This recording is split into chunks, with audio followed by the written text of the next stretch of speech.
themselves the stream later, or yeah, so long as the link is there, right? And the shot list, correct? I believe there was paperwork that was photographed, but I don't believe it was collected. Pause the trial so we I don't can know. pick up where we're up to. Pass up to the witness. What I'm To all of our viewers out there, Let's I apologize for our little snag. It appears that YouTube was not as interested in our banter as you all were, but we are back, baby. We're back. Hell with YouTube. To hell with YouTube. We're figuring out the details right now because we have to kind of reset up everything. So if you hear us scrambling in the background, that's what's going on. Just bear with us, please. Thank you, everybody who did bear with us, who hit that like button on the new stream. Do you want him to do? All of our subscribers, thank you so very much. We're going to back it up to the point that I'm relying on the conversation. We're going to back it up in just a moment to the point where we come back from the sidebar, since that's what we were all waiting for anyway. So everybody just hang tight. Thank you so very much. Hit the subscribe button on Good Logic. Andrea how do I say your last name? Burkhart, right? Yeah, Burkhart. Okay, Andrea Burkhart, make sure that you go and subscribe to her channel, and Uncivil Law as always. And of course, if you would like to become a member of the Danimaniacs, you are always welcome. You get many, many blessings as being a member. And we're just going to hang out here for a moment until we get it set up. No one did it, Terry. Don't worry about it. YouTube is a fickle and funny thing, and it's extremely arbitrary as well. I'll tell you, I just got demonetized on one of our videos that everyone else was monetized with. So make it make sense, YouTube. I got demonetized with you right there. Yep. And it makes no sense, and there's not really much we can do in terms of appeal or anything else. So you guys are what make it all possible. We're just grateful that you are all here. Now, if you guys are afraid of YouTube screwing us over again like we are, because we care so much about you. We want to be producing and giving you the best content possible. Make sure that you're subscribed so you know when we are going live, you know what is happening on our channels, and we do not disappear from your hearts, just as you will never disappear from ours. Looks like Kurt's still working on that. It'll take the next 5 minutes, so everyone should be all set up. I have to make a new Rumble stream, so I'm gonna. That's okay. You go ahead and do that. I'm just gonna make sure I'm monetized on this new stream. Not that it matters, because they'll probably arbitrarily deny me, but let's try anyway. Dang it! And the good news is we're not sitting around and pontificating and looking down at our bellies while we're waiting for them to come back. So now we're caught up to speed. On the plus side, you didn't miss any of the trial, so that's nice. Yes. Yeah, we didn't miss anything. You guys are all here with us. Danny, big pep talk. Hey, you know what? Sometimes we just need a lot of love and a lot of support. And we literally could not be doing this without you guys, without your support, without your views, without your time. We value it. That's why we freaked out, right? Because we want to make sure we are providing you guys with the greatest, best legal analysis, most entertaining legal analysis. So, damn, Skippy.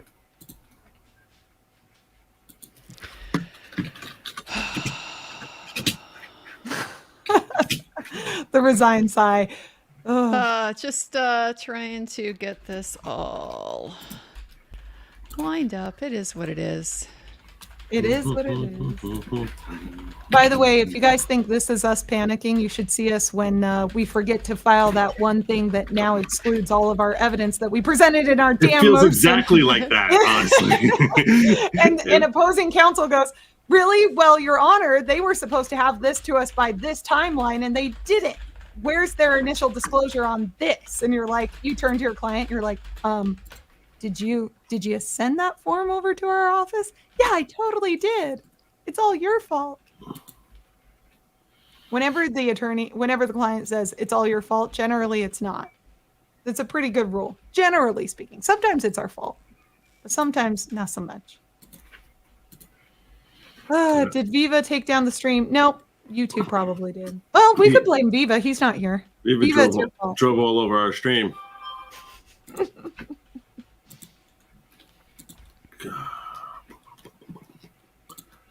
Okay, are we going? I think I am. So. so tricky to sort all this out, but In the meanwhile, I got to 99,532. Nice Yay. little boost. I'm working my way there. nice. Cross that 500 threshold and it's just storming on past. Heck yeah. Can you guys not hear the audio? We don't hear any Maybe- audio at maybe all. I didn't. Okay, give me a second. I'll fix it. All right. We are confident that you will. You're great. Ah, Everybody's great. share tab audio. Okay. Recorded a portion of that day. There You hear it wasn't now? recording. Was- Yes. Yes. Yep. Okay. Thank And God. you didn't find any. So let's back it up to Yeah. when they come back Yes, there was one from live the round sidebar. located inside the All truck. right, It no was. problem. Okay. And where Because was I that want to from? know. I That want to was know who in won the Mr. sidebar. Baldwin's holster. Prosecutor was looking pretty dang smug when she walked away. Yeah. So. For sure. I'm waiting for the foundation. Was that really all over foundation? Really? We spent that much time on foundation? 21. How long does it take to discuss foundation? Evidence. Oh, shoot. If they spent 15 minutes discussing and arguing over foundation, I'm going to be really salty. Damn it. As you testified yesterday, you collected items from the church that you thought were relevant to this case, correct? Yes. And some of the things that you thought gave insight into what happened, correct? Yes. And including in those was a copy of the script and the shot list, correct? I believe there was paperwork that was photographed, but I don't think it's correct. Okay. Well, I'm going to pass up to the witness what it's marked as A3 and A11. No, I thought he'd actually pass it. These. They never do. Yes. And what are It those? is working. It appears to be scene paperwork. That you collected. Yes. And those are shared in the photograph? Yes. Yeah, I'll give them that. I don't believe that's an adequate foundation. Of course you don't. Oh, Lord. You want him to do? But what we discussed at the bench, but. Does the judge at but this I- point I'm not be like, obviously I F defer to it, the let's court, move But on? I'm relying on the conversation we had. It's enough. Let's Well, go. all right, so they are conditionally admitted pursuant Oh, to the man. discussion up at the bench. Now, Everybody in Yeah. bingo, that was a speaking objection. Go ahead and mark it on your sheet. Apparently, you should have Read that foundation with last the bingo sheet. sentence. That's going to be a thing, I guess. Russ Colt talk quietly now. And I'm now going to publish Whose keyboard is A11. key? Is it you, Joe? See, this will Holy. in focus.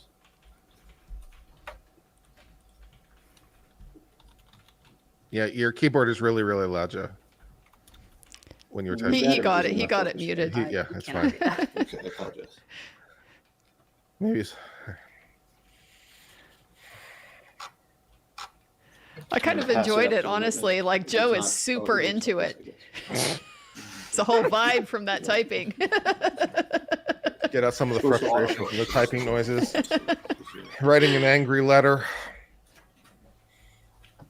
I like mechanical Permission to keyboards. approach. Oh, again? Hey, and now that we're a little behind, we can skip. I guess we Oh can. my gosh. I'm Just so do a glad that little we were like- around. It was totally necessary.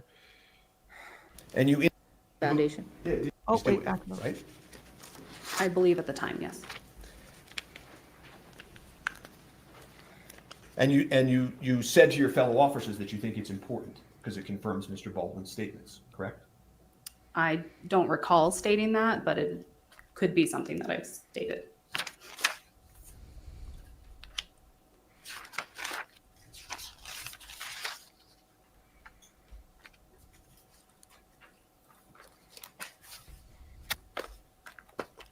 And you indicated that you thought it was hers, meaning Ms. Hutchins' paperwork, correct?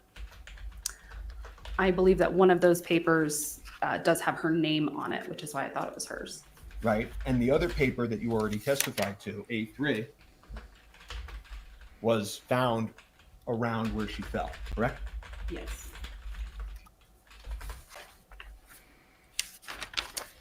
And it contains the shot list and the script for that day, correct? I don't know Jefferson exactly. Foundation? Sorry. Yeah. So you have laid Did the you- foundation? Yeah, did you believe at the time that what you were looking at may have reflected things that were supposed to occur in the church? Yes. You also recovered Miss Hutchins' cell phone, correct? At a later date, I believe. And that was sent to Byron French in the investigation division to extract the cell phone results eventually, correct? I believe so, yes. Now, you tried to find video recording in the church, correct? Yes. But the video cameras for the scene in question did not record that day, so you were not able to find that. Fair? They recorded a portion of that day. There was a recording that was recovered. And you didn't find any live ammunition in the church? Yes, there was one live round located inside the church. There was, okay. And where was that found? That was in Mr. Baldwin's holster. Right, so, right, the bandolier that we were talking about before? Yes. Okay. And you have no reason to think that Mr. Baldwin had any idea that was there, right? Correct. At that scene, and at this time in the investigation, Detective Kano was in charge, correct? Yes, I believe so. So while you're now then leaving the church, we're going to move on, okay? You have to figure out how ammunition works on a movie set, right? Yes. That wasn't something that you were familiar with before the incident in question, right? Correct. And you sort of became the subject matter expert on that topic, right? Yes, I'd say so. Right. I mean, you were For called the sheriff's into, office. for the sheriff's office, right? But also you'd be called into meetings with Corporal Hancock and the prosecutors and try to educate them on those topics. Isn't that fair? Yes. Okay. I mean, you weren't running the case, were you? No. But you were there to assist not only with the evidence, but to be a specialist on this sort of unique topic. Fair? Yes. And again, you said this on direct, but I think it got a little confusing perhaps. But there are never supposed to be live ammunition on a movie set.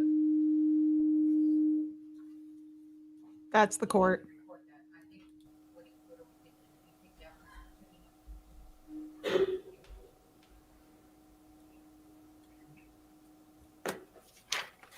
Okay, go ahead. Yours is on though, right? Yes. Okay. Thank you. You understood that there should never be live ammunition on a movie set, right? Yes. And the one type of ammunition that occurs on movie sets is blanks, and those are the ones that just go poof, right? Correct. Okay, and I'm just showing you 812 that's in evidence, right? And those have a crimped top, right? Yes. Okay, as opposed to dummy rounds, right? I'm showing you 811 that's in evidence, right? Which look like real bullets, right? Correct. And there were different types of dummy rounds, as I think you said on direct. But you can't tell necessarily that a dummy round is a dummy round just by looking at it. Select Always. dummy rounds. Some dummy rounds have holes in them, right? Yes. Others have their primers removed. Yes.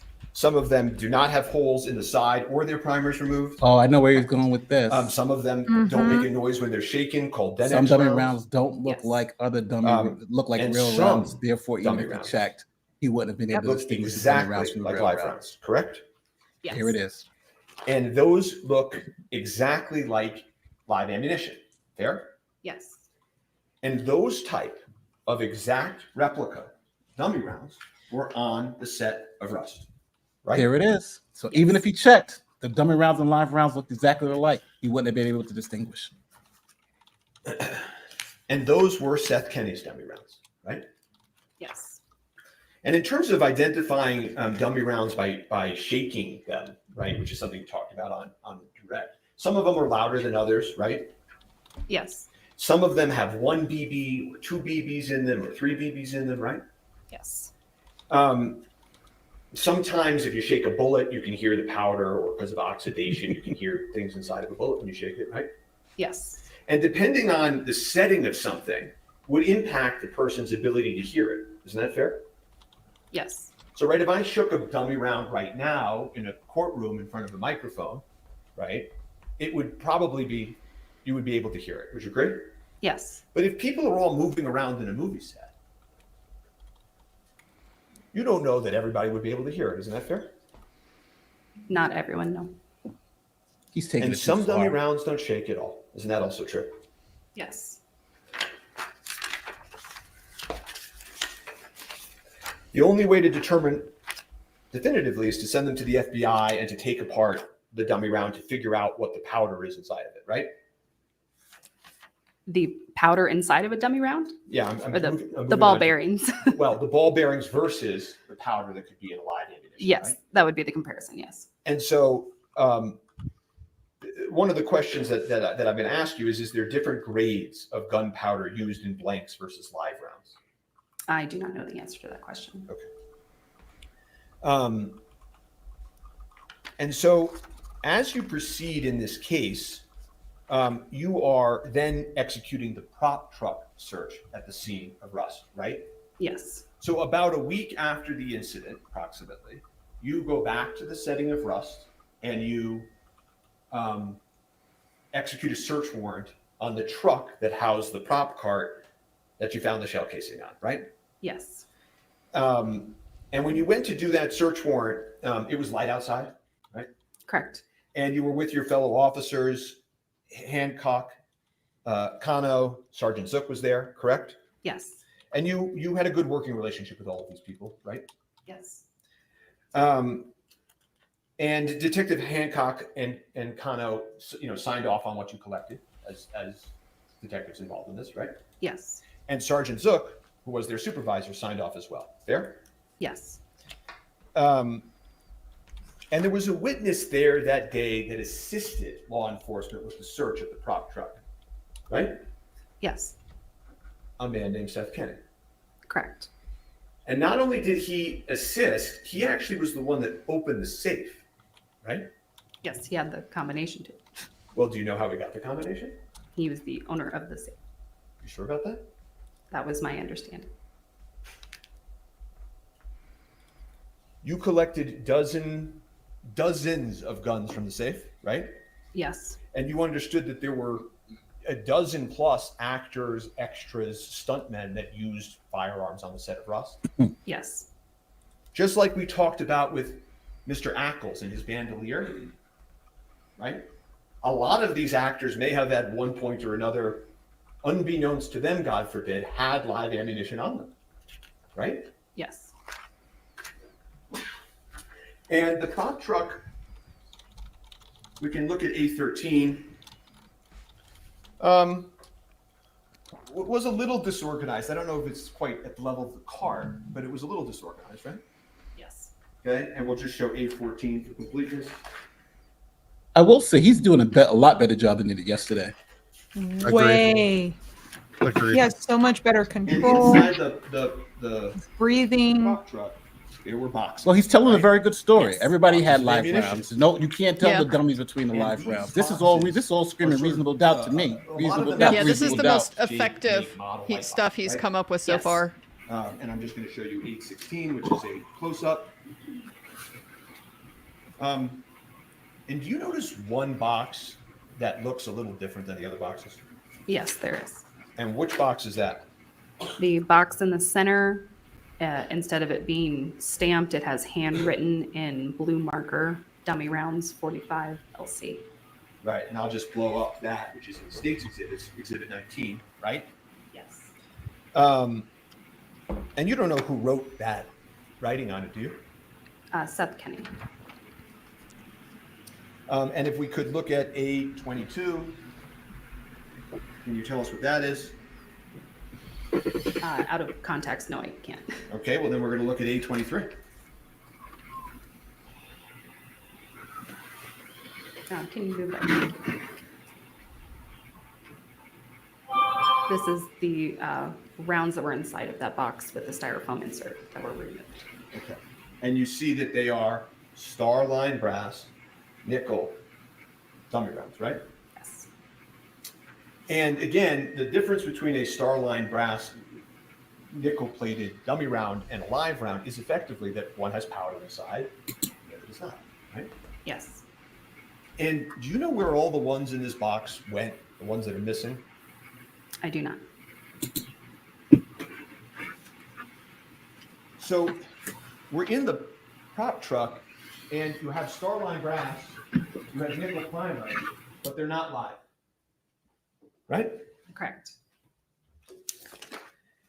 And you don't know when that box ended up getting to the prop truck, moved to the prop truck. You don't know any of that background, right? Right. You don't know if somebody placed that box with the handwriting on it into that Mary Kay bag, do you? No. And on the prop truck that housed all the ammunition, was there any live ammunition on the prop truck? No. So I want to ask you something, Investigator Popple. Did that surprise you? No, not necessarily. Well, you've got all this, you're finding these live rounds all over the set, right? Yes. Sort of seem to be a little bit of everywhere without much cohesion between where you're finding them, right? Yes. And they're housed originally in the prop truck, right? Yes. And so you go a week later to the prop truck, which has all the ammunition, right? Yes. And there's not a single live round there, right? Correct. Why did law enforcement wait a week to go to the prop truck? The search warrant needed to be written. I'm not sure of why the time difference occurred exactly. Okay. You, well, I mean, the search warrant for the church that we talked about on the 21st, you guys were able to do in one day, right? The same day that the incident happened, you did the search warrant on the church, right? We did it the next day. Well, you got the warrant on the 21st, you did it the 22nd. Is Correct. that fair? Yes. I apologize. So if you could do a search warrant in one day for one thing, why does it take 7 days to do a search warrant for something else? I do not know the circumstances of why there was that time frame. And so on direct examination, you pointed out that, and this is States 30. You said that these were the Seth Kenny dummies in the box, right? Yes. And you talked about that a bit on direct examination, right? Correct. And I think you were making a point that Seth Kenny's dummies look a little bit different than the live ammunition found on set. So perhaps there was a way to distinguish them. Was that the import of your testimony? Yes. But if you look at the picture of the Seth Kenny box as it's being opened, right? How many rounds are in there? 17. There are 17. 8 times 5 plus So 2. then how do you explain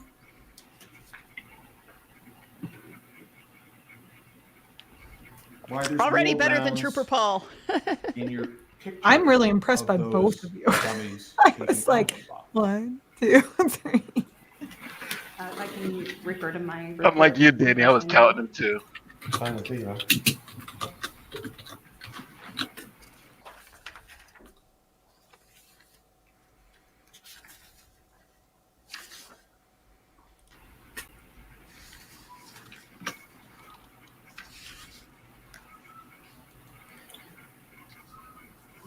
My fear is he's been making some great points, but he's burying them though in this long cross. Like the points that he's made have been so great. Maybe he's gonna come back around. I don't understand this claim that Dershowitz saying pointing a gun at someone isn't crime. First of all, it is. It's brandishing. And He's second brandishing. of all, and second of all, it seems criminally, it seems irresponsibly reckless. So I don't know what the point of that is. Is this Alan Dershowitz? Assuming, Yeah. Yes. Oh, the man who apologize. allegedly had his These- foot massage? The maybe photo that was it's just maybe of it's Jackie 22 Dershowitz. rounds were actually removed from a bandolier that was located inside of the prop truck. Defense 826, right? Yes. and it has the exact number as the picture you showed the jury, right? Yes. Okay. And in fact, the real picture of the ammunition that comes out of Seth Kenny's box is this one, A27, right? Yes. And I saw you counting. I just wanted to make sure the number of rounds. Fair enough. No, I think that's a good way to that's how I figured it out. That's from the right one, though, right? Yes. And there's something important about this picture, isn't there? Yes.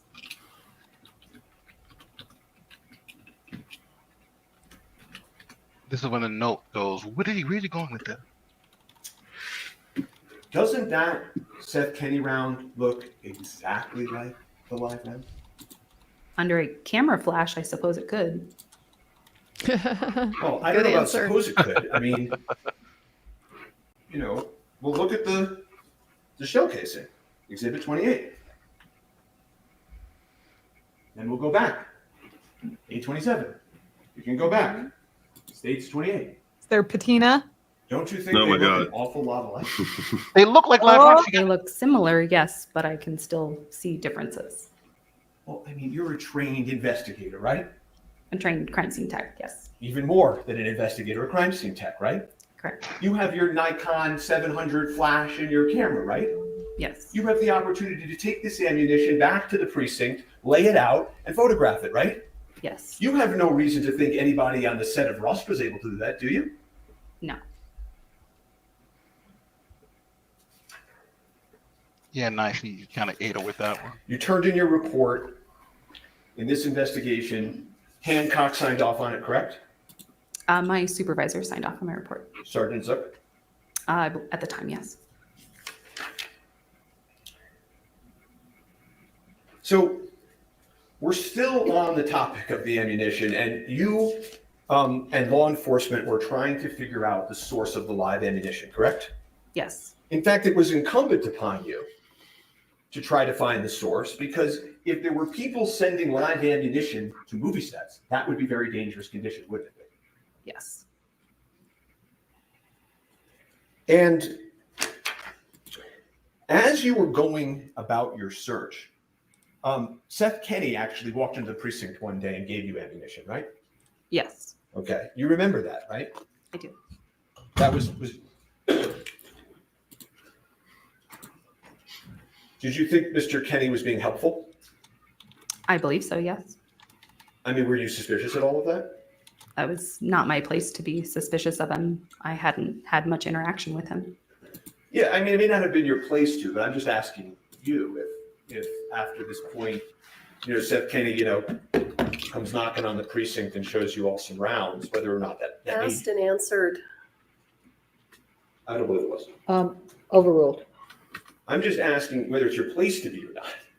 I'm just asking when the man showed up and just presented ammunition to the precinct, did that make you suspicious at all? No, Well, let me ask you this. I bet it didn't surprise you that he didn't turn in the exact matching lethal ammunition, did it? no, I wasn't surprised by that. Okay. And so what he turned in, and now you have your report there if you need to refresh, but he walks into the precinct, and this is Seth Kenny.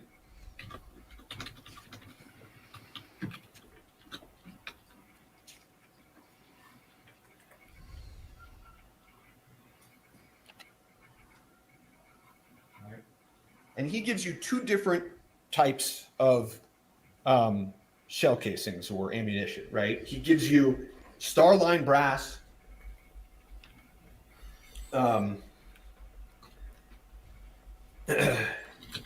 He gives you spent shell casings, right? Yes, And those were Starline brass, nickel primer, but they weren't live, right? They had been shot or they were spent shell casings, right? if I can refer to my report to refresh. I don't recall if any of them were Starline brass. If you turn to the last page,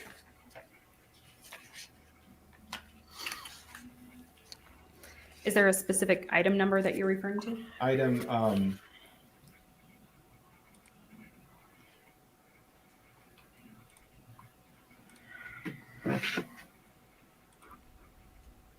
set, I think 215. You're going to be better at determining these reports than me. Yes. Okay. And he brought you, again, he also gave you live ammunition with nickel primers, but they weren't Starlight Brass, right? Yes. Okay.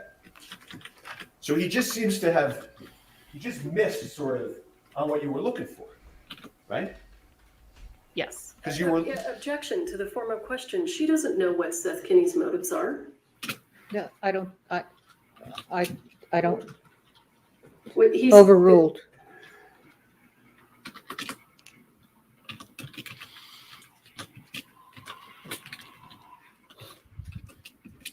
I mean, you know that if Seth Kenny provided the live ammunition to the set, that's worse for Seth Kenny, right? It's worse for whoever provided it. Yes. I agree. So, but as members of law enforcement, you all know that the person who provided that would have a motive to not be found. True? Yes. So you headed to execute a search warrant at Seth Kenny's prop house, right? Yes. And a judge signed off on that search warrant, correct? Yes. Because you had probable cause to believe that there was live ammunition that matched the ammunition that killed Miss Hutchins, right? Yes. And this was you and again, Detective Hancock and Sergeant Zook, right? Yes. And yeah, I wanted to ask you, how come you executed the search warrant at night? I don't recall.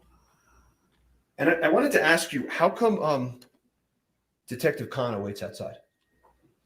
I don't believe that Detective Kano was there the entirety of the search warrant. So, well, while he was there, you know, do you know why? Do you have any information as to why he didn't come inside? I do not. Before you went on the search, you discussed it with Detective Hancock, correct? Yes. And just like the truck we talked about, you all had done nothing to secure this prop house while before you got the search warrant, correct? Yes. Okay. And tell the jury, how long did you wait to execute the search warrant at the prop house? I don't recall. Well, on direct examination, you knew the dates right away. Don't you remember? You nailed it. Oh, 10/27, November 30th. Right? I apologize. I thought you were asking from when it was written to when it was executed. Oh, no, I apologize. Yes. We executed the search warrant on November 30th. Okay. So that was a month and a week at least, right? After the incident in question. Yes. Okay. And just like the truck, you're executing the search warrant, and who was there to help you? Seth Kenny. And your purpose was to find the matching ammunition, correct? Our purpose was to locate any .45 caliber live ammunition. Well, sure, but the ultimate investigation that you all were conducting was to try to solve the open question of how the lethal round got on a movie set, right? Yes. So, I'm not a fan of libel and slander. You talked a little bit about this when we talked about the prop cart, how the disorganization of it could lead to commingling, right? Yes. How was the organization of the prop house? Some things were organized and some were not. Well, if you could give us a sense, did you find it to be more organized than the cart or less organized than the cart? I would say they're probably about equal. And you knew, did you not? That Yes, a dummy this is round can be relevant, turned into a live because round, is and a it live round reasonable can be for turned him into a to dummy round, expect any of correct? this? Yes. It goes to the So a reasonability person with or the spent shell reasonableness and casings or foreseeability. dummies, they could reuse them, correct? Yes. That would be economically efficient. Yes. And you knew as you enter this search that some of the ammunition on the set of Rust definitely came from Seth Kenny, right? Yes. He admitted that, right? Correct. There were invoices he didn't have much of a choice, correct? Yes. And you were also looking for tools that could be used to manufacture dummies and live ammunition, correct? Yes. And you were also looking for a green ammo can, correct? Yes. the white boxes that we keep looking at are, they look like each other, right? Correct. A green ammo can is a more unique item, fair? Yes. So why don't you tell the jury why you were looking for a green ammo can? I don't recall specifically, other than at some point in time it had housed live rounds. And law enforcement That's had been- that information at the time of going to a judge to get the search warrant, and very much at the time that they were executing the warrant, right? Yes. And I don't want to belabor the white box conversation too much, but other than, I have to find it too, on the white boxes that you found at the set, and at the white boxes that you saw a lot of at Seth Kenny's, there were these initials in the middle of the white box. It said JS.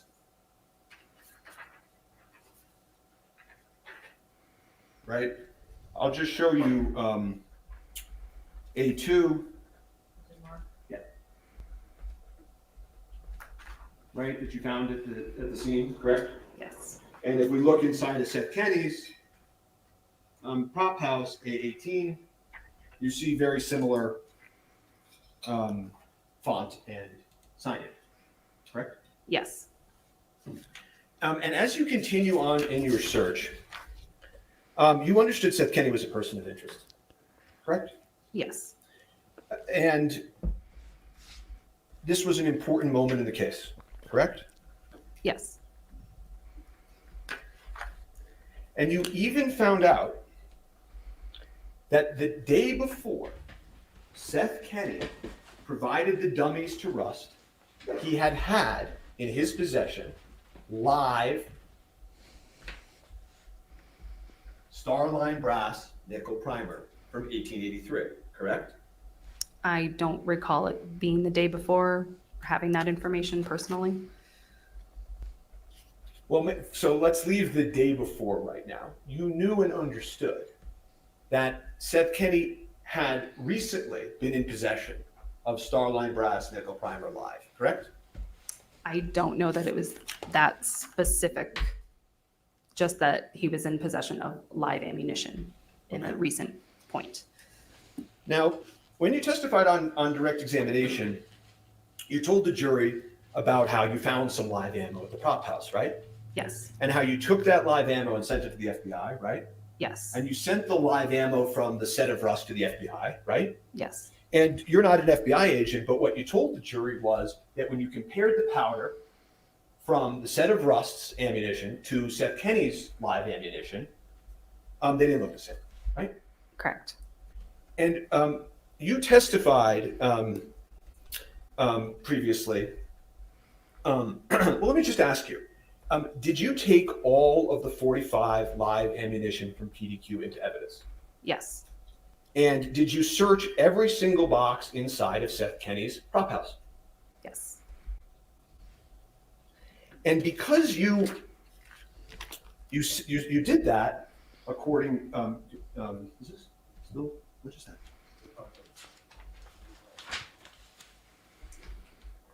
Did I do something? Oh, it just goes to sleep. Talking too much. And because you've told this jury now, Not a good sign. you found every 45 live ammo there, correct? Yes. And that you searched every single box, correct? Yes. What you're telling this jury is they can be sure that if there was a live round on there that matched the set of Rust, you would have found it, right? Yes. Let's take a look at A19. Does he have evidence to the contrary? Because that would be amazing. I think it's just that it looks like it. It's the it looks like it argument from the Yes. photograph. You see those boxes packed all the way to the ceiling? Yes. Did you all have a ladder or anything when you guys were searching? No. Okay. Looks as chaotic as the set of Rust. I believe they were taken down or at least looked into. It was not just myself searching. Right, well, we talked about it. Pro tip: Connor if was you walk outside, into a it was place you that and offers Hancock ammo and for your Zoom, movie right? set, Yes. and it looks like Okay. this, So, I mean, run tell the away. jury, I mean, did you or did you not? I'm so Search glad we're every here on single day one. 2. How long did it We take to get there on searched the Hannah Gutierrez entirety file? of the property. Yes. But what do you mean when you say that you searched the entirety of the property? I mean, if a box is opened and it is clear that there's no ammunition in it, meaning if I open a box and it's all clothing and I look at the bottom of the box and it's all clothing, then we're not going to dump the box out on the floor and continue to shake it until rounds that aren't in there fall out. But okay, sure. She's very Were there any pleased with that answer. There were a multitude of boxes. Got it. So, are you telling this jury that you're on your oath that you searched every single box in this room? That's just all I want to know. Not me personally. Our team reasonably searched the warehouse. Okay, and I think we're getting closer to, when you say reasonably searched, what do you mean by that? I mean, how would you approach searching this kind of area? Well, I can tell you that law enforcement, I know from the movies. Defensive. I'll move on. I know from the movies. How would you search it? Sir, regain If I were control of doing your a witness. make-believe search, We conducted outside, where you would I'm reasonably the one asking the set up questions. in a way Yes that or no answers, the please. area Thank you. And- Please answer the question as asked. search each section on that grid. Now's not a time to be cute. Okay, and well, why don't you tell me, what would have been, if you wanted to be certain, the best way to search this room if you had a limited resource? the answer right here is the way we did it. I believe that when we searched this room, we divided the room in order for it to be searched. Divided it how? Meaning myself took one section, Sergeant Zook took another section, Detective Hancock took another section. Are you certain of that, or are you at best estimate that that's what your memory tells you? I do not recall exactly how the room was searched.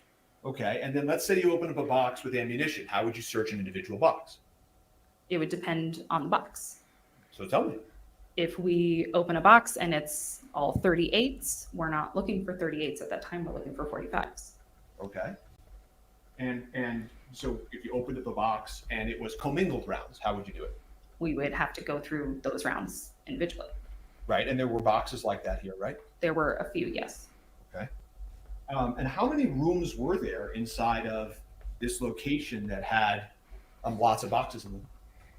There was the back room that we see here. There was a front room that didn't have many boxes, and then a side room that had nicely organized boxes. And what about the bathroom? Weren't there boxes and ammunition in the bathroom? There were boxes in the bathroom, yes. So 4 rooms, right? Yes. 3 of you, 4 rooms, right? Yes. 820. What are we looking at here, Investigator Papa? This was a table that was located in the side room. Okay. And what do you notice? I don't know why that arrow's there. What do you notice on this? It's probably because of me. What do you notice on this table of? Thank you, sir. I noticed this What's on table this does table? not What is inspire this? confidence. There were plastic bags, tools, cleaning products, tape. Okay. Yikes. And as we talked about before, This makes me stressed just to see search that. warrant, look for tools, right? Yes. Okay. And Detective Hancock spent some time in this room during the search, correct? Yes, I believe so. I am loving this cross, by the way. This is really devastating. Are you familiarity with these tools? Yeah. I'm not. It's not perfectly executed, but it kind of doesn't have to be. I like the structure, the strategy. How they can be used with either firearms or ammunition, do you? No. Okay. So tell the members of the jury which of these tools you seized. We did not take any tools from the warehouse. When you were searching this area, did you have a schematic or a floor plan? No, I don't believe so. Did you go one room at a time, or did you split up? Did you have to climb over the hills Was of there a boxes? predetermined plan of how to search this and to confirm that there were no further live bullets? The predetermined plan was that I went in myself first and did overall photographs of everything in place, and then we conducted the search. Did you do those letters like we saw in the prop truck so you could keep track of everything? Remember when we were looking in the church that there were those letters up so that you could sort of keep track and make sure you got everything? Did you use those letters? No, I did not. No, because you And, wouldn't of do course, that Seth at that Kenny was point. there and being helpful again, right? Yes. He told you that there were no 45 long Colts there and offered to show you the dummy rounds at one point. Do you remember that? I don't recall that. Do you remember him saying, I bet you $1,000 there's no 45 long Colts in there? I do recall that, yes. Okay. And did he win the bet? He did not. He lost the bet. So he tells you that, and law enforcement continues, and you look in the bathroom and you found him, right? Yes. Let me ask you something. At any point, did you become suspicious of Seth Kenny? No. A21. You were able to find this container that says live ammo on it, right? Yes. And that was helpful to whoever wrote that to show you where the live ammo was, right? Yes. Andrea, you are going to love Seth Kenny. I That's can one of already the reasons tell. You looked in that bin, somebody labeled it live, right? Well, we were looking in all of those bins, yes. You know, we just like checked and we were like, yeah, I think that's Camera enough. equipment It's there. stacked on top of it. Right. And when they're opened and you see that it's camera equipment, we close it back up and went to the box on the bottom that stated there was live ammo in it. Doesn't this handwriting and label look kind of like that dummy round label we saw on the box that had that round you and I looked at? States 19. Yes, it is similar, yes.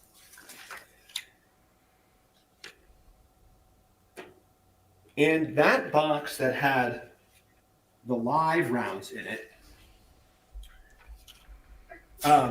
there were a couple things that you found in PDQ.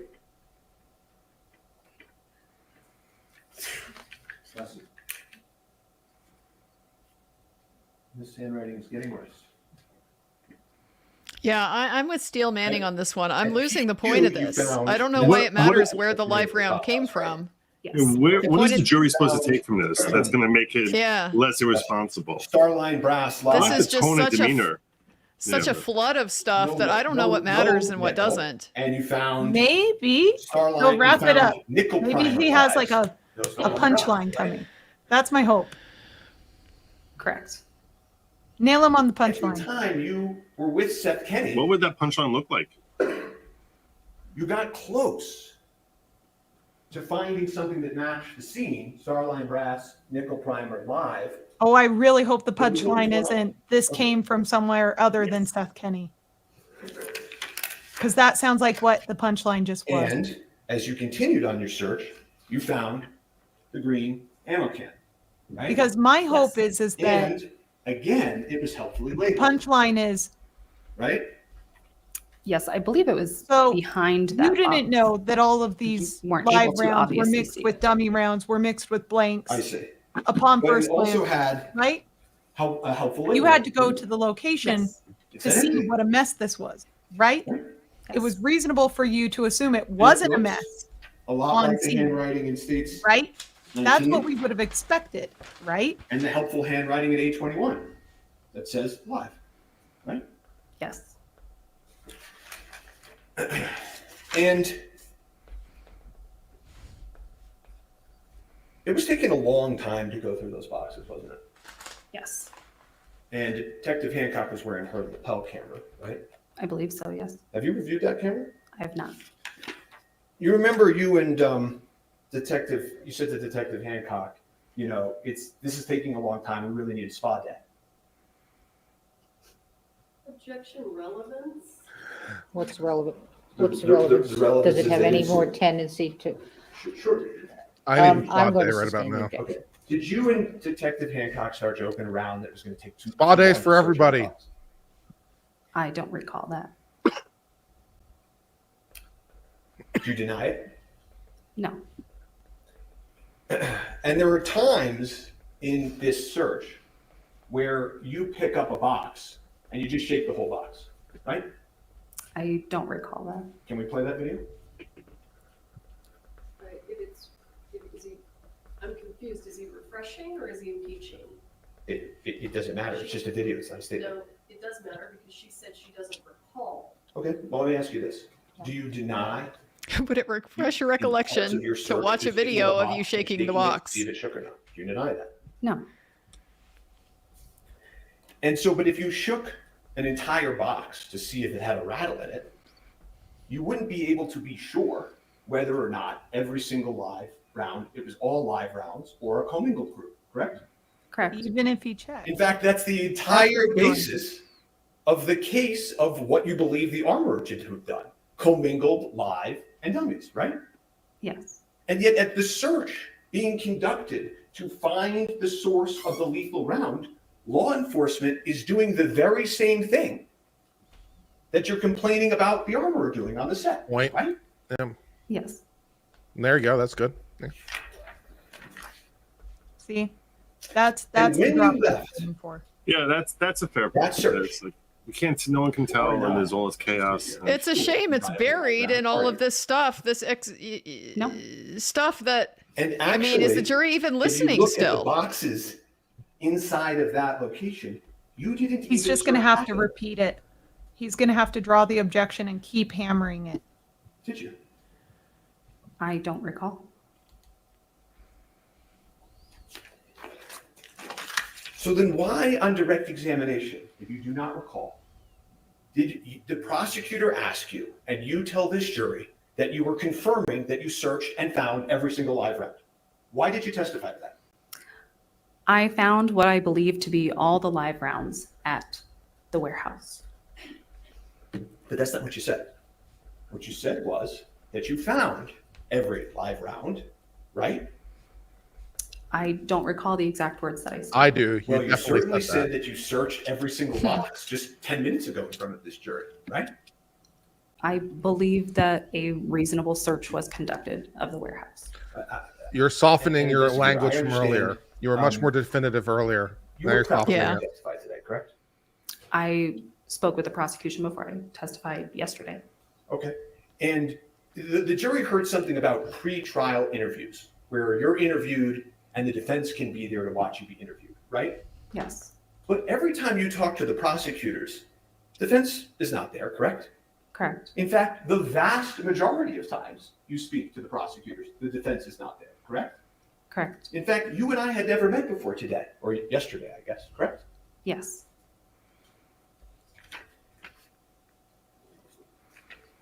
Did you try to meet with her? So Good question. you just said, when you originally said that you searched every box, okay, that itself is not accurate, correct? Correct. Okay. So now what you're saying is that you did a reasonable search, correct? Yes. Okay. And the other thing that the search warrant asked you to take was the cameras and the camera equipment, the surveillance footage from PDQ, right? I don't recall that. Okay, I'm going to pass up the warrant to refresh your recollection. Well, do you recall that there was camera equipment there? There was lots of camera equipment inside of the warehouse. In fact, you remember Seth Kenny showed you the camera equipment, right? I don't recall exactly. Okay, I'm just going to mark this as defense Z and just approach this quickly. I'm sorry, is that a still frame? From your-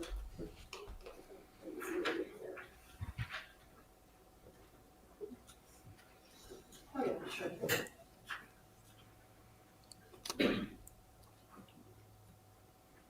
Are you going to mark that? Or she's going to identify it and then you're going to, I'm just going to see if it refreshes. Does that refresh your recollection about the?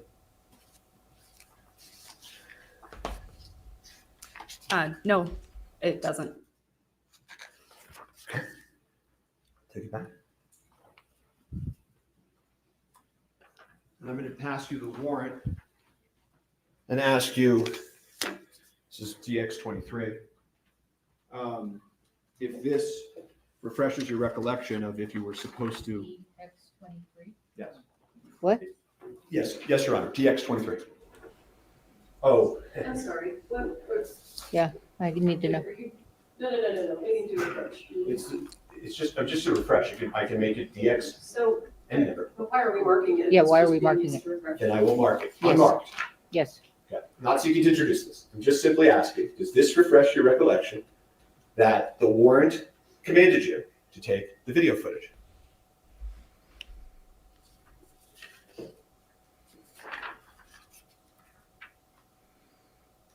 Number 6.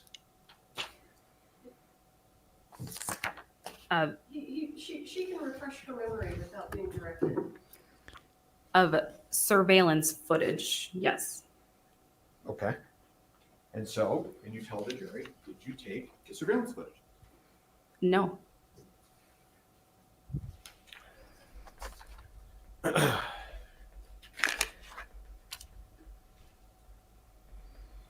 You didn't take the surveillance footage, even though that footage could have shown when people came and left the prop house, correct?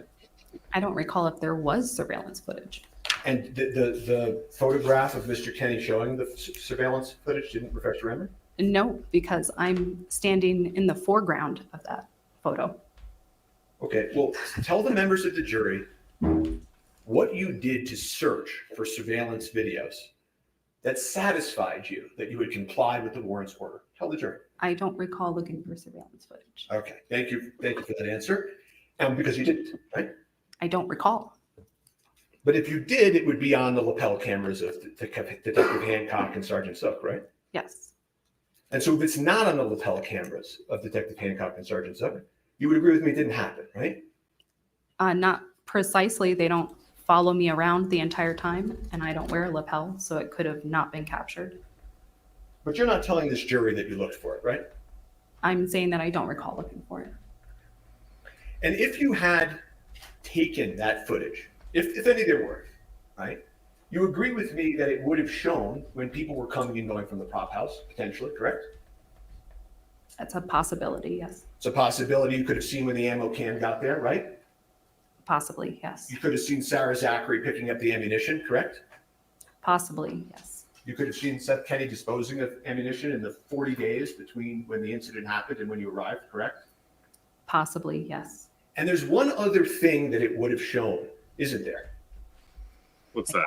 Tell us. It would have shown whether or not you all really searched the place, wouldn't it? Possibly, yes. And so you didn't take it. You did not voucher any of the surveillance footage. I do correct? not recall looking for the surveillance footage. Well, again, I know that answer, but you know what you vouchered in this case, correct? I'm not sure I understand your question. You didn't take into your custody and add to the evidence any surveillance footage, correct? No. And you never spoke to any witnesses, you yourself, about what you Standing found wall. later, did you? No. And you testified on direct examination that you did collect DNA, phones, prints, things like that in this case, right? Yes. And you got the armorer, the first assistant director, Dave Hall's, Sarah Zachary, and Alec Baldwin's phones, right? I did not. I don't believe so. You ultimately vouchered? I would have to refer to my report. I don't believe I collected all of those things. Okay. What about DNA extractions? I did collect DNA swabs from certain individuals, yes. Okay. Including Hannah Gutierrez-Reed, Dave Halls, Sarah Zachary, Alec Baldwin? Not Alec Baldwin, but the rest. Okay.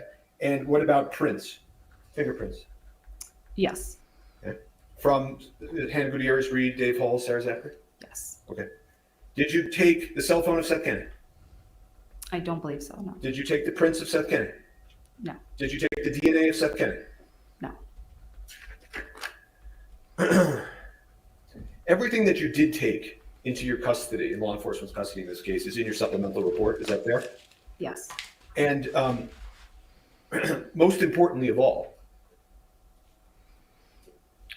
it's your testimony you never were able to discover the source of the live ammunition, correct? I don't believe that's in my supplemental report. I'm not sure how you're phrasing that. I'm sorry. Yeah, sure. I'm asking you. When we started, we were talking about solving this question of how a live round got in a movie set. Remember that? Yes. Okay, so I'm asking, this trying to solve that question, did you ever solve it? I do not have any physical evidence to show where the live rounds originated from. He's been on this too long now. You know, I was asking you questions Yeah, earlier think. about. He dropped it. He needs to move on. Yes. Yeah, he's beating this horse to death. I don't recall. Okay. Why Detective Cano stood outside? I don't recall. Okay. You asked This that is the question truth a that we're half just hour trying to ago. get We're this just going to over redo with the whole so testimony the now. prosecutors could focus on Alec Baldwin. No.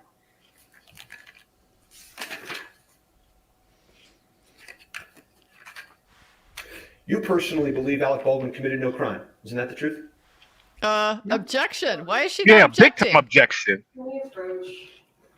Okay, Yeah, good there it job. is. Yeah, that's an the came improper through. question. There they go. Yeah. 100% off Question. limits. Yeah, that's what the jury's supposed to I'm gonna strike decide. that, Yeah, she's question, going to strike okay? it. I'm going to strike the question, you're going to disregard it, okay, Look at and the that. answer. Nailing There Didn't is even zero have to evidence in this approach. case that Alec Baldwin brought Yeah. a live round onto set, correct? Correct. There is zero evidence in this case that Alec Baldwin loaded that live round into that gun, right? Correct. And after this, and you turn to the next chapter of this case, is when the order came from you all, meaning you, the prosecutors, Detective Hancock, to order the testing on the firearm, right? I'm sorry, can you Sure. repeat that? Wasn't a good question. As this case moved forward, after what we just discussed, you, Interesting. Detective Hancock and the prosecutors, made the request to the FBI to order the accidental discharge test, right? I don't recall when that request was made exactly. Well, forget exactly when it was made. Do you have any general recollection? I don't. Okay. Are you testifying that you don't know whether it was after the PDQ search? I don't recall. And at that time, when that test was ordered, you knew that Mr. Baldwin had told you that he had just pulled the hammer of the gun and not the trigger, correct? I don't recall. Okay. I'm going to refresh your recollection.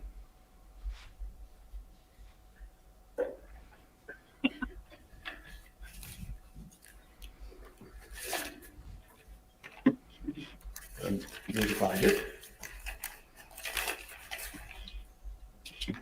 And while I'm doing that, you did assist in the taking of the firearm withdrawal. You were involved in the requests coming from the team, right? I'm referring to you, the prosecutors, Detective Hancock, right? You understand when I say team, what I mean? Yes. Okay. You were involved in the request from the team to the FBI about what tests to order throughout this case. Isn't that true? Yes. And these were very much group decisions that you made. Of what you would test, fair? Yes. And everywhere in this case that you went, Detective Hancock went, right? Yes. So when you were Even at he's bored with all this. the church, the day that it happened, Detective Hancock was there, right? Yes. And then, when you were at the truck search, she was there, right? Yes. In the precinct with Seth Kenny, she was there, right? Yes. At the PDQ search, she was there, right? Yes. And every time something happened in this case, you all would meet with the prosecutors and keep them updated, correct? Occasionally, yes. Well, when you say occasionally, investigate problem, what do you mean by occasionally? I mean that I was not always in direct contact with them about every single thing that would occur. I'm going to approach and show the witness. Yeah, she has a copy. Well, she doesn't know. What page you're looking at, I don't know what line you're looking at. You told me I have a copy. I'm assuming it's the previous transcript. It is. Again, Page it's and line, please.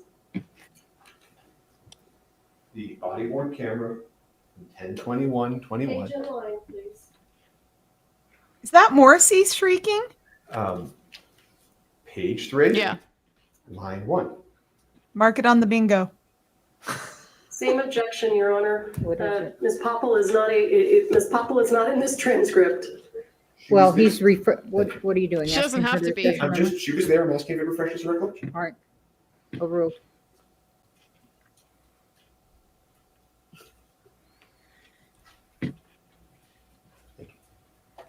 He was doing so well earlier that he's like destroying it all because Yeah. now I'm tired. It's like, get to your point, Does that bro. refresh your Yes, you don't recollection? understand. About what Mr. Baldwin told you at the scene. Not particularly. Okay. Would it be Always helpful leave 'em if you wanting saw more, the man. Video from the lapel camera jump the of shark. you and Mr. Baldwin at the scene and listen to it? Would that be helpful? No. No? That wouldn't be helpful to you, Investigator Hancock? Investigator Bob? I'm not denying that these statements were made, but I do not recall all of the information that was being stated at that time. I understand that, but you're here to do your best, right? Yes. And you want to be fair to Mr. Baldwin, right? Yes. So you don't know that if I show you the video of you at the scene, it won't refresh your recollection? Argumentative. Yeah, he's going too far with this. Like, he's got some great points to make, but they're all like washed up in this BS now. Like, where are they going with this? Honestly, I've lost track of what's a good point here and what isn't. We're so far afield from he pointed the gun at the person and the gun went off. Like, this seems like this is a defense for Hannah Gutierrez, not a defense for Alec Baldwin.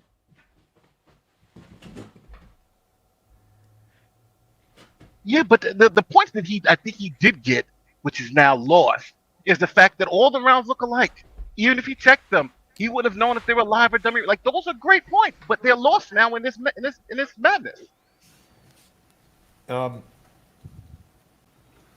Investigator Popple, are you willing to watch the body worn camera, the lapel, from 1021 to refresh your recollection at a break? Yes. Okay. And you would agree with me, it may refresh your recollection, sure? Yes. Okay. And whatever information you had from Mr. Baldwin at the time, well, let me ask you this. Withdrawn. Did you tell Mr. Baldwin, don't worry, we're going to find the source of the live ammunition, or words to that effect? I don't recall stating that. You don't deny it, though, do you? No. You and the team end up ordering the accidental discharge test, I think you called it the drop test, on the firearm in question, right? Yes. And when you all ordered that test, the FBI told you that this test may very well destroy the gun, right? Fine. I don't recall that. Okay, well, let's. It's not right here, though. It's pretty all right. I can't And put you can anything on put her down screen. the things for the signs to keep the sun from the signs if you want. You wanna I'm put down the going thing on the to sign? show you an email in a minute. Yeah, I'm like for you to join. It's beautiful. But you Beautiful woman, beautiful. do agree with me that you were involved in the team's decision to send that firearm off to the FBI for that testing, correct? Yes. Okay. That firearm that you told me earlier in my examination was something that you were entrusted to keep track of and to protect, right? Yes. A piece of evidence that you knew was critical in this case, correct? Yes. And the FBI told you in no uncertain terms that if they do this test on the firearm, it would alter the condition of the firearm, correct? I don't recall that. Okay.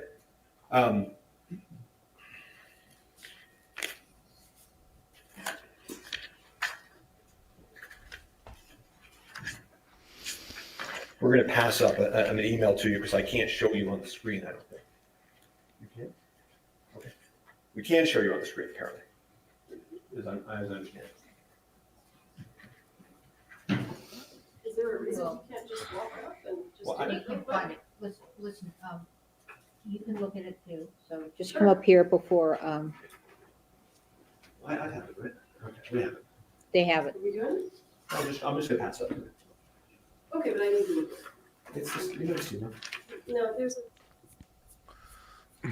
This right here is why we need chess I'm ready clock and criminal trials too. I'm telling you. I'm ready for the closer. Hello, can we get the unit out here like now? Yeah. You each get 5 days tops, cumulative. Figure it out. Wait. Chess clock is running. That's just- Redo this. Okay, can I have a second? Yes. Oh, can I have a second? Rude. Jeez. No, well, that's happened to me before, where they give you something and they were like, "No, I got to at least read it. Let me look at it." You just I handed thought it to you her. said that to the judge. Nate, did she say that to the defense? I think she was saying that to the defense because he looked like he was going up there to start his thing again. So What's the portion that you expect to refresh your memory? She's on the email. Yeah, but what is the portion of the email that you expect to request to refresh your memory? I think the difference here is because I can understand why the Proctor stuff was relevant. I just don't understand why all of this matters, and so I don't know why she would be expected to remember all of these details for this trial. I'm just lost. yeah, what point is she getting at? What's the overall point? Do you think he's getting at? 'Cause I've lost it. Yes, I do. Let her, see if she can refresh her Oh, memory. of course, I just wanted to point out. It just seems Unless- like more of the shotgun. He's just blasting everything, right? Yeah, Okay, just but- blasting anything and everything. And the wild part about it, he has some great points with this thing, and now they're all lost to this madness. He's got to read some document that probably has no bearing on the point that he needs to make. Yeah. It's buried. Whatever point he's getting at, to me, it's just buried. I don't know. Okay, so he doesn't like how they did the search. I don't know why that matters. Something Seth Kenny. I don't know why this matters. I mean, I can accept live ammo made it onto the set, and maybe Alec Baldwin didn't specifically know that. Okay, should he have a reason Maybe- to suspect that the set conditions were refresh your unsafe anyway? recollection? Yes. Okay. Take it back. I think it's basically the everyone is guilty, so no one is to blame defense. Look at how sloppy everyone else was. That Yeah. Alec Baldwin is just as sloppy as everyone else. Therefore, everyone is guilty. No one's to blame. And it is true, right? You're on this email, correct? Yes. And on April 21st, 2022. Either way, he outgrew his welcome long ago. After You should say that again. the search of the prop house, you and the team sent the firearm for testing at the FBI, correct? Yes. I apologize. I think Asked you and can hear answered, the wrong come on.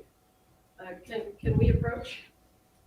You can have my Yeah, he's copy. going over the same thing again. I'll take yours. Yeah. Oh my Hang on. God. If Please he says approach Seth Kenny me. again, I'm going to take a shot. I've been taking a shot every time he says Seth Kenny. I'm on alcohol.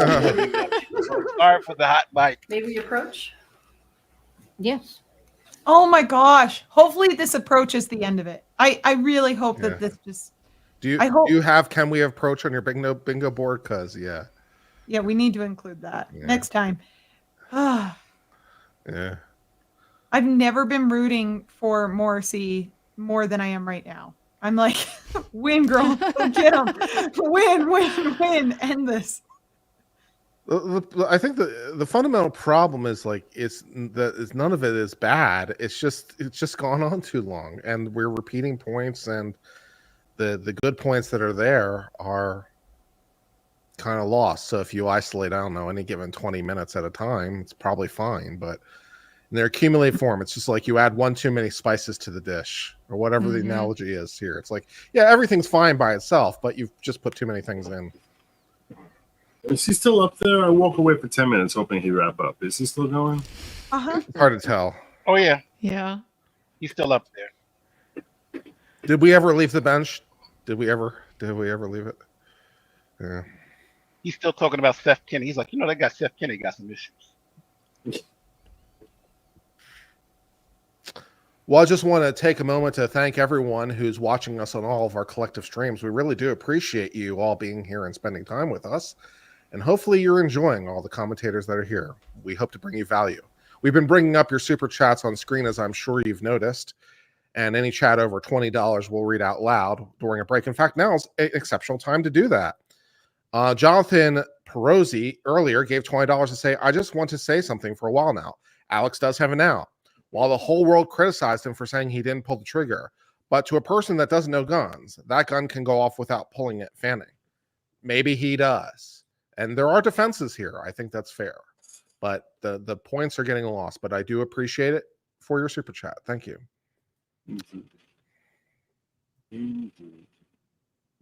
Please visit all the creators that are here. They would all appreciate your super chats and memberships and love and participation in their various chats, I'm sure. I'm sorry for the interruption. I'm going to ask the court reporter to read back the exact same question.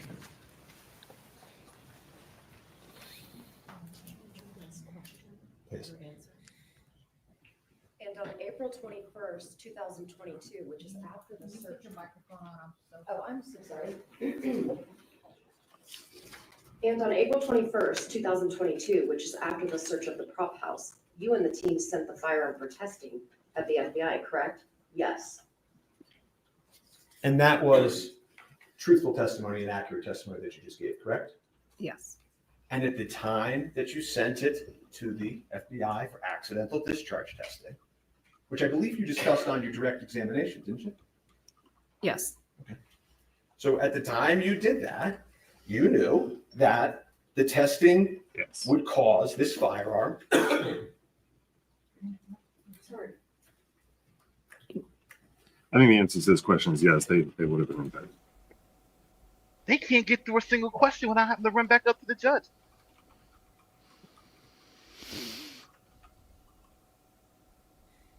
Okay, I take back everything I said earlier about he's doing such a great job. He's so good today. That's all out the window, people. This guy's just lost it for the whole trial for me. This is like ridiculous now. Would you prefer this or bowls? Like the lack of action or too much At the time action? that this testing was ordered, you knew It's too much of a good that thing. the firearm would no longer be in the same physical condition you recovered it in, correct? Yes. Let's take a break. Thank you. What? We're taking a break?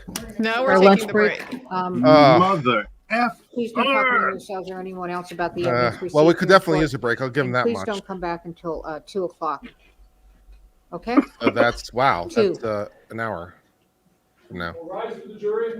So an hour and 7 minutes we got to kill. And now we're in 7 minutes. All right, we're in. Ish. Ish. Now, just so everyone knows, this stream will not be cut off. We're gonna have a placeholder here just to keep the stream going, and then we'll all be back. Because a lot of people who left yesterday were like, "We couldn't find a new stream." I'm like, "How could you not find it?" But we're gonna leave these streams running. So wait, are we going on hold? Is that what you're saying? Is that what you're saying, Nate? We're gonna walk away and come back here? Is that? Yes, and there's Is it a ours? card that Eric has that's posted that has trial on break. Please come back later. You said 2 o'clock, right? Yeah, it's an extra hour. So that's a 2-hour break. That's a 2-hour break. Wow. No, wait, just a cotton picking second. It's an hour and 7 minutes. So we need to No, put down like because Eastern it's time. No. it's It's 11:54 there. 2. So Yeah. that's 2 hours. Yeah. Oh my gosh. Are we, So should hold we on a shut sec. down then? Yeah, we can't leave this thing running for 2 hours. No one's going to know when to come back here. They get notifications when we go live.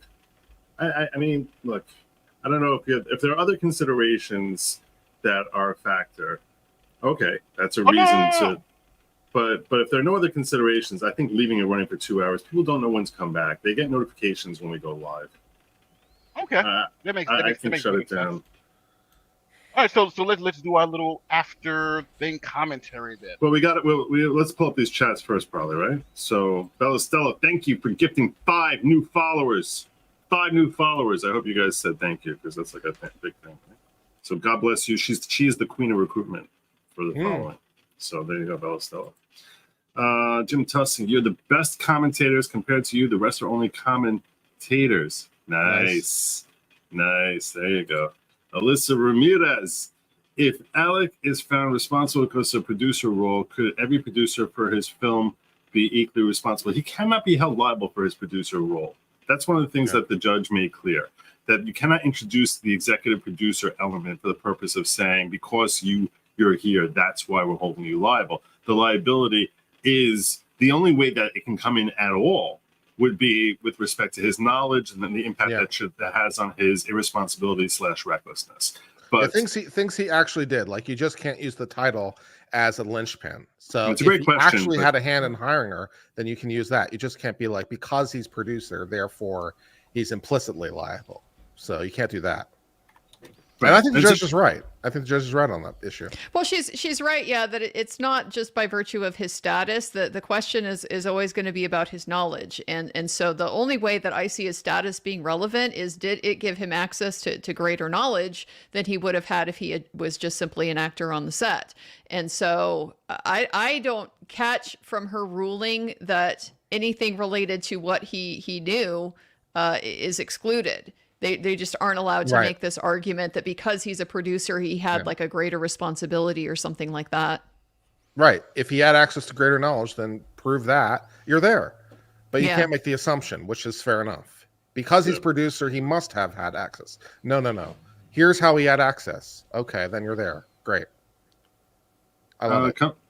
We need to get Lally in here, Proaglici. Sure. Brian Gibson, 5. Hit it. 5. Thank you, Damien. Brian.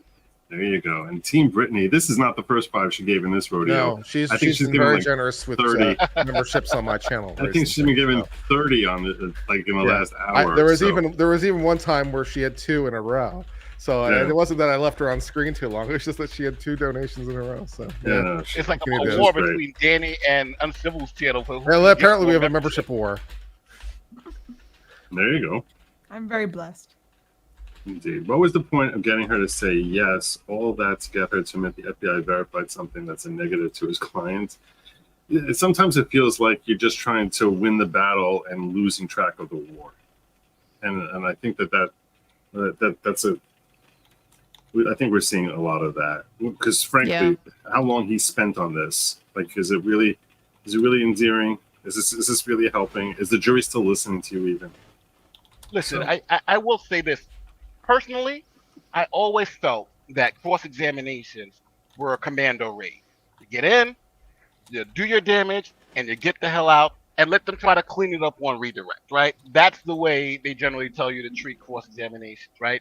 It's always the yes or no questions, make sure that they don't explain anything, and you're in and you're out. Right now, he's just in, and he's in forever. And it's wild because usually when you're doing cross-examinations, there are themes, right? I want to get you to say this. I want you to get to admit this. I want you to get to admit this. He's essentially doing another direct examination. It's like it's essentially that bad. And all the great points that he made earlier, and this may be for those newer lawyers out there, you have to understand when you've talked too much. And I think, again, at this point in time, I don't know if he's performing for the TV cameras, is he performing for Alec Baldwin, but he's damn sure not performing for the jury, because even the jurors are falling asleep doing this crap because it's just too long and it's unnecessary. I don't know. Maybe my opinion is too. I hate this guy too much now. Yeah. Well, I I mean, my impression is that Joe kind of hit it on the head with he just seems to be far more caught up in the battle than the victory. Like, what the reason to be challenging the expert or the witness to pin her down on whether the answer is yes or no, and then he's having to go through all of this process of refreshing her to get that answer, is because that's how you use it as substantive evidence. If she just doesn't recall, then you're having asked the question isn't evidence, right? The jury hears it, and that might resonate with them. But if you can't get her on record saying yes or saying no, you don't have a substantive answer to the question. So you can't argue that fact then in your closing argument. The problem is a lot of these facts don't seem very important. Maybe I'm not getting it. I don't know. Maybe I'm not getting it, but the overall point here seems to be that they don't know where the ammo came from. I think we got that. We didn't have to go through all of this. Did you shake every box? Did you look in every box? Did you take the video surveillance? That to me was just really unnecessary to be able to make that point. And the overall thing that they're trying to get at here is to suggest, okay, well, it's possible, I guess nobody knows how the live ammo got on set, in which case, how could Alec Baldwin suspect that it's there? That point has been made. I just don't see the need to dig in on all of these steps that he took to get them there. I mean, she basically said, basically said straight up in the report, now she was never able to discover the source of the live ammo. That's all you needed. You didn't need all of this other stuff to get you there. Yeah. Just to let you all know, backstage we've been talking. There's been a change of plan here. We're not going to be shutting the stream down. We will be leaving this up. We're going to try to see if we can keep this going for 2 hours of break. This should be entertaining. Keep this baby going. Andrea says she can do it. So, all right. And we'll all be bouncing in and out to grab some food in between, so this way we can, keep things going here while still enabling people to actually subsist. So here's why I think the source kind of matters. And okay, the source doesn't necessarily particularly matter. I think it goes back to the argument that, Andrea, like you were saying, it could have been done way earlier, right? He already made his point. If Alec Baldwin had gone out to the supplier's house, he would have been apprised of the situation and of the risk. But there was no way he could have been apprised of this. This is one leg of, I think, their argument. So I think there's a 2-leg argument here where the first leg of it is, even if he had taken out the ammunition, looked at it, shook it, done everything that you guys are saying he should have done so that he was not behaving recklessly, okay? Even if he had done all of that, there's still no way he would have freaking known, okay? So that's part 1 of the argument. Part 2 is... Unless he looked in the gun. Pardon? Unless he looked in the cold gun and saw that there's not supposed to be a blank or a dummy in there, in which case... But that's the point, is she can't even tell the difference between a blank, a dummy, and a live round. And nobody was even aware that there was live rounds on the set. So he wouldn't have even been aware that he should have been looking for a live round and been able to identify the live round. That's what he just proved through that very, very, very long and arduous cross, is that nobody freaking knew. Nobody was unaware. Now, you may disagree with that, but that's going to be part of their argument. The second part, I think, of the argument is going to go, hey, look, even if he had taken the proper steps, we don't know how the gun went off. So he's only liable for those 2 things. Those are the only 2 things that he did that would make him guilty of involuntary manslaughter. And you can't prove either of those things. And so there is not a case here. You have to acquit him. I think that's where they're going with this. Just my 2 thoughts. You're free to disagree. I just think that's where I think this is going. You sound like Johnny Cochran there. There was no case here. You must have quit. You gotta rhyme it though. So I think I agree with you that is where they're going. I guess I'm just not sure that I think that's enough. Oh God, no! It's not a winning argument. Yeah, it keeps bringing me back to the whole reason you have these safety standards in the first place is because you accept that you may not know everything. You accept that you may not have all the information. That making assumptions is a bad thing when you're dealing with something as potentially dangerous as a firearm. So, to me, this is kind of circling around the bigger problem here, which is that it's foreseeable that mistakes can happen. And so given that, that's why you have all of these other protections in place with the set safety meetings and the blocking out the scene and the not pointing the gun at people, et cetera, et cetera, et cetera. Because you don't have to have actual knowledge that the bullet is in the gun. That would be a murder charge if you know and you do it anyway. You're talking about a very different mental state here. Mm-hmm. It's the fact that he doesn't specifically know it's there. There's a risk that it's there because that risk is always there when you're dealing with firearms. That's why you treat every gun like it's loaded. Yeah, I agree. And I think that's what the defense's argument should be hammering on, is that he wasn't aware, because was he aware of this risk? And I think today they started building those bricks with the whole, hey, all the bullets look the same. Everyone had live ammunition all over the place, right? This guy had ammunition. This guy had live ammunition. This was a dangerous set, and it's going to the part where even like Danny said, even if he did check the gun and saw that ammo, he wouldn't have been able to distinguish the two. But I think Joe's point to that was even more profound, where it's supposed to be a cold gun. And the lawyer at the beginning said cold guns have nothing in it. So I think it kind of cuts both ways. Where if I'm looking at a cold gun and I see bullets in it, my first question is, hey, there's bullets in a cold gun. Why is it even possible? But now it's like he's arguing 2 things. One is the cold gun just shouldn't have been anything in there, And then the second, well, even if it wasn't, even if he did see stuff inside there, he wouldn't have known if it was live ammo or not. So which is it? So that's what I'm saying. It's now he's making it a little bit more confusing, but I don't think the jury's going to see that. I think the jury's going to say, if he couldn't tell the difference between fake ammo and real ammo, then what are we doing here? And I think that's how regular people look at these situations and try to figure it out. If he couldn't tell the difference, then obviously there's no way he could not have been reasonable, because he wouldn't have known it even if he did check. I think the counterpoint to that is, if nobody can tell the difference between these things, then how is it safe to have any of it on the set? That's why you don't have the live ammo. That's why to have all that other stuff is great, but live ammo, because you can't tell the difference. And matter of fact, and that's why I think the part where she was trained, professional, blah, blah, blah, blah, you can tell the difference, but not all these other people aren't you. That's why you have an armorer. That's why you have these people can tell the difference. Me, as a stupid actor who doesn't know anything, don't know. So I think that's that's all been lost. And all this cross has been lost. Returning to my analogy that, maybe more relevant to people who are not familiar with guns.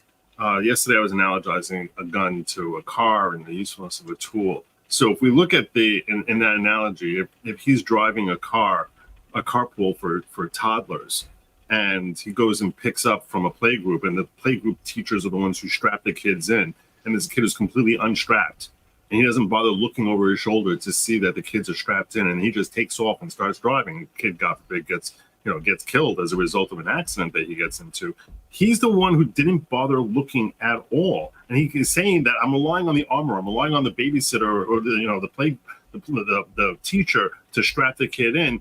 But why the hell are you not you're the one who's ultimately responsible for where you point the gun. You're the one who's ultimately responsible for pulling out of the driveway. That's why I think there's a fair analogy here. You're the one who's operating this machine and saying that I'm reliant on other people to do their jobs. And now that there's no irresponsibility on my part for not taking the 2 seconds to ensure that someone's not going to die.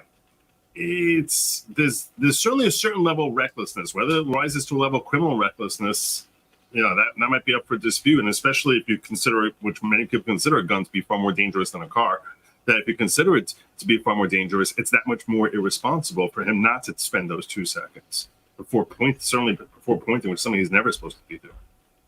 But in your analogy, you would have to also add that the person is a professional person to put the children into the car. Like, this is a person you hired just for that reason. And then there's a second person to also make sure, right? And both those people failed, and then you get into an accident. So if you add all of those layers to it, I do think it also changes the perspective, because now you're saying, well, the person who was trained to do this, who we hired to do the specific thing, failed, and then the person who we hired to check to make sure that person hired to do that thing also failed. I'm retracting my analogy for the opposite reason, because in this scenario, pointing a gun, the driving of the car, I'm comparing to pointing a gun at someone, and you're obviously always allowed to drive a car, and you're never allowed to point a gun at someone.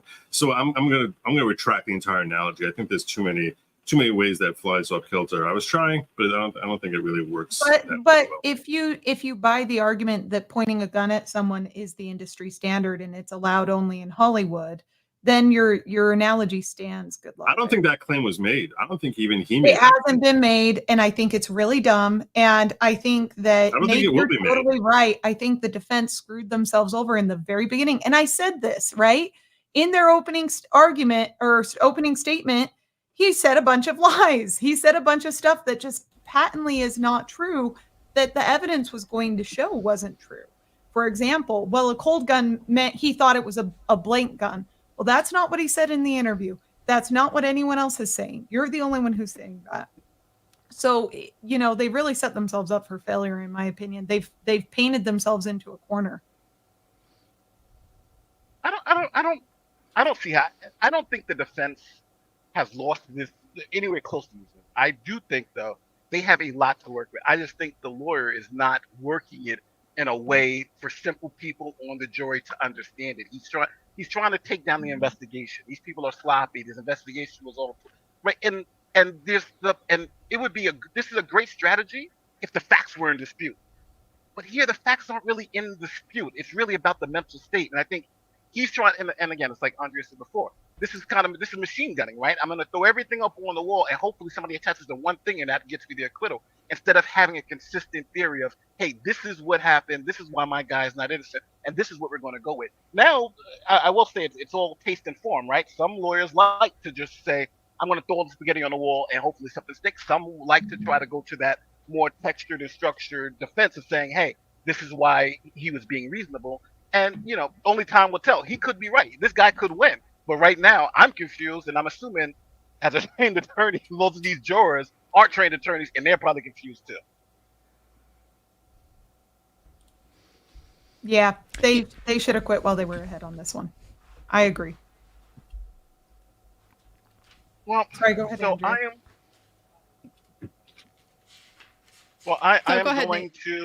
I am going to go and drink some more mimosas while I'm here on the beach listening to this madness. This thing got me so mad because at the beginning I'm like, yes, he's doing so well today. He's doing so well. Then, like an hour in, I'm like, why are we still doing this? Then it's lunchtime, and I'm like, oh my God, what did I just listen to? I don't know if I'm the only person who felt that way, but we were singing his praises at the beginning. Now it's kind of like, what the hell is he doing? Is he lawyering for Baldwin, or is he lawyering for the jury? Which one is he? Who is he acting for up there? Yeah, it's a good Agreed. question. Well, I'm going to go eat food. I love you guys so much. Thank you for everybody who subbed. Thank you for everybody who gave out memberships. And otherwise, I will be streaming afterwards and giving out blessings. So if you're wondering where those are, just hang tight. Thank you, everybody, so much again. And you guys have a good one. Be back in 2 hours. We will be back at 2 p.m. Mountain Standard Time for everybody. Reminder. At the end of the day, we're all still here because of Andrew. That's what it is. You can dump it on me. It's totally fine. She's like, totally no, my chat's gonna revolt if we close. We're like, fine. My chat we'll is stay right here. there with yours, Andrea. They want to keep it open, and Legal Vices generously donated his idea of the bingo sheet. I stole it. It was donated. Whatever. We use it together. But he also dumped all of his wonderful viewers into my chat. So we're very grateful for that. So it's great to keep it open for us too. All right. And remember, shots every time this lawyer says Seth Kenny. If we hear Seth Kenny's name, we take a shot. No, we won't make it to the end of the day. Good thing I decided to become sober last week.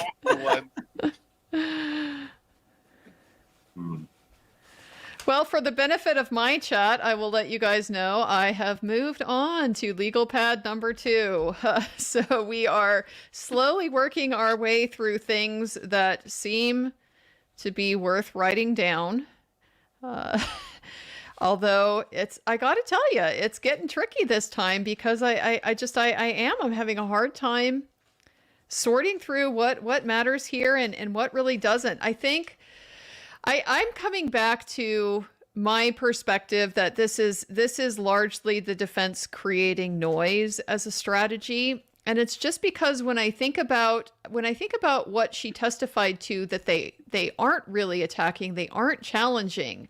That's what kind of brings it to the forefront to me about what they're overlooking. And that's that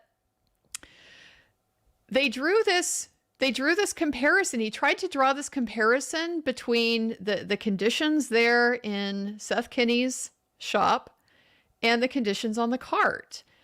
And she basically said, yes, they were equally bad. And we were hearing through her direct examination. Yeah, everything was chaotic. There was live stuff all around. It was mixed in. There was live bullets, in places where they shouldn't have been. There was loose ammunition sitting around on this cart, bandoliers, guns. If she had kept things organized, not had loose stuff floating all around everywhere, then would it have mattered what Seth Kenny did in his workshop? Unless the argument that they're trying to make here is that even Hannah Gutierrez didn't know that there was live ammunition. I don't know. Is that the point that they're making? I'm hopeful we're going to hear from Hannah Gutierrez. I think it's interesting. I was critiquing this morning the chaotic, all over the place opening. And I was like, you want to have a theme, you want to have a consistent. Perhaps he was just preparing the jury for what he was going to be doing throughout this trial, which is just, I'm poking everywhere I possibly can and hoping that some of it's going to stick with you. So I'm starting my opening statement by going in 7 different directions and 3 sidebars, literally like 3 sidebars in the middle of his opening statement that I get pulled aside. And here's a preview of what the rest of this trial is going to look like, where I'm basically just going to be, I guess, the old adage, if you don't, they tell litigators, if you don't have the facts, pound the law. If you don't have the law, pound the facts. And if you don't have the law or the facts, pound the table. And that's what we're really seeing here. We're seeing him, pound the table as much as he can. So to me, does it work? Yes, obviously it works sometimes. You do whatever you can for your client. It does feel like he's pounding the table. And it's like, things that are not really poking holes, but it's just displaying how you're not perfect either. You know what I'm saying? Okay. Yeah. But my imperfection didn't lead to this woman being buried. So well, and even if everybody is imperfect, that doesn't mean that you get the get out of jail free card just because everybody else is also bad. That's going back to that whole argument. Well, if everybody is reckless, then nobody is. I don't think that's really, really viable. I'm all for blasting the state's case. I'm all for blasting the investigation, but it has to be on points that matter. And so it just seems like when they are focusing so much on stuff that seems collateral to me at best, because the whole point with Alec Baldwin is that he's the last link in the causal chain here. Had he not pointed the gun directly at her while it was loaded with live ammunition, whether he knew that fact or not, and cocked the hammer and, pulled the trigger, which is the factual dispute, then it wouldn't have happened. So how it got to be in that condition just does not seem particularly relevant as to him. And that's why. But those are the terrible facts. If you're hired as his counsel, those are the terrible facts. You can never get around those facts. I mean, those are just the facts. You have to present the best case you can, given those facts. That's why I kept stressing the best thing for him to be doing is focusing on the fact that this is not reckless in this environment. And there are different environments that dictate appropriate versus inappropriate behavior. In this type of environment that he's been in for 40 years, nobody has considered this inappropriate. To hold him culpable for following the same yardstick doesn't seem to make much sense. And there's a civil penalty. That definitely should come, and he's faced civil penalties on this. But that's what you have civil penalties for an accident, and you have jail for irresponsible recklessness that leads to an accident. And that's how society has decided to handle these sort of things. So, yeah, he can't get around those facts that you're saying he should that are still sinking him. But the way he could get around them is by saying that this is a cult. This is not. It's an accident. It's not criminal unless I went out of bounds of what's considered normal here. Yeah, I think that's the key to it all, because it's intentionally disregarding a known risk. And so the point I think he has to make is that, yes, of course, everybody understands that there are risks with handling firearms. That's a common sense perspective, and that's why they have the guidelines, and that's why they have all of these professionals on set to be able to ensure that some basic protection is there given the risk that everybody is dealing with here. And so, absent some proof that he should know not to rely on them, I still keep coming back to that's really the strongest thing that he has to go with here. I don't know what other facts there are out there that might either help or hurt him in this regard. I just kind of heard these little bits. Okay, he was FaceTiming during his safety meeting with Hannah Gutierrez.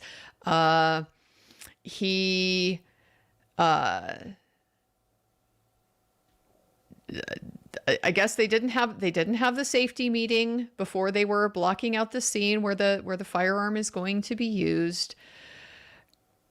I can see the potential for leaning on the fact that he's there to take direction from people. When he's there in his role as an actor, he's really there to do what he's told.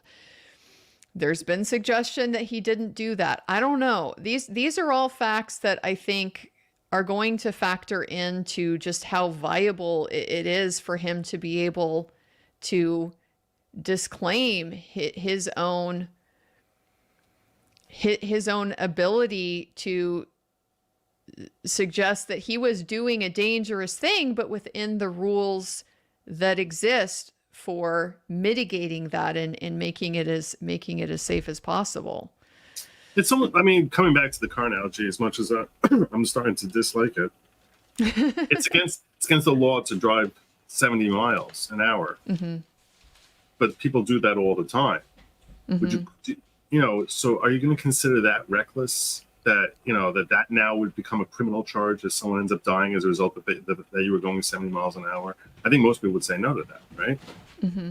I think they would say no to that, but I don't think it's a good analogy, because I think the analogy is much more like driving a car 70 miles an hour directly at somebody. That's a little bit more analogous to pointing the gun at them. See, I don't really see. No, no. I don't really like that. You mentioned that yesterday, and I winched when you said it. I whinged yesterday when you said it yesterday, because here's the thing, okay?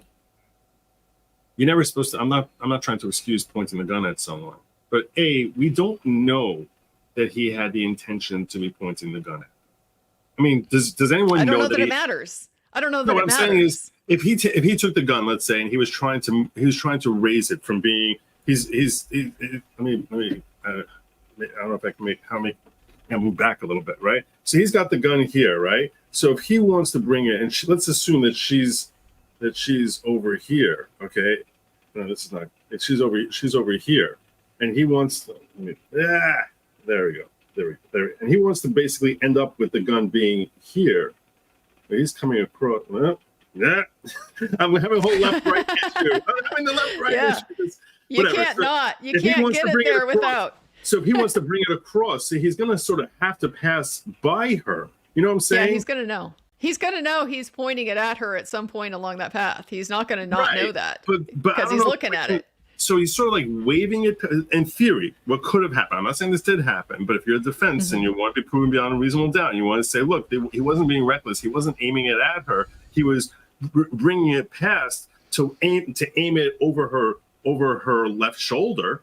So in that case, it's not that he's aiming it at her. It's that as he's passing by, trying to get it to aim where he's aiming, he ended up passing by her.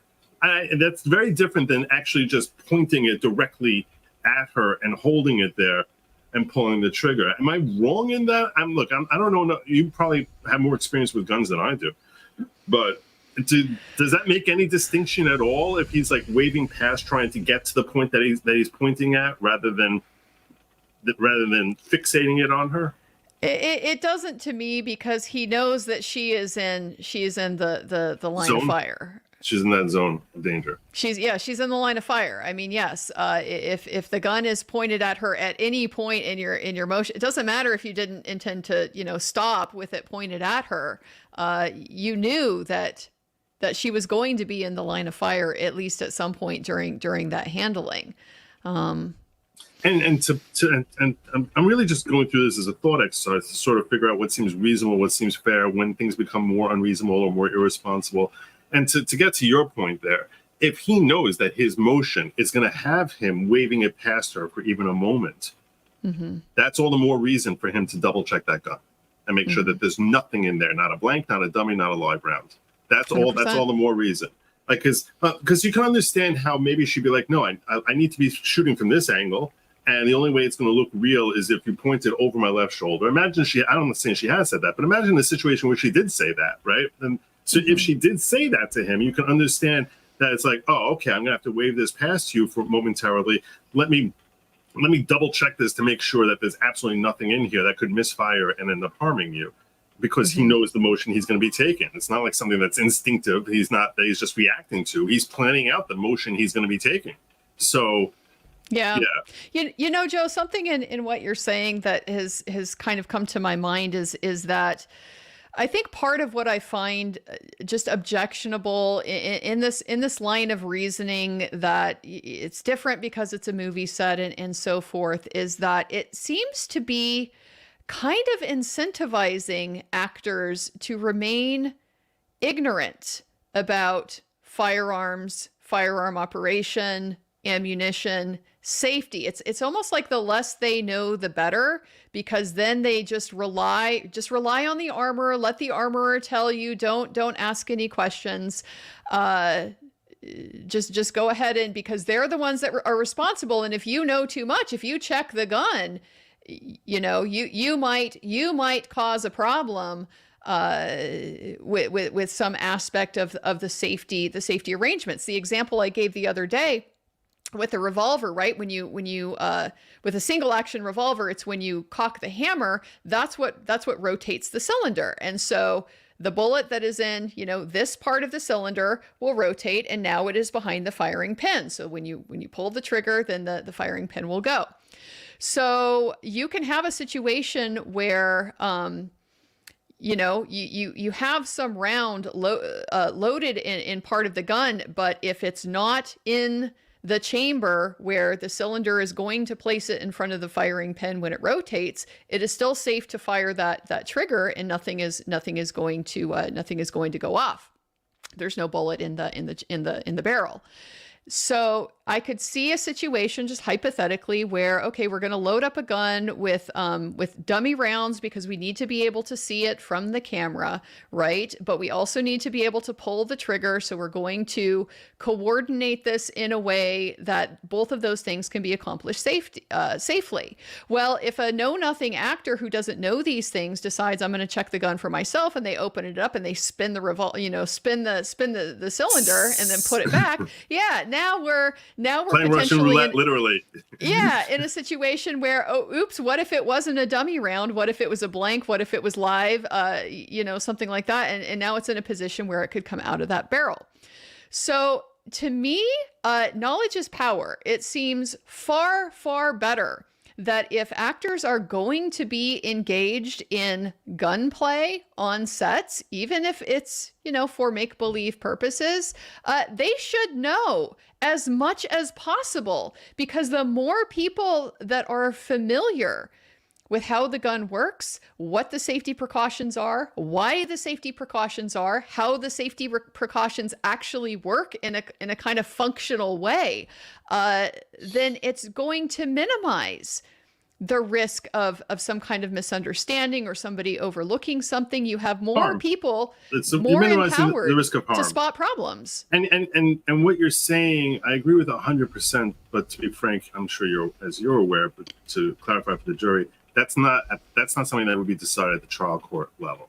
That would be something that would be decided by legislature, or perhaps a court that's interpreting duty of law, duty of care, and things of that nature. But what Andrea is saying is completely correct, and there are many laws that are designed for public policy that we in fact, most of our laws are really there to sort of dictate healthier societal behavior. So, if you think about almost every law we have is designed that's restricting your freedoms in one way or another, restricting how you can act and what you can do. They're designed to promote a healthier societal behavior, and that's what you're really advocating for here, which would be consistent with that premise. So, and I'm not even necessarily saying, like, let's have legislation for this or let's change all the rules or so. I'm just going down to a basic culture, right? If the culture on set and the attitude that people bring to set is, well, I don't have to know this because other people are going to take care of it. I can just rest in this make-believe world where we're all pretending things. Rust, and not Alec Baldwin. Yeah, and there's not going to be real world consequences for that. that to me that's a big cultural problem, because you are way too caught up in your own mindset that none of this is real, and that you can pretend things that people out in the real world, in reality, it wouldn't happen. And it's just, it almost creates this situation where there is a misperception of risk, because you aren't taking it seriously. If you were taking seriously that this is a real gun that is capable of firing real bullets that can kill real people, surely you would take that more seriously. And part of when I was assessing the terrible opening that he had yesterday, the Spiro, at a certain point he said, in that moment, he's not Alec Baldwin, he's Harlan Rust, and he lives 150 years ago. So you can't hold him accountable basically you can't hold him accountable as Alec Baldwin, is what he's implying. And I'm thinking to myself, well, thank God he wasn't an arsonist, or there would have been like countless fires. It's like, oh, he's setting fires all over the place because he's not Alec Baldwin. He's Harlan Rust. It's go charge Harlan Rust. Go dig him up. I mean, what does that even mean? It doesn't mean anything. Yeah. So yeah, living their fiction worlds. And it's one of the potential considerations or outcomes, I guess I think I see with this particular trial, because yes, I recognize that on the sort of classical jurisprudence level, the jury is supposed to look at the evidence, and they're supposed to look at the law that they're given from the judge, and they're supposed to neatly apply to the one to the other, and in this completely isolated rational world, reach their decision on guilt or innocence.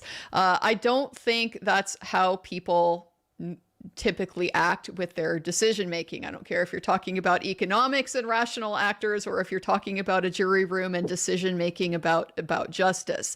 There are just other things that influence people and how they think about those decisions.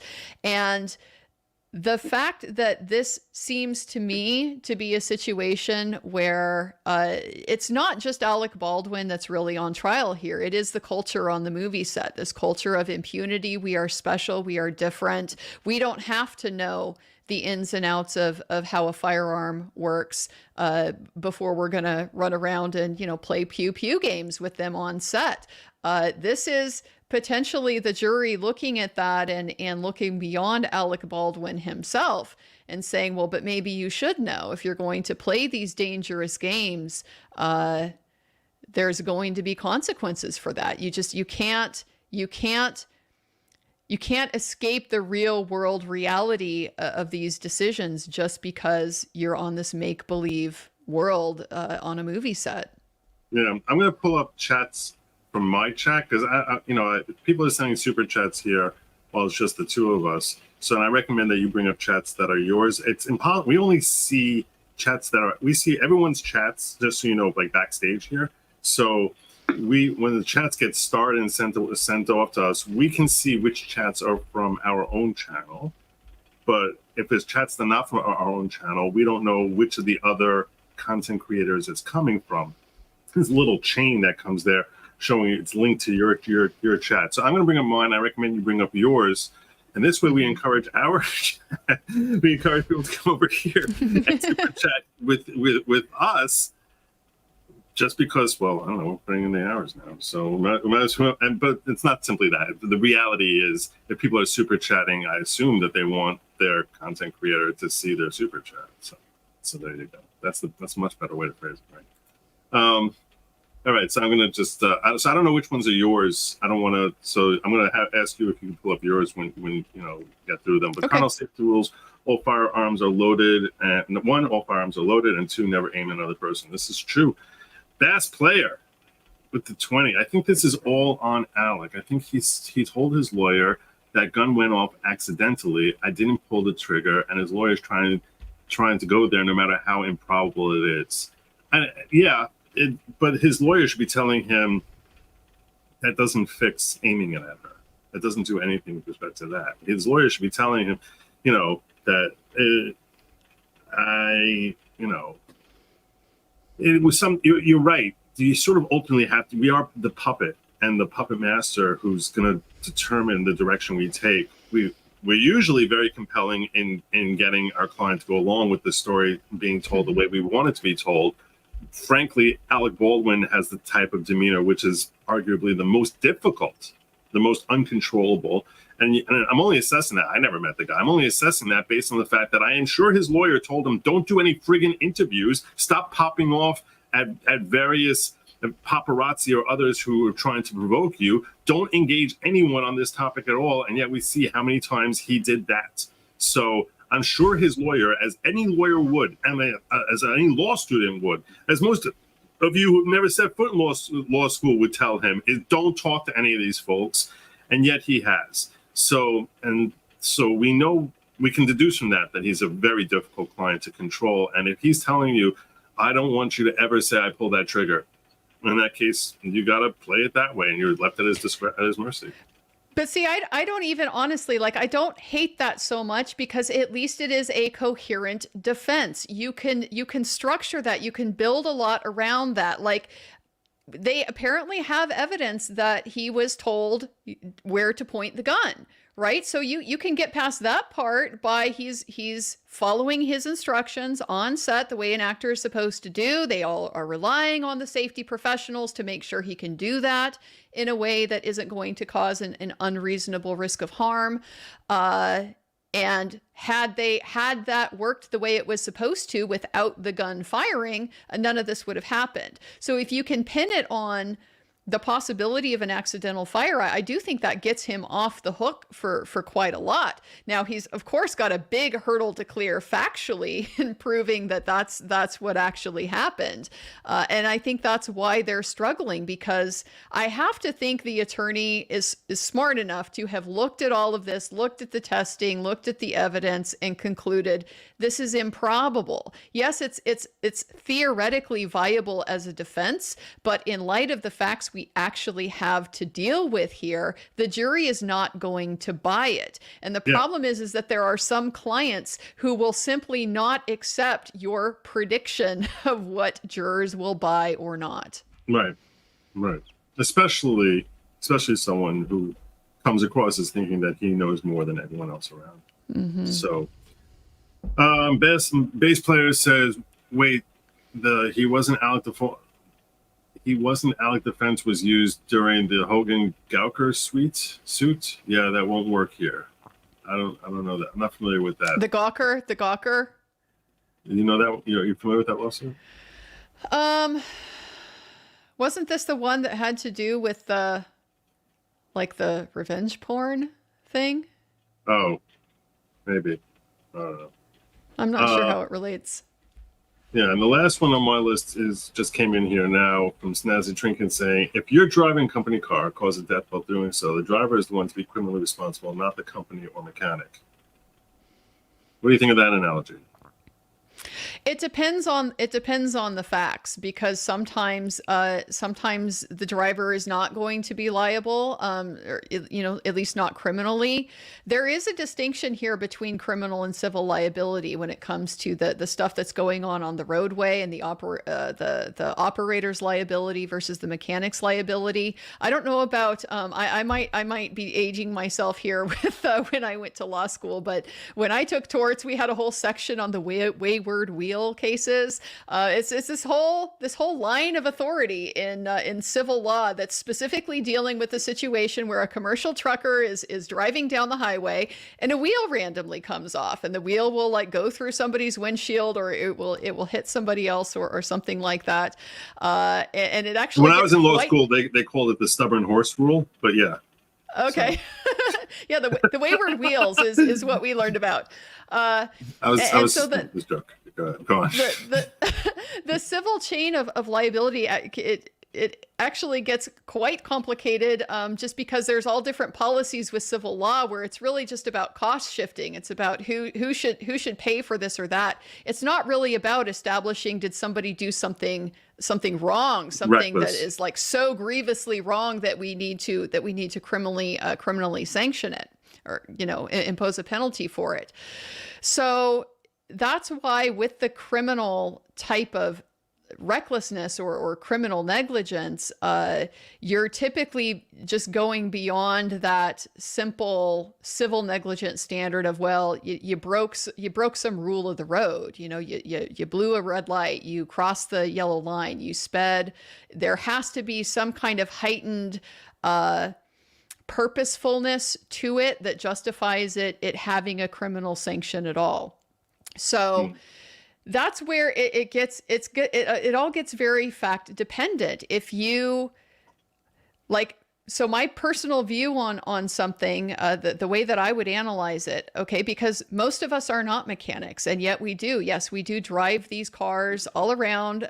Some people have little to no idea about how the car operates, what it's doing, how the systems work, and that's, you know, that's understandable. It's a fairly complex system. Not everybody is mechanically minded. It can be a lot to learn and so forth. So yeah, we rely on the manufacturer to get it right. Mechanics. How many times do you get a recall notice? It turns out, I'll give you an example. Certain model years of Jeep Cherokee, apparently, like, I would never buy a late model Jeep Cherokee because I don't remember exactly what the model years were, but the fuel tank is a big problem. It's like outside of the crumple zone. It's right there behind the bumper in the back of the vehicle. So you have a rear end collision. It's like the old Pinto problems where, you know, you get a spark with a You metal on spontaneously metal. combust. You can have big problems. Yeah. And so I learned about this from a criminal case where that's what happened. A lady got rear-ended at high speed, or her car explodes basically, and she burns to death. You don't know that, you know. How is anybody going to be in a position? We don't expect people to have so much knowledge of cars that they can go to the dealership, right, and be deciding what they want to buy, and be, you know, checking for the location of the fuel tank. Like, we just don't impute that kind of knowledge to people.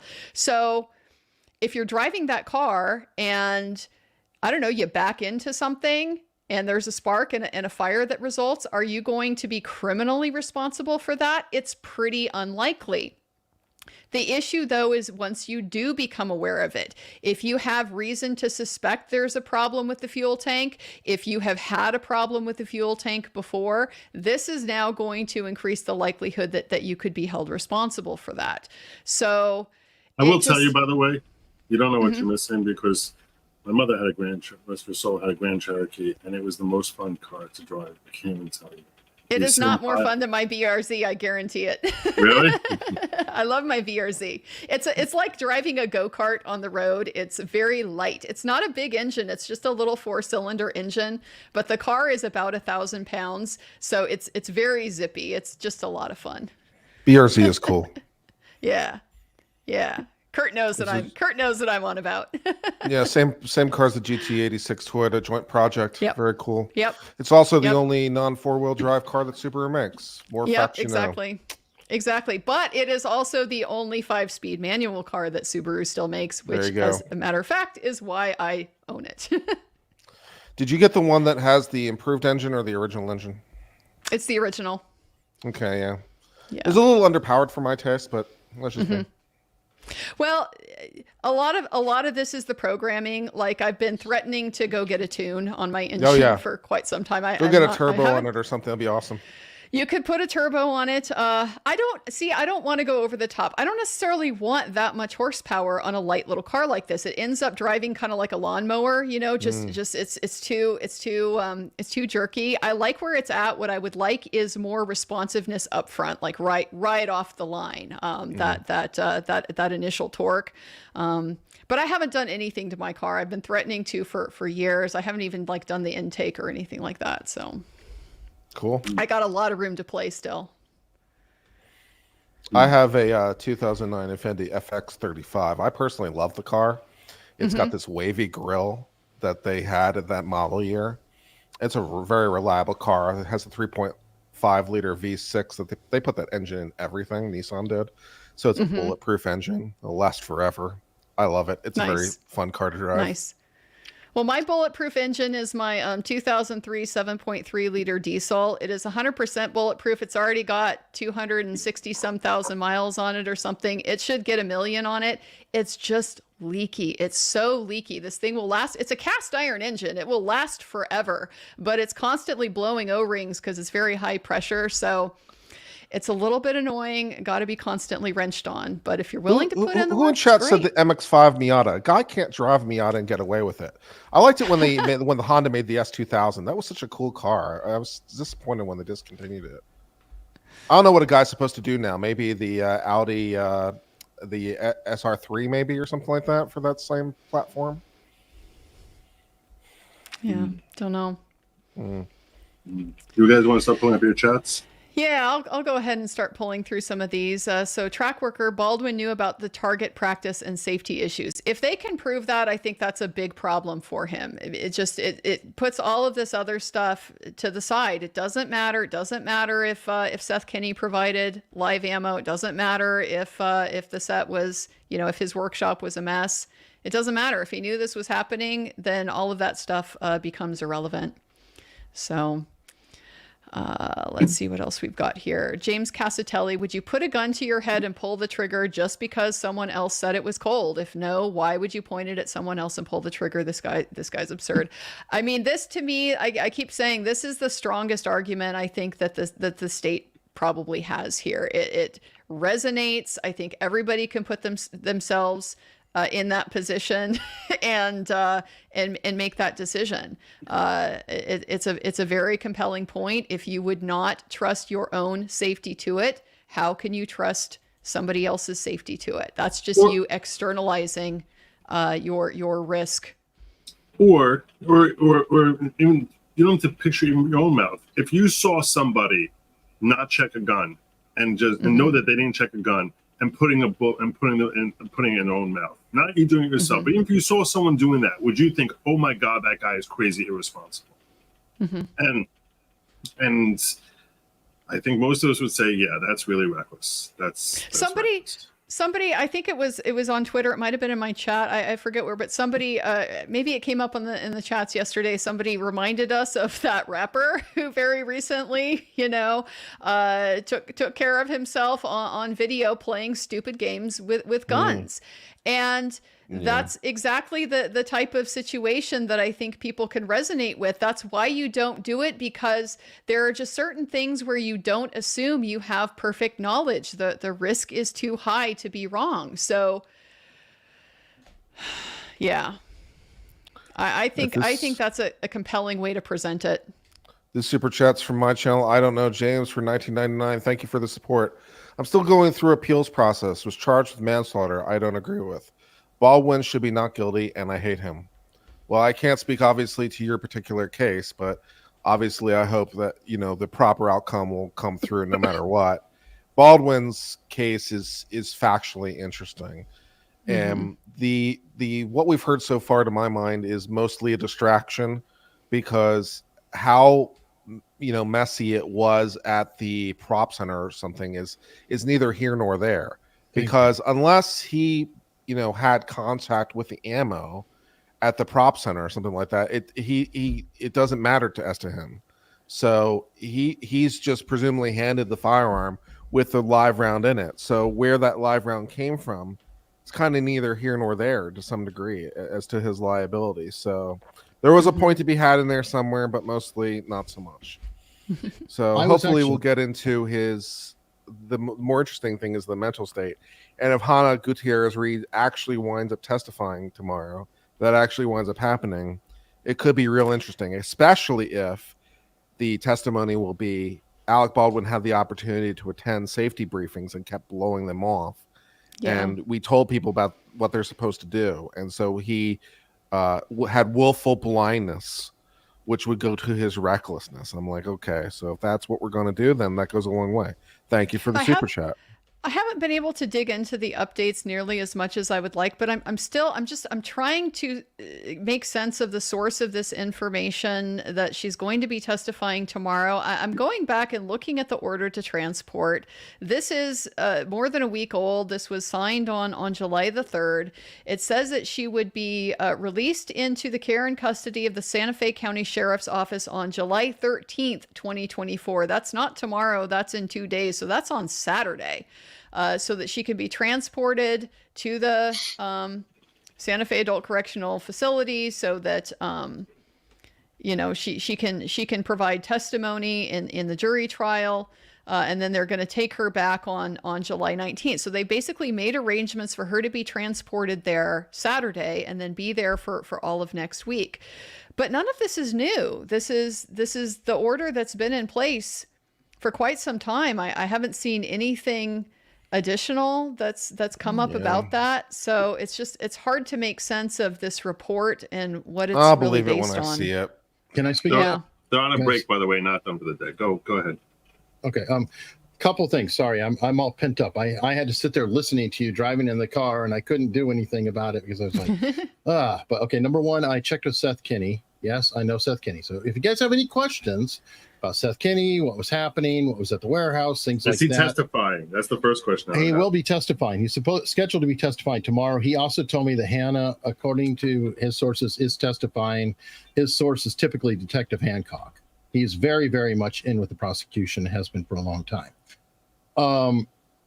But while all this is going on, I didn't hear any of you say, because I wasn't listening every second I was trying to, I do not feel that Spiro is acting as Alec Baldwin's lawyer. In a lot of ways, he seems to be laying down or retrying the Hannah Gutierrez case. Because to me, all of that is noise. And I'll just give you my personal opinion. I'm not the lawyer, so you all can pile on a second. Let's say that Seth Kenny, who he's obviously painting to be the boogeyman, who Joe Bowles is painting to be the boogeyman.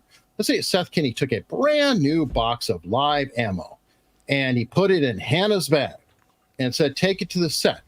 Does that exonerate Alec Baldwin from his responsibility to not be pointing at people and not controlling these sets? And this is the same Alec Baldwin who gave a master class, and I was going to pull up the interrogation where he talked to the cops about the differences between the live rounds, the blanks, dummies, and also stated, no, never point at anybody. I would never point at anybody. If this was any other actor on the set and we didn't have all this testimony, 100%. I don't even know why they would try the guy. You'd be like, hey, the professional gave it to him. He was confused, didn't necessarily know. But this is a guy who very clearly is knowledgeable, has proven his knowledge at intermittent points. He's given a class while he's flirting with them, in my opinion. Other times he's less knowledgeable. So I'm curious what you guys think about my opinion about he's acting like Hannah Gutierrez, defense lawyer, versus Alec Baldwin's, because I think that all that stuff in the shop and the mess and it just seems kind of beside the point. For me, I think it was for the best explanation for it is the blame is everyone is guilty, so no one's to blame. So if you can show, for example, that his place was a mess and he wasn't doing his job, if you can show that the tech didn't do a proper search and they didn't do their job, if you can show that basically everyone is guilty, then you try to occupy a moral place where no one is to blame. But we already have two convictions. Eric, I tend to agree with you a little bit. I do feel like it was a little bit of a copy and paste type deal. Yeah. I feel like they were kind of following along with the Hannah Gutierrez trial, and they said, oh, this is a great argument. I think I'm going to use that. Let's go ahead and go for it. And I think that that's where they went from there. So I tend to agree with you. I think that there was probably some copy and paste element there. I was talking about earlier, though, I think that they're going to try and argue that if you guys couldn't even tell the difference, how the hell was my client supposed to tell the difference? That too. And in what way did my client act recklessly? If what they did was not reckless, if what they did didn't rise to the level of criminal negligence, how in the hell did my clients? Now, back to Baldwin, though. Back to Baldwin. He answered that. Yeah. So back He to said it was Baldwin, there's supposed to going be to have empty. to be the pointing argument, right? They're going to have to argue industry standard next. So there's got to be two arguments being made. And I agree with the other panelists. The argument about industry standard hasn't really been made yet. Now, it doesn't mean it won't be. It's just we haven't seen that yet. But for right now, it does seem completely useless. Like I said, he buried the lead. There was definitely a murder that occurred today. We all died of boredom. Okay. There was definitely unintentional homicide here. And it was, we all died of boredom. And My wife was crying in the car. I mean, she was screaming. Really? Why? No, I mean, not. Oh. I mean, like literally, like, just shut up. But why? I mean, she was just like, what does that have to do with anything? And by the way, back to Baldwin. Baldwin himself is the one who said, well, even for that shot, we weren't supposed to have that. It was just a dress shot. We didn't need anything. Again, his interrogation, I feel, is devastating. And Kurt, I mean, you said it. Again, you've never said it. Keep your mouth shut. Every lawyer who has any knowledge in the world, just don't talk to the police. You don't even need your right to a lawyer. Just your right to remain silent is all you need. Just keep your mouth shut. Nothing you say is going to help. Anything. The problem is every word you say freezes you into a position. It gives you no flexibility for the future because now anything you say in the future has to be consistent with what you said in the past. But if you've never said anything in the past, then it gives you flexibility to be able to present different arguments or put them into a different light, as opposed to freezing a particular argument in amber. So the talking to the cops was a mistake. I think the cops knew exactly what they were doing, though. Put some attractive women in there, lower his guard, and he wants to impress them, so he starts saying things. Seemed to work out pretty well, you know. So they were competent there. They might have been competent elsewhere. The cops were competent with who they put in the room. I think they got that one down. And then, you know, Alec Baldwin's over here like, let me go with the George Stephanopoulos and give this interview, which then freezes particular arguments into play. So now they can't argue, you know, that they are sort of locked into this idea, well, I didn't pull the trigger, which seems absurd, as opposed to focusing on an idea of, you know, I simply relied on whatever one else. It's like I lose options as your lawyer because of every time you open your mouth, I lose options. That's sad. I have one overarching question though, because I'm gonna keep getting back to Seth Kenny, and part of the reason that I personally have taken a ton of hits because I know the guy, and I covered it. Let's help me understand. Okay, let's say we paint the picture that Seth Kenny is the boogeyman. I'm in the so what land. For Hannah Gutierrez, so relevant. It's unbelievably relevant. But for this, what are you proving? Did he teleport to the set and pull the trigger himself? No, the guy never was on the set. So even if he did feed live round, again, live rounds, everything else, what does it matter how bad or good or otherwise Seth Kenny is? How does that affect Baldwin being responsible at that moment? Eric, I think you're absolutely right. I do think that they're pulling a lot from Hannah Gutierrez's trial. Obviously, Seth Kenny being the boogeyman matters way more in the Hannah Gutierrez trial, right? 100%. However, Seth Kenny didn't just disappear. He was the prop master on set. So no, he was not. He was a supplier. Sarah Zachary was the prop master. Sure. But it's from all the testimony we got, okay, the guy was basically on set, okay? He was basically working in part. That's the testimony we got last time. So it doesn't matter that actually wasn't his role or that he's testifying to otherwise. What, hold on. You just said it testified he was on set. He was never on set until after the incident. And that was to unlock the truck. And he went there. But during the entire filming, he was never on set. Not even prior to the filming. It's very relevant. I'm not trying to be annoying about that. So he wasn't involved in hiring Hannah Gutierrez? He suggested her, the line producer. So he picked a shitty person. Regardless, that's the point I'm getting to. So he picked a shitty armor. Okay, he handpicked her. Okay, it wasn't like the production team went out and did that. He did that. So my point is that my concern is that they're opening the door to the whole production element of this for their own client. That's the dumb part of this. okay, if they open it up, I think that Seth Kenny has liability. I get he's your friend. I get it. Or acquaintance. He's not my friend. He's just He's your somebody I'm acquaintance. talking. Sure. And I don't Let me want just to put it this offend way. him. I have other sources too. Two of them are extremely major. There's a reason the prosecutor was going after me. Okay, that gives you a level, if it helps at all, of other sources that I have and have had long exchanges with. So just to clarify. Right, which is fine. I'm just saying Seth Kenny showing the negligence of care in his supply room, okay? Those supplies then being passed over to the set. If we were unaware, okay? If everyone on set was unaware that Seth Kenny was that negligent in actually carrying out his job as supplier, how the hell was Alec Baldwin aware?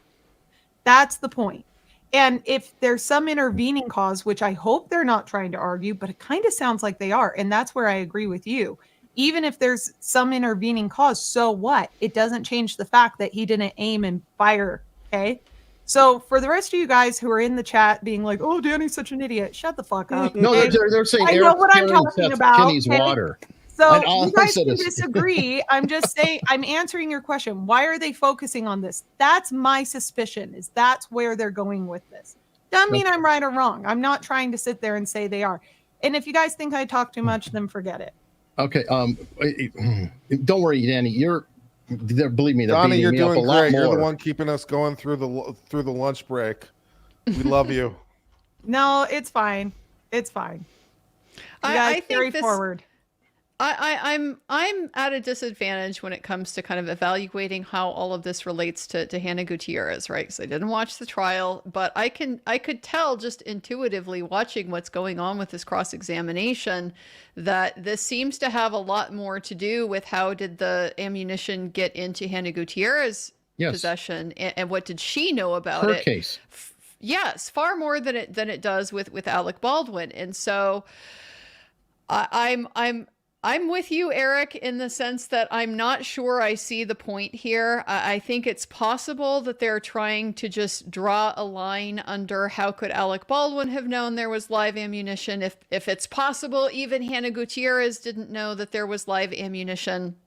I just don't think that gets him out of harm's way, because to me, it just keeps coming back to, you always assume the possibility of live ammunition. That's why you have the safety standards. And so it's always going to come back to the situation of what happened during the shooting. What happened? Did you pull the trigger? Did you cock the hammer? Did the gun go off by itself? Did you point it at her? And were these things reasonable under the circumstances, or were they reckless? Yeah, and again, that's why everybody's saying, Eric's carrying water, Eric's buys for Seth, whatever. You say anything you want. That's why I said, let me just say that Seth literally took a box of ammunition and put it in Hannah's bag. So I'm taking 100% of that, saying, let's say he's 100% culpable for getting live ammo to the set that he was not on. Let's say he was. That counts for everything in the Hannah Gutierrez trial, but I don't feel like I don't even know if it counts for does this one. that. I mean, it's relevant, but I'm not necessarily sure it's positive, because that would potentially expose him to liability. But I'm not sure it gets Hannah off the hook, because she might have an independent duty to check too. And I'm not sure it necessarily gets Alec Baldwin off the hook, because he has an independent duty to check. The question is the nature of the duty, and the question is the nature of your disregard of that duty, and whether or not it amounts to recklessness. So, Name one time I blocked anybody, Bumpy Johnson. Name one. Wherever you come from, whatever feed. Tell me when I did that. Yeah, don't worry about it. But yeah, I mean there might be a lot of independent liabilities, and this is true in other cases as well.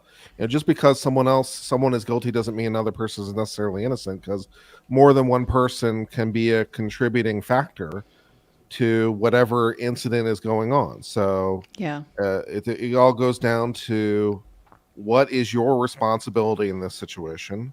What are your obligations, and what is your mental state? So Alec Baldwin's the one with the gun in his hand. The whole idea in principle is that state's in whole idea in principle, is the very fact that a gun is an inherently dangerous object, and you have a unwaivable obligation to, operate that in a reasonable way. And if you don't even check the ammo, that is inherently reckless. And it doesn't matter what anyone else has done. That's their idea. Now, I'm not sure necessarily whether or not that's true, but that's their idea. And so that's Alec Baldwin's liability. And then, of course, for the armorer, her responsibility is basically the same. It's like, okay, it's an unwaivable duty. You're the person that, is in charge of the gun, and it's ultimately the buck stops with you and making sure that's safe. You failed your obligation to check the ammo and handed the loaded firearm to the actor, so you're responsible. And then if Kenny is like, okay, your duty is to make sure that you're keeping things safe. And if you keep your studio, like we kind of saw you keep your studio with things just being unlabeled and all jumbled around all kinds of other ways, that seems like that might be reckless because you're not even trying to keep an inventory. So maybe you have liability. It's like everyone can be guilty all at the same time. That's true. Yeah. By the way, again, Everybody, I was going to say, does anybody want to know what Seth Kenny has claimed on the side as to why his studio looked like that? I mean, I'd love to hear an explanation for this. Okay. I don't know if you've seen, that Bruce Willis was just diagnosed with the dementia not all that long ago. Well, his last movie, Seth Kenny was working on, by the way, and that happened after the Rust incident. So Seth was still, doing the work in the industry. He worked on that movie as both the armor supplier, etc. That movie wrapped like literally the day before the search warrant hit.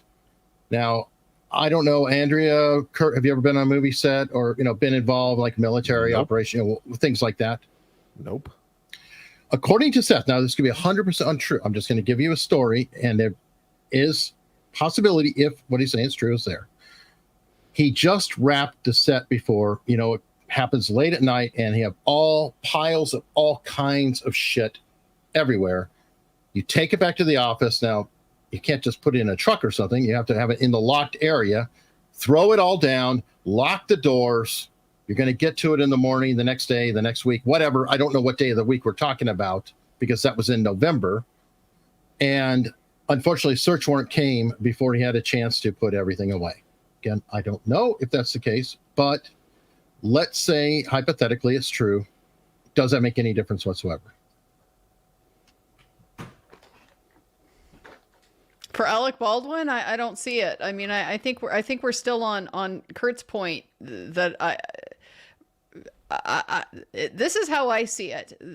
Everybody has a different sphere of responsibility here. And so the fact that other people may have failed within their own spheres of responsibility doesn't mean that you are therefore relieved of the problem of having also violated, Sure, your own sphere of responsibility. So I don't know that it matters. It doesn't matter how the live ammunition got on the set, got into the gun, if his responsibility is to not point the gun at people, not to pull the trigger, not to treat it like it's not loaded. He fell short within his own sphere of responsibility. Had he not done that, this would not have happened. So it just comes down to his mental state. What did he know? And I think it's just a question of, is the jury going to hold him to a standard of some kind of specific knowledge to this set, that he needed to know this particular set is bad, this particular arrangement for the ammunition is not good, the handling is not good? Or is it simply enough that he knows he is holding a real firearm and pointing it at somebody and pulling the trigger? I think that's going to be up to the jury. and I guess that's my big question, because I thought that Dave Halls was one particular case. His case was that your job as the safety coordinator, or whatever, the first AD is in charge of the safety on the set. Your job was to supervise, not to touch the gun per se. That's the chain of custody problem is a big one there, but to go to the armorer and say, show me that that's good. And he said, show me. And he claimed that, but he said, I only saw the 3 rounds. So then he is not guilty. He did plead. Now we can question about his sentence or whatever, but he did plead out. He's guilty. He is convicted. Fair So enough. that was one case. He fell down on his responsibility for what he did, and that was the case against him. Now, the case against Hannah Gutierrez-Reed is a different case. She was the armorer, the professional, and was in charge of the safety of the weapons on the set and bringing them on the set and handling the ammunition, correct? So that was her case. And then Alec Baldwin's case was, were you acting in a reckless manner with a firearm? Now, am I correct on the basic outlines of 3 different cases? Yeah, that sounds right to me. I mean, I think that, so formally speaking, Hannah Gutierrez, she was charged with the same thing. It's the same crime, right? It's involuntary manslaughter. It's just that she's not the one who pulled the trigger. So I think she's just under the reckless, she's not under the negligent handling of the firearm standard. Alec has these 2 alternative ways that he can be convicted. But otherwise it's the same reckless disregard of a known risk that led to her being convicted. Yeah, and there's a lot of other situations where that kind of thing could pop up. Like if I have knowledge a particular dangerous situation exists and I tell you to go into that situation when you don't know, and I just say, go into this situation, it's safe, and then a bad thing happens because I behaved recklessly because I knew it was happening, I might have liability and someone else might have liability. So yeah, I have no problem with multiple people being guilty of this. And I think and Alec Baldwin seems to me, of the 3, the only one that has a interesting case, because he has the ability to arguably pass the buck in a way that goes to his mental state. The armorer can't do that because, well, that's her job. Her job is to know. the people who manufacture the bullets can't do that because that's their job. Alec Baldwin's argument is essentially, it's not my job, and I was able to rely on trained professionals in the same way that I rely on stunt coordinators and lighting people and making sure that that the scene is safe. Generally speaking, we're not all going to get electrocuted or whatever. So that's his argument, and it's an interesting argument. No, it was a perfect argument until he opened his mouth.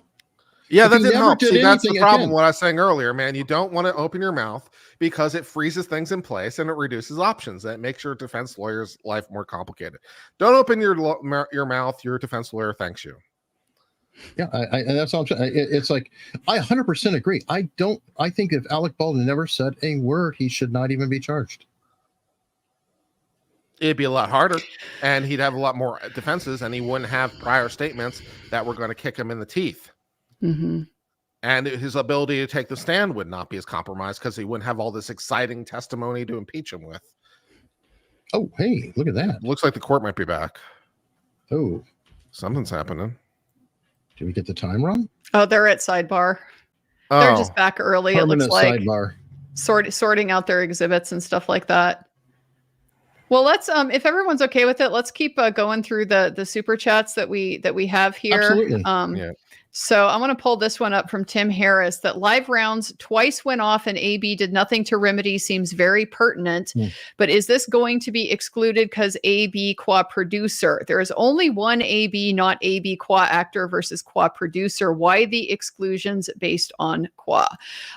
So I think that it would be relevant, but not so much that he did nothing to remedy it. Just the fact that he knew that this was happening is the reason why it would be admissible, because it would put him on notice that the safety measures that are supposed to be in place on set are not being followed. And if they are being followed, they're not working. So, regardless, there are dangerous situations that are taking place. One of those too, by the way, one of those discharges was Sarah Zachary, the prop master, Hannah's boss.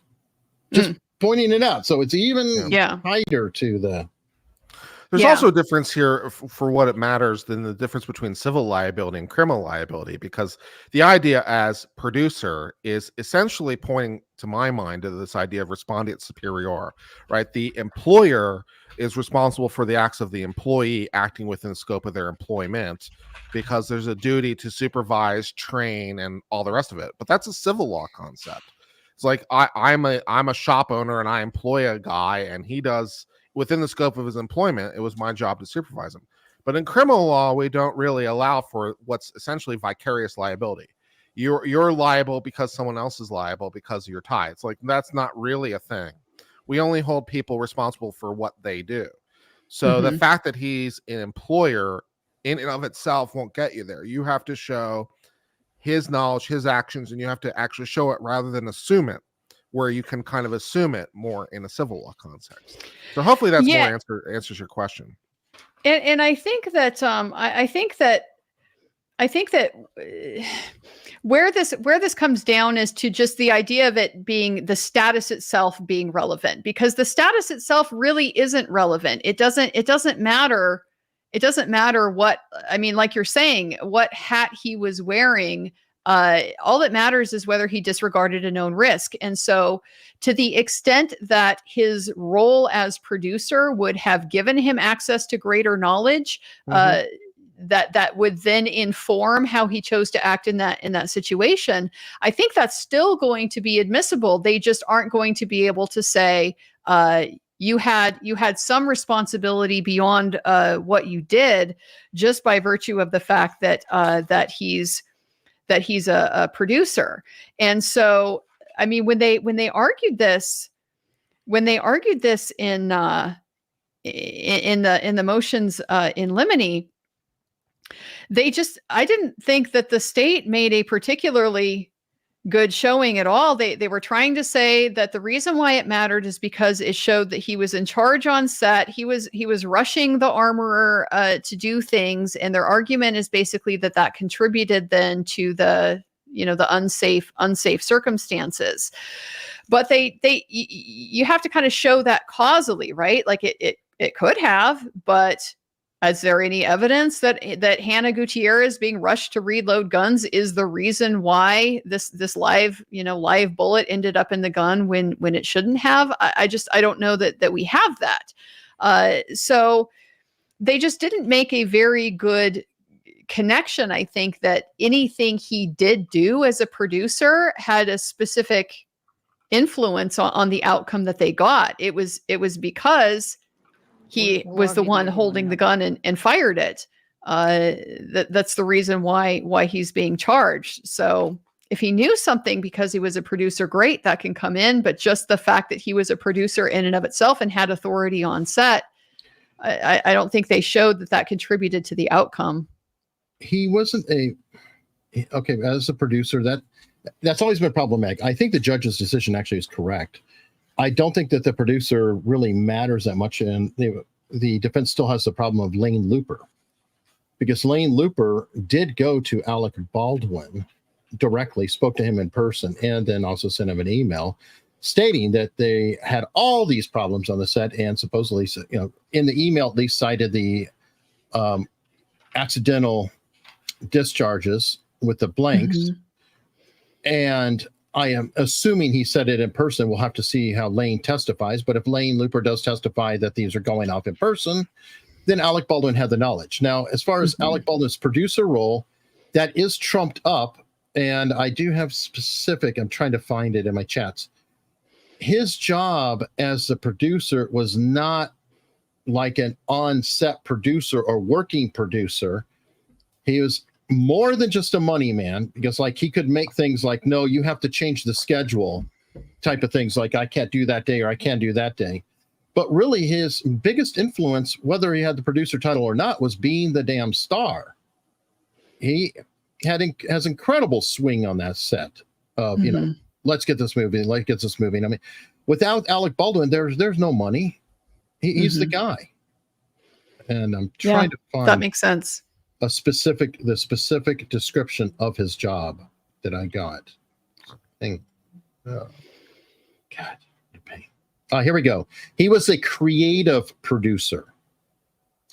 He approved script, casting, location in terms of how far from his home in New York, schedule, not the daily schedule, but what date do they start, what date they finish, and wardrobe. So I don't know if that helps, but that was literally his exact producer position. And I don't think that, hiring and firing, the armorer, watching over the prop, I don't think any of that would fall under that definition. I did want to share that. Yeah. Well, I mean, it's helpful. Even if he was responsible for hiring the armorer, that's so remote in the chain of causation, that is getting more into a civil type of claim, a negligent hiring, negligent supervision type of claim. Is that proximate enough to establish criminal liability? I doubt it. I mean, if somebody else committed a crime on set and you're hiring this person is not in and of itself a criminal act, then typically criminal acts of others are superseding causes.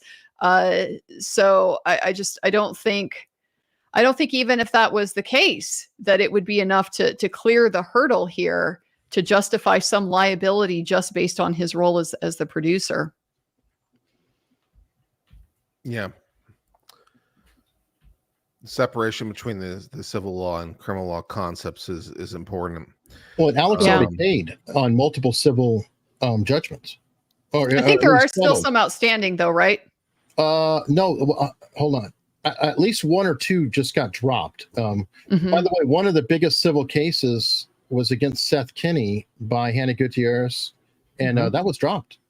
I don't know if you guys knew that. I didn't know. Prejudice. No, by I didn't Jason know that. Bowles, her lawyer. Go figure. But anyway, yeah, that actually happened prior to the trial of Hannah Gutierrez. I do believe, though, that another case, I think the Gloria Allred case may have been dropped or settled. I don't remember. That was a big one recently, but there was multiple suits. He did settle the one with the husband, and part of the settlement for the husband was to give him executive producer rights and to guarantee that the movie was finished, which is kind of odd. But yeah, I thought it was really odd. It's like, it is what it is. Yeah. Yeah. So why do you want to be executive producer of a movie which led to your wife's death? Seems like a very New odd. Mexico versus Alec Baldwin, and we have We have issues. Oh, news. We can't begin without the defendant, please. All right. I don't think it's not appropriate. Yeah, Oopsie. good, very smart. Let me pull this up real quick. Actors are definitely getting paid enough to strictly adhere and be held accountable to gun safety regulations in addition to any other roles. It should be more strict for them, if any differences. This is going back to the comment I was making about how, given the documents, I agree with you. the problem with Given the the documents. circumstance Given that the documents, I agree. the he actors should can be just here. rely on everybody I know you else, is that it's conveyed, but encouraging them he's to part of the remain trial, and he willfully should be here for ignorant this about document these in particular. tools that they are using on the set, and that it would be way better if we had a culture that encouraged actors who are going to be acting in this kinds of films to be actually quite knowledgeable about firearms. Well, they are going to be your exhibits, so you should go. I first. think that may be changing. I mean, this case is, I think there are new SAG firearm guidelines that have just come out. I don't have them on hand, but they are, I think, locking it down. They're doing more too, like more rubber guns. Like this whole thing would not have been an issue if he was handed just whatever, a prop, a stick, or anything else, just to do the blocking, because there's a blocking deal. There would have been no issue at all. It didn't really need a gun, so maybe they will have to enforce more of that. Like, But do we explicitly need it? guidelines? It's all in there. The guidelines already spell it out. He violated the SAG guidelines. Yeah. So, it's just a matter of enforcement at this point. And if he has to be the guy to take the blame for it or the fall for it on behalf of the industry, then he's the one to do it. I don't know what else to say. Play stupid games, win stupid prizes. What I wanted to say in response to this mainly is just that I think that the discrepancy in the pay rates on set is something that's kind of important here, because there's a massive difference between Alec Baldwin, who's being paid to wave a gun around, and the extra in the back who's being paid to wave a gun around. So that is something that they really do need to consider when they're evaluating, casting these roles and really what requirements you Yeah. need to have to be able to play that kind of part. They also should have two armors. Multiple armors have come out and said that because this was a gun movie, it wasn't like one scene that had a gun at a time.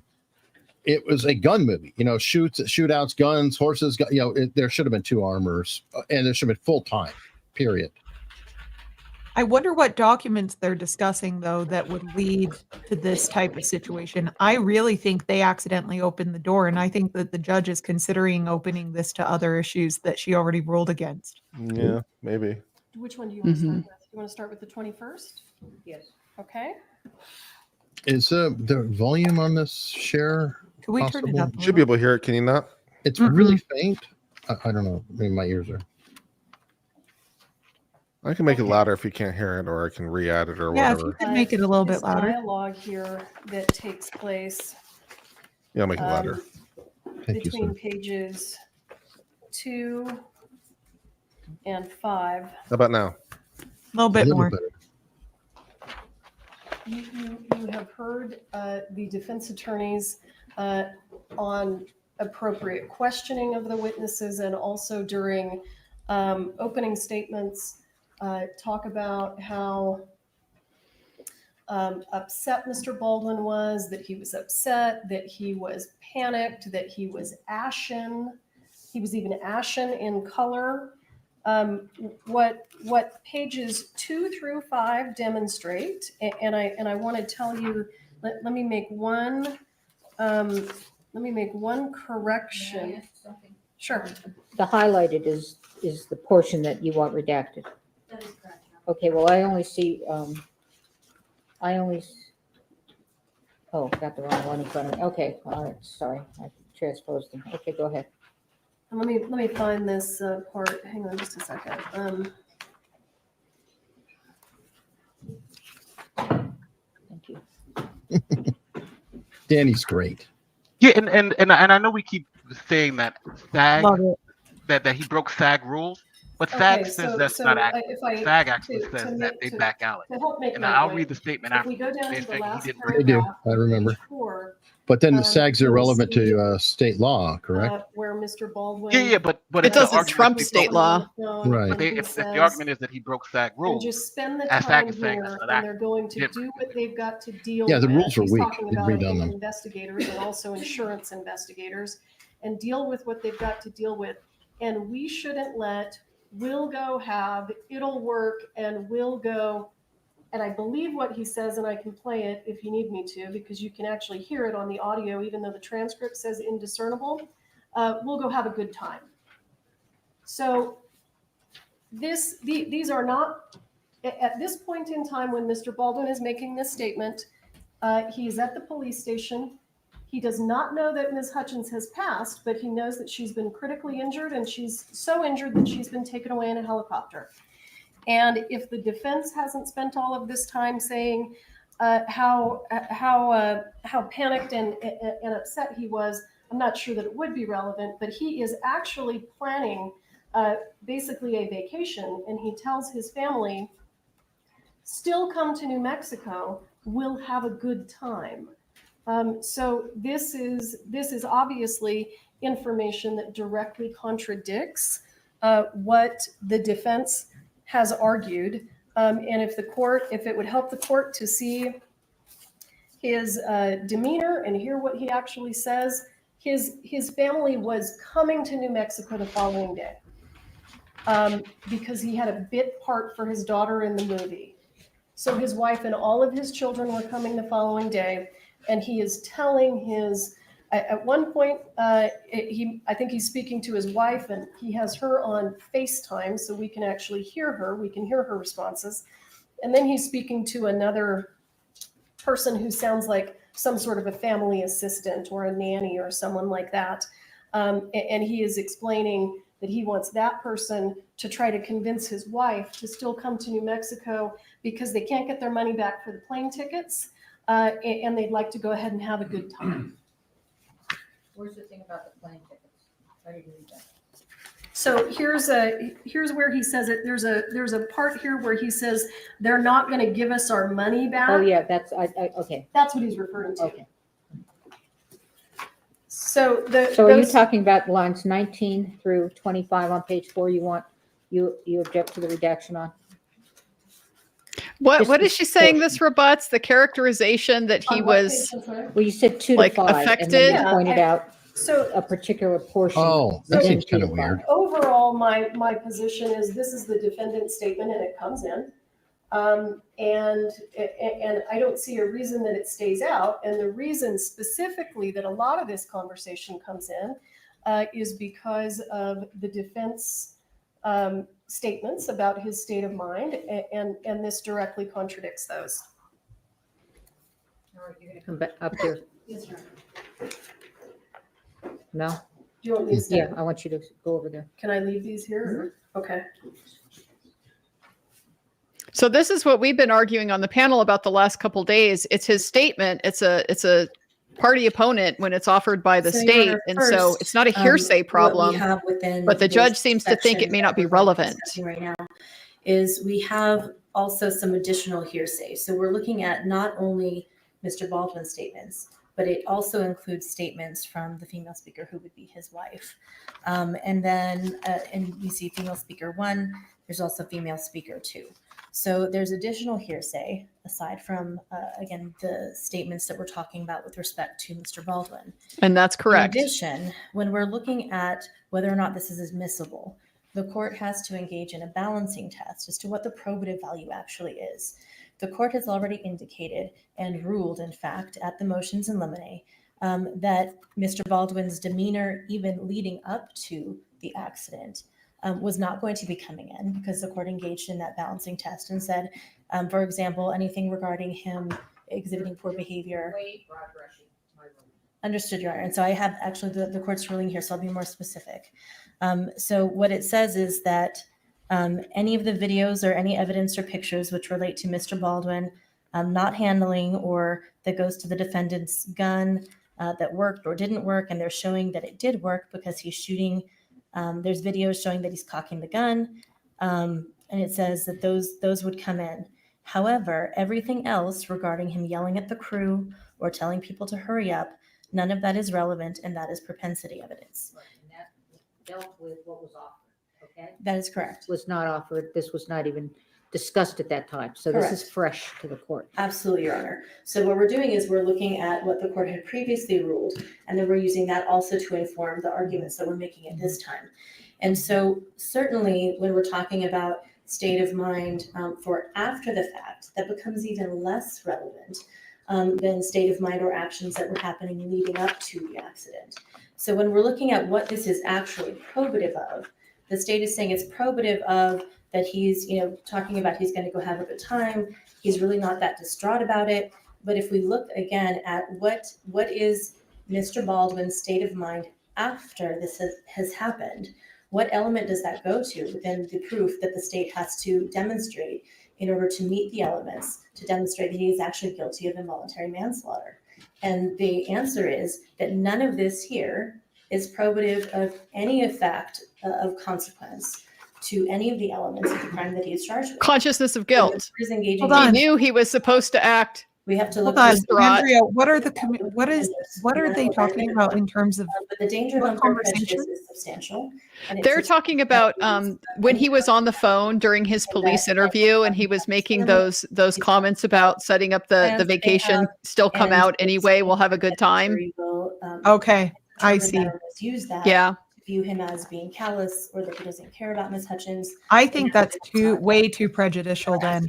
I think it's way more prejudicial than it is The court probative. excluded this section. Yeah, that makes sense. I mean, In addition, also, Your Honor, she go over to wasn't dead. I don't know if that matters, but page 5. If the you court will know, look at the top of page he 5. might not have known um, at that point the complete Here again, extent of this it is just more, anyway. them Does trying that to make make sense? him look callous. He's Yep. worried about. He at the didn't top, know at he's that talking point. about He didn't know she was staying away dead yet. from people.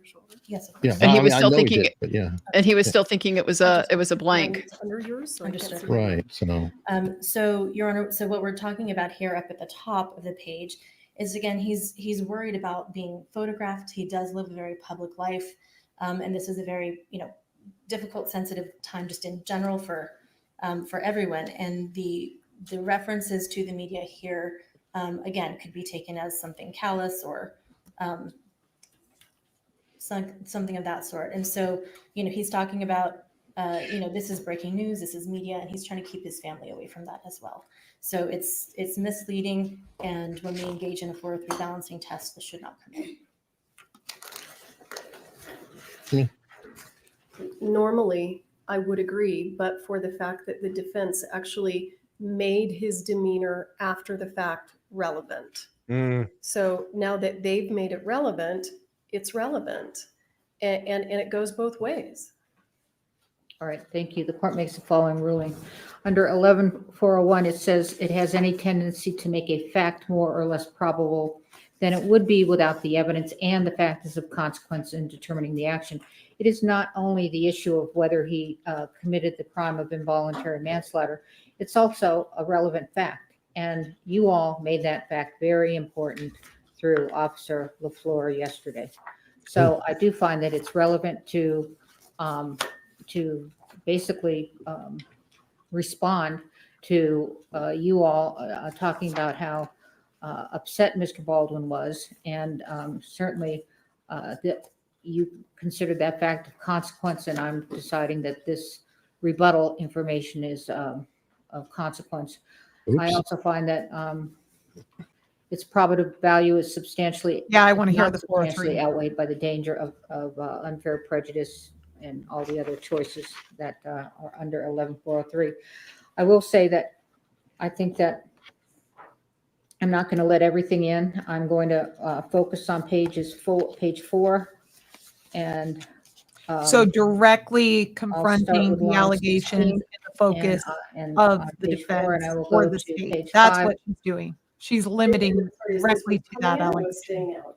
No, it's coming in. The Okay. rest of the yellow is staying Ouch. out. Can you repeat that line Just a again? minute, I'm reading Okay, page 5. sorry. Big ouch. But the defense walked into it. Okay, so it's You're gonna do it Yeah, again. you got to be careful about the doors Line- you open. 16, starting with Alec Baldwin, finishes the rest of the page 4, starts on page 5 at the top, and finishes on line 10. The rest of the yellow will be redacted. There we go. You guys might want to bring up your super chats. Are Those we- of you who are weren't we here, ready to move on to the next one? Joe and Andrea Next one deliberately I didn't bring showed any was up the that were one not on their just correct channel. me if I'm wrong. So that way is you, on you can page do it for your own 12. audience. And hopefully when we get rolling, we'll bring them all up, period. This issue goes directly to Mr. Baldwin's state of mind, and I'm looking, Your Honor, I'm sorry, at basically 12 through 14. He understands that whether there's a live round on set or not, these guns can be dangerous, and he says it right here between 12 and 14. What he's talking about with the wadding can come out. If you're closer, you can get a burn. That's go. him talking about All his those knowledge statements of are the coming back to danger of burn these him, huh? guns. That Yep. goes Yep. directly to the heart of the state's case. Yeah, that's not prejudicial. As the court knows, the state doesn't disagree with 15 through 17.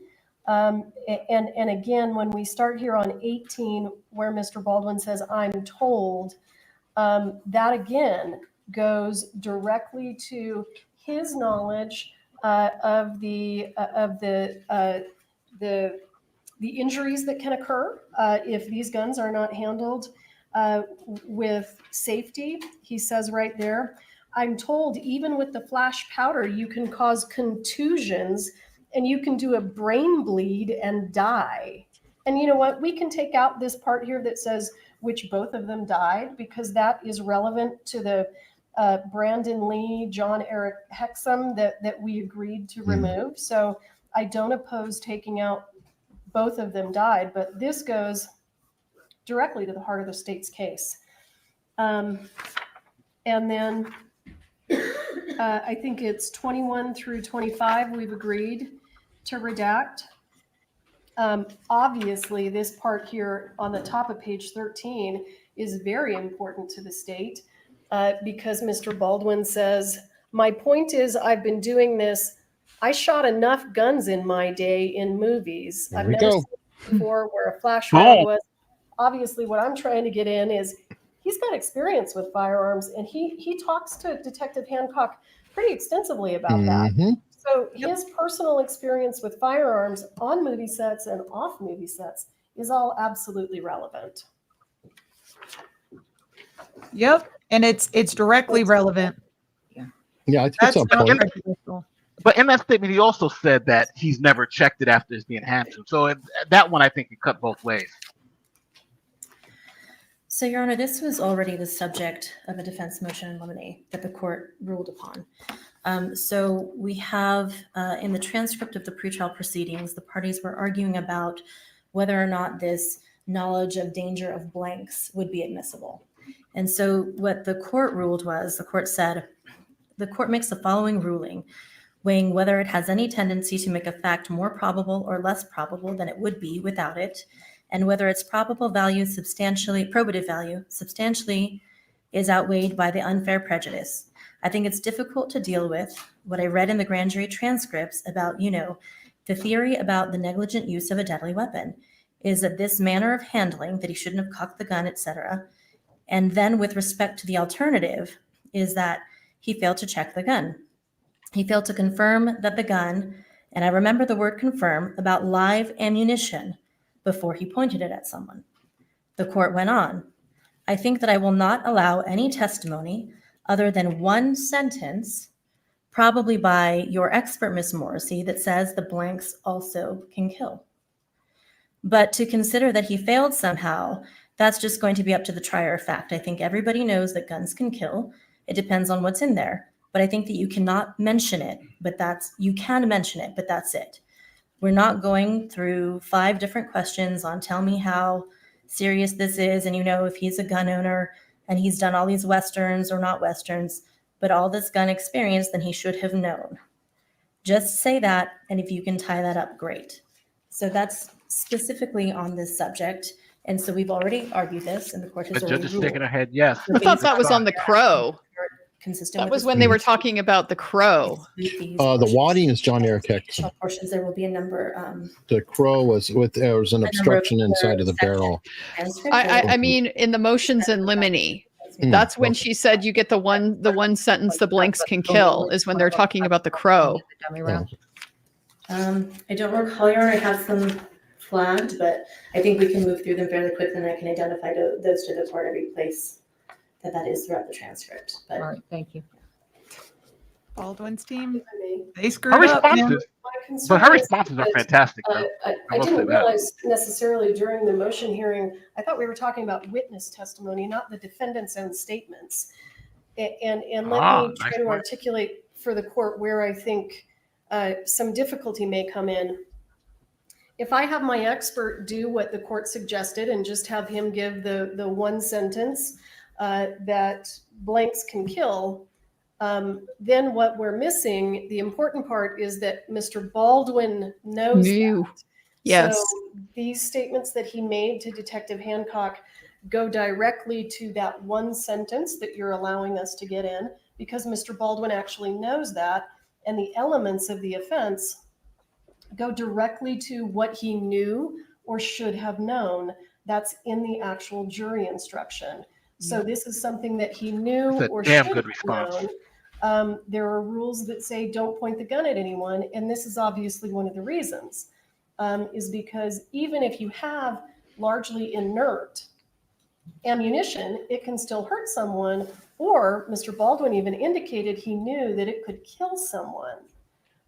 So I think that this needs to be in for that reason. Which motion was it? I think you got to let it in because it goes right to the heart of the matter. And he even specified the cases. He knew who.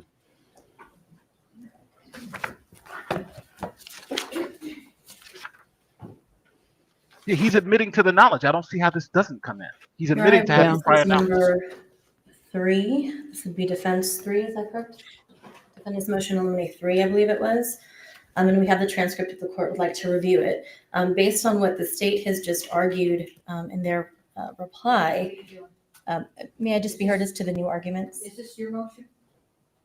I'm sorry, Your Honor. The new argument? Yes, the That's state. her the reply, state- isn't it? Didn't she go first? She did. She And did. You're doing a sir reply. And if I may have just a few sentences, Your Honor, because I think this is important, as what she stated is new, since she's now talking about disagreeing with the ruling that we had. But we relied on the court's ruling. In our jury selection, we did not cover this topic. In our opening, we did not cover this topic. It's not 3. Where is it? I believe it's number 3. It's the foreseeability. It's Oh, always seven. so risky to talk back to the judge and push back, but it was Mhm. necessary. It is necessary in Mm. this. Yeah, their whole trial strategy may have to change now. 7. Yes, Your Yep. Honor. It's our motion to exclude.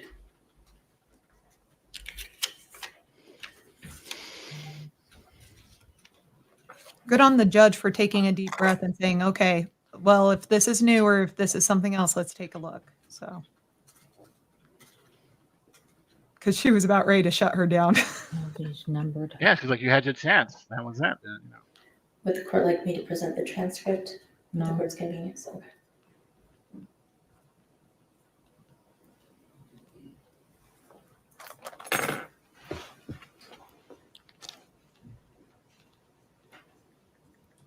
This right here for the defense and the prosecutor is where silence is golden. Just let the judge cook. Let her think. Let her ponder what her prior ruling was. This is where minds can be changed. This is where minds can be cemented. And it's so hard to just sit there and wait.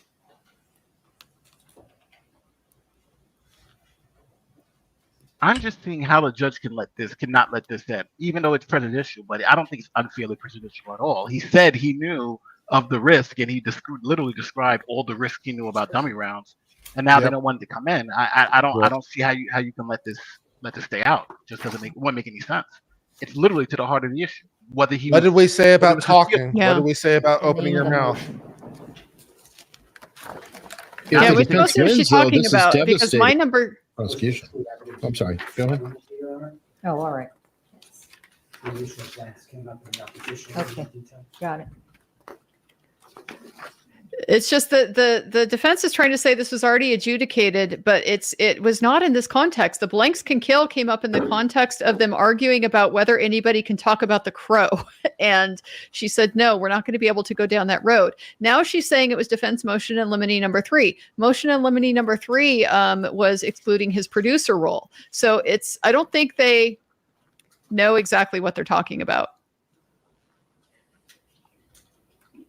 Well, I do think this is critical. If the defense wins on this, then I have to take back a lot of what I'm saying, in So terms of the case. To allow the Because state to it's a main basically part of the relitigate prosecution that it Alec would knew. put us in very dangerous territory, because the defense relied on the court's ruling, and the court was very clear about what would be permitted and what would not be.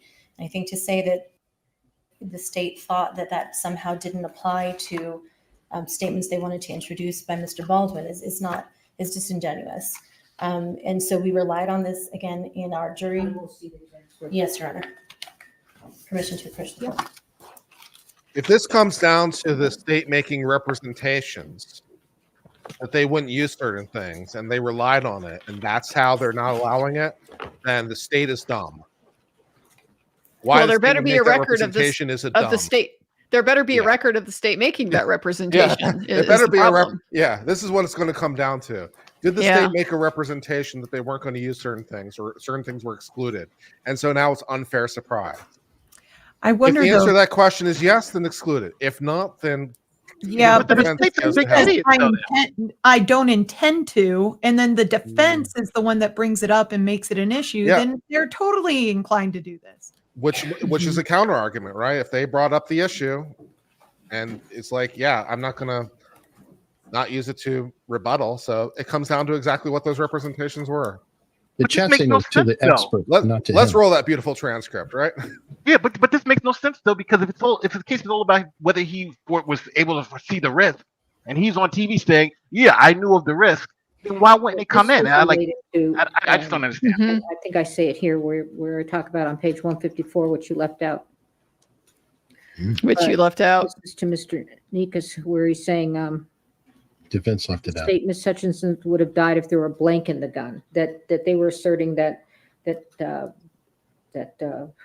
they were going beyond live ammunition, And they were talking about that they expected witnesses to testify, in particular, Mr. Carpenter, that that blanks can kill as well, and that he should have known that. That's different from his own admissions of his knowledge. And I'm going to let the Yep. following in. I'm going to let page 12, I'm going to let line 13, right in the middle. Sometimes the wadding can come out. If you're closer, you can get a burn. It shows that he does have knowledge of guns. Yeah, this was the only way she could rule. I see. So I'm screwed. sorry. And then Yeah. on lines 18, 19, and I'm told even with the flash powder, you can cause contusions and you can do a brain bleed. So Yep. he knows. And He knows. also lines 1 through 5 on page 13. And Your Honor, I do understand the court's ruling. If I may, just for the court, just to remind me, because I know we're dealing with the transcripts and we had these arguments earlier. So if I may, just to kind of perhaps refresh the court a little bit, part of what the arguments were about as well was the fact that the way that the grand jury presentation had gone, and in that had not been focused on blanks. It was about live ammunition, live rounds, and that was the basis of what the knowledge must be in order for it to meet the elements of the charge. This is what in the grand jury, Mr. Carpenter was talking about all these duties that Mr. Baldwin should have had, including the knowledge that blanks can kill. He said that he should have had that knowledge. Everybody has that knowledge when they talk about don't point him the gun and things like that. And I did not want to belabor the point that blanks can kill. Okay, but that's different from Mr. Baldwin's own assertions of the knowledge that he had with respect to guns. Very specific opponent. knowledge. All right. Uh-oh. Yeah, it's a party opponent Yep. admission. Yeah. Just Same look. argument from the You got state wrecked, with regard boy. to the bottom of page Pence 14, gets the wrecked. last two words that start He knows he did too. You see his expression there. Wherever those rosaries are, you better start pulling them out and praying. We move to the top of 15. This is the exact same information, exact same argument. It's Mr. Baldwin solidifying and reiterating what he knew or should have known that goes directly to the elements of the offense. Yeah, the prosecutor's on the ball here. It's like it's obviously going to come in. There's no possible way this should be kept up. Yeah. If we go right So the down to state didn't make bottom of stupid 14, representation, so we are going to use your statements against you, amazingly enough. Wow. But we all Yeah. knew that, though. Everybody on this panel knew those It statements would were require coming the in. state being pretty dumb. So, Yeah, I don't think this is any surprise to any of us, but maybe the people who are watching, they were like, "Oh my god!" But no, it's obvious this should come in. You mean Baldwin when he said that blanks can kill? That statement can be used against us. Surprise Pikachu. And so, the issue that we're going to have, again, with this, Your Honor, is that we did not ask witnesses questions regarding this type of Well, that's your fault. what was learned, and certainly those kinds of things might have been able to come through Ms. Popple. And so, and again, we did not do jury selection on this, which we absolutely would have. We didn't open on this because of the ruling and the way that we understood it based on our review. Your and understanding understood is it on wrong. you. concerns that Yeah, that's may wrong. to prejudice the defense. I did a poll I on bet this. you have lots of Consider concerns. Not allowed. Attention I to did my a poll ruling, on this because my on my ruling channel. was- It's the first poll I've ever had that's 100% Particularly told saying it this should come Melissa in. that her witness got to ask her witness one sentence. That is because Mr. Carpenter was really opinionated about that blanks can kill in the grand jury, and I did not want to move away from the fact that if they weren't blanks, it was live ammunition. But this goes to Mr. Baldwin's state of mind, completely different, and I'm going to let this in as well. Page 15, 1 through 4. Oops. Of course it is. There's like you would have to. There's no way you could not let this in. It goes Anything directly you to say state of can and mind. Billy will Yeah. use against you in a court of law. He said it on TV. He said it to the police, and now he's like, we don't want to say it in court. What are you talking about? Okay, Your Honor, we're jumping to the bottom of page 62. Oh, the prosecutor's trying to get it all in now. She's 2 for like, 2 oh, yeah, for the state. Yeah. let's just get it 2 all for in and 2 let, going. Come on, Nate. You know Carrie. She's already saying yes. So let's just keep her saying yes. Here's another one, Judge. Carrie's You know a what? terrier. I'm gonna change my position. Why don't we go ahead and just exclude the bottom of 62 and the top of 63? Yeah. Yeah, let's give the defense a little bone there. We'll keep that out. That's What's the next one, Heather? Fletcher, I think we can all relate. The next one we have is 69.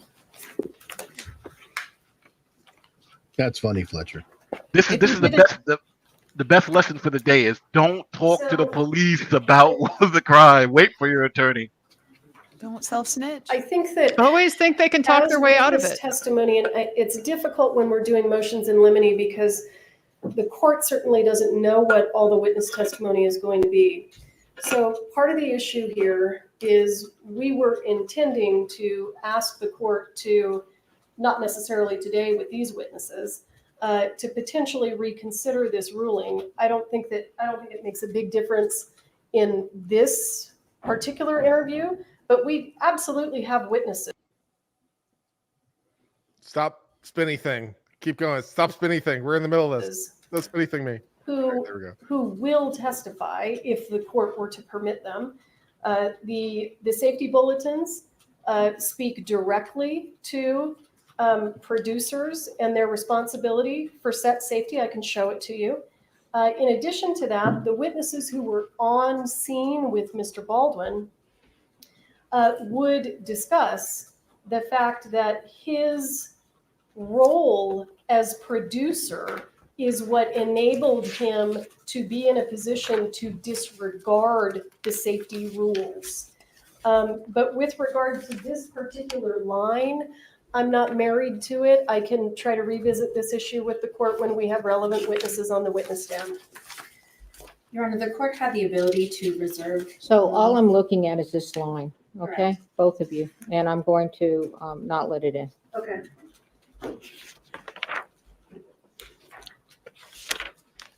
Go for round 4. Do Okay, it. next, Next is, this one's out. Oh, they are doing it.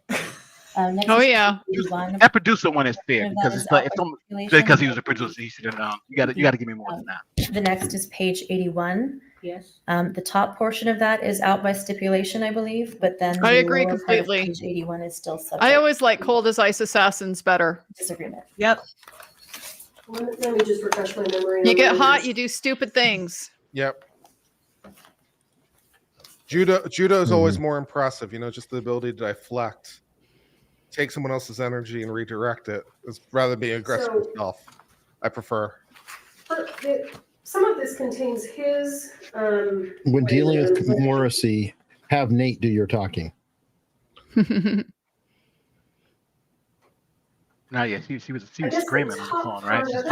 part of it is directly related to what he's talking about at the beginning, which the court admitted.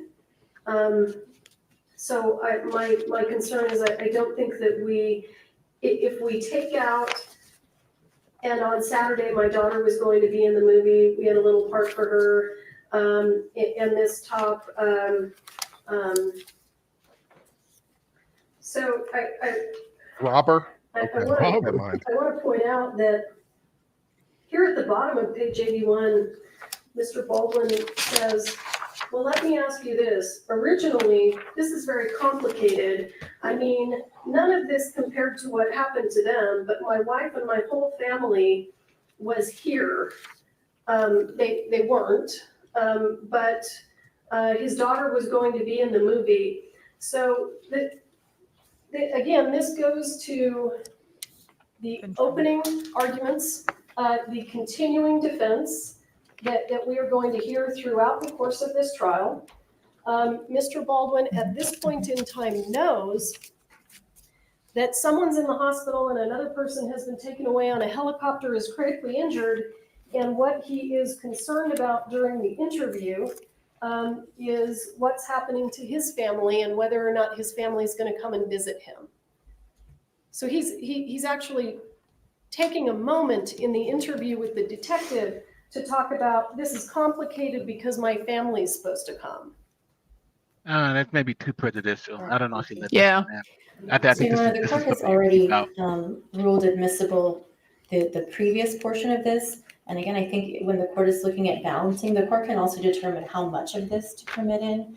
It is cumulative of what the state already has used the earlier statements to reference, which would be his supposed state of mind after the fact. I don't know how much we need to then, continue to allow in all of the rest of this over and over. And certainly, again, him wanting to have his family there with him is not shocking after something like this. It is certainly a very difficult time. But again, as the court is looking at the balancing, one of those things that the court will balance is the cumulative nature of what is being offered. The court has already ruled admissible the previous It is statements, cumulative. and we would ask that the court not allow additional That's also 403. statements related to that at this Cumulative. time, based on the limited probative value of the testimony or evidence. All right, I don't think this is of much consequence. I think that the part I ruled on earlier. This is the went to, prejudicial part. to rebut. I don't think it's particularly relevant information either, so I have no problem excluding. coloring and everything else like It's that. funny, we're like Granted, 5 for there's 5 a- here. We're getting a more lapse right. in time, so that can be addressed in questioning. But the fact that his daughter was going to be in the movie and he's mentioning that, I don't think that. And she was so there excited it at is. the time. I don't think that's helpful. It doesn't do Just anything. describing really Yep, irrelevant. Good call. Here we go. That's Good not call. coming I in. approve. What's the next one, baby?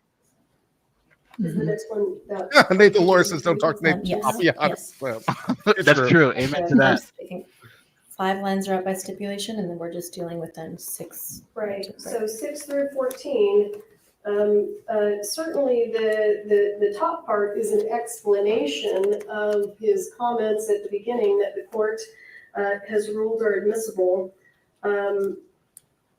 I certainly can forfeit. I told the producers I would stay tomorrow in case anybody else, their insurance investigators, their lawyers want to talk to me. I don't have too much heartburn over letting that go, but I do think that the fact that there are 2 people who've been taken away to the hospital, and Mr. Baldwin is upset because his wife wants to cancel her trip, again goes directly to the defense of this man was devastated. No, come on. Go ahead. It's So, still Your Honor, so first, the state, this was already I think part we're of the gonna have to have a stipulation, was witness through testify to him page being 83, line devastated. 5. So I won't argue that since the state had already stipulated to that earlier. With respect to lines 6 through 14, much of what is being relayed here is actually his wife's statements, about what she thought about, the weird energy or whether or not she wanted to come down. And so I think, again, the state has already, is already going to be permitted to introduce those other statements related to his state of mind. This has very minimal probative value, particularly considering the court's ruling a moment ago, and we would ask that the court exclude this, particularly, again, considering the fact that a lot of this is about his wife and her thoughts as well. And it's not sufficiently probative. Yeah, I don't think it's very relevant. I think, and the relevancy goes to the rebuttal of how he was feeling. I think that the pages 4 and 5 directly relate to that, but I don't think this does. So I'm not going to redact it. There. What witness brought in his feelings at the time? Has that happened Last yet? page. even? There is further down on. Yeah, it was. They brought it out through what was his name, LaFleur, the first officer on the scene. Continues on into page The body 84. cam. That's right. So Mr. Baldwin has critically injured someone, and what he's saying to the detective, and keep in mind, Your Honor, Mr. Baldwin was going to stay and complete originally he was going to be in New Mexico to complete the filming until I think close to the end of October. And he is already making plans to return home to New York, even though he's critically injured 2 people. It is the exact opposite I don't know what that goes to. of what the defense is going to argue. he's arguing rebuttal, Which is, and she's arguing future rebuttal. this was devastating to him.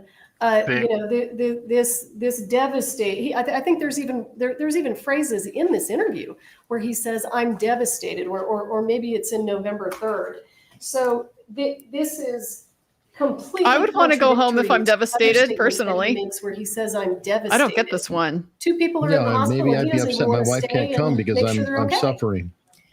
Your Honor, he offered to stay, and that's throughout this transcript. It even says it further down on this same page. He says, unless you tell me not to, or if you tell me to come back in, I'll do whatever it is that you want. He's making himself completely available, but not shockingly, his wife wants him home. He is a father. He is a father. Just It's 7 It's going children. to be redacted. One All of whom right. they had to Next. sleep in. But what about the children? The next one is out. Yeah, that one got on redacted. page 85. I think that's it. Judge threw it out. Could it be? That Yes, may be you- it on this you- one. I will Oh, note, you Your Honor. stipulated to, okay, what? Yes. There were other portions within here that we had found that were related to the blank situation. I understand the court's ruling. If the court is willing to consider as part of its gatekeeping function, limiting the amount of that. Too just late, the amount. too I late. understand. That's what happens when you do understand 2 days before. Get right. Okay, let's go. Judge is like, no, I rule. Just in terms of, I know that we've got one more statement to try to tackle. So now that the court has ruled on the redactions, because these are the defense requests, I'm expecting the defense to do the redactions and provide them to me quickly, because this is Hancock, and Hancock's going to take the witness stand as soon as possible. That is our intention. Well, you're finished, so you're gonna do the, oh, that's right, okay, I apologize. 10 minutes max. Okay, and then you're gonna do the redirect. So while they're doing that, go ahead and provide a copy with the redactions that I've ruled to Yes, be ma'am. redacted, which were minimal. Okay, Yes, Judge. what's next? Which There is one? the second I statement. like So this, the- Judge. I really appreciate the I've made a decision. The We are second Yeah. moving on statement, this is now. a statement that takes place on I hope you November- got that. Do you need any clarification? Because I don't want, Oh, this going You need clarification. stand. zing. We're gonna read- November dash. Do you understand it? Have it from the Okay. transcript, Ron? That's Hmm? right. I think we have it from the transcript. Judge, you're No, building in my heart. My rulings. So, Yes, just okay, we have the real time. all right, okay, good. Okay, what's next? I said the jury comes back at 2. They have 1 minute before I call back Yes. the jury. Yes, Otherwise, sir. you're going to abandon these. Yes, Your Honor. So, if we look at this part at the bottom of page 1 and the top of page 2, This is what I'm going to do because we're running out of time. I'm going to make a ruling. These were given to, your intended redactions were given 2 days before. And so far, the only thing I've heard that was a surprise was the testimony of his knowledge of guns. So let's see. shit. Well, I mean, everybody got a point somewhere. I don't find that, Like argument time. I'm gonna redact that. I like I that. don't find that's relevant. It's just Great. in passing, really. And he's talking about other people. Fantastic. well, if I can, Sure, Your Honor, I just want to talk about it in a little bit more context.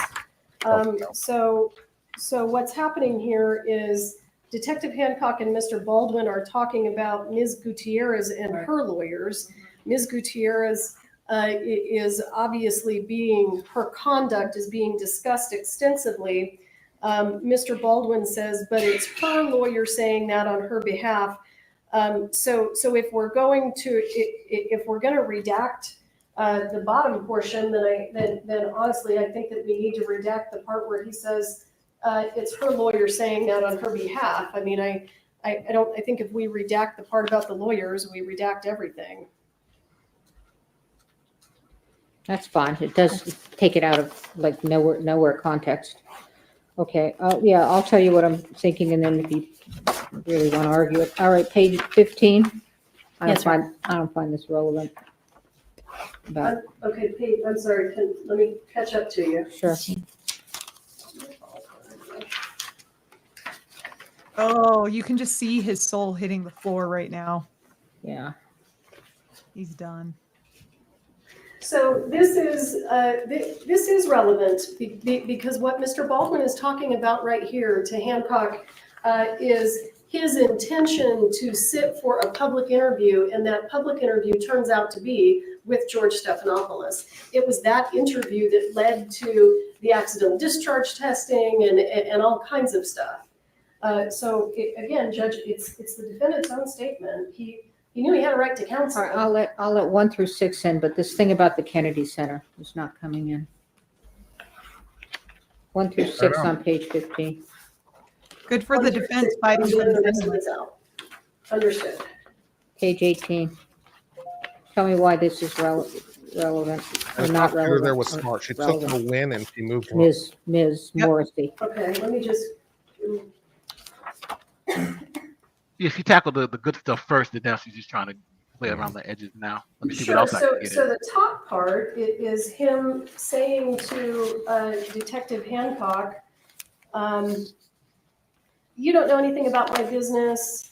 You don't know anything about my business. You're in law enforcement. You're the person who, when they do something wrong, you're the last person they want to see.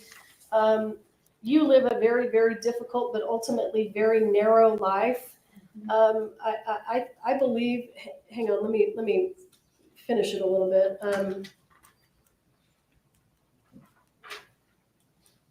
She's like, shit, where's the relevant part? Yeah, because all of this doesn't seem relevant to me. Well, He's like, I had it. all goes. I think we've got like three or four pages, so I think it all kind of goes together. Hang on just a second. I mean, he's definitely looking like an a-hole, that's for sure.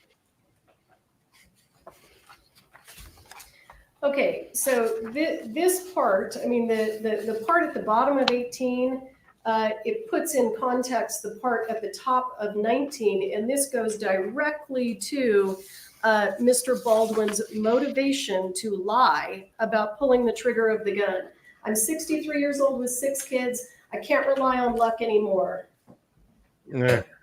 He's talking about his career and that he can't rely on luck anymore. This goes exactly to his motivation. Not Is he out? Yeah, he walked Yes, out. Baldwin doesn't want to be Can we here. approach briefly? Well, it He seems must like he's forfeited his right to be present, so we're going to still talk.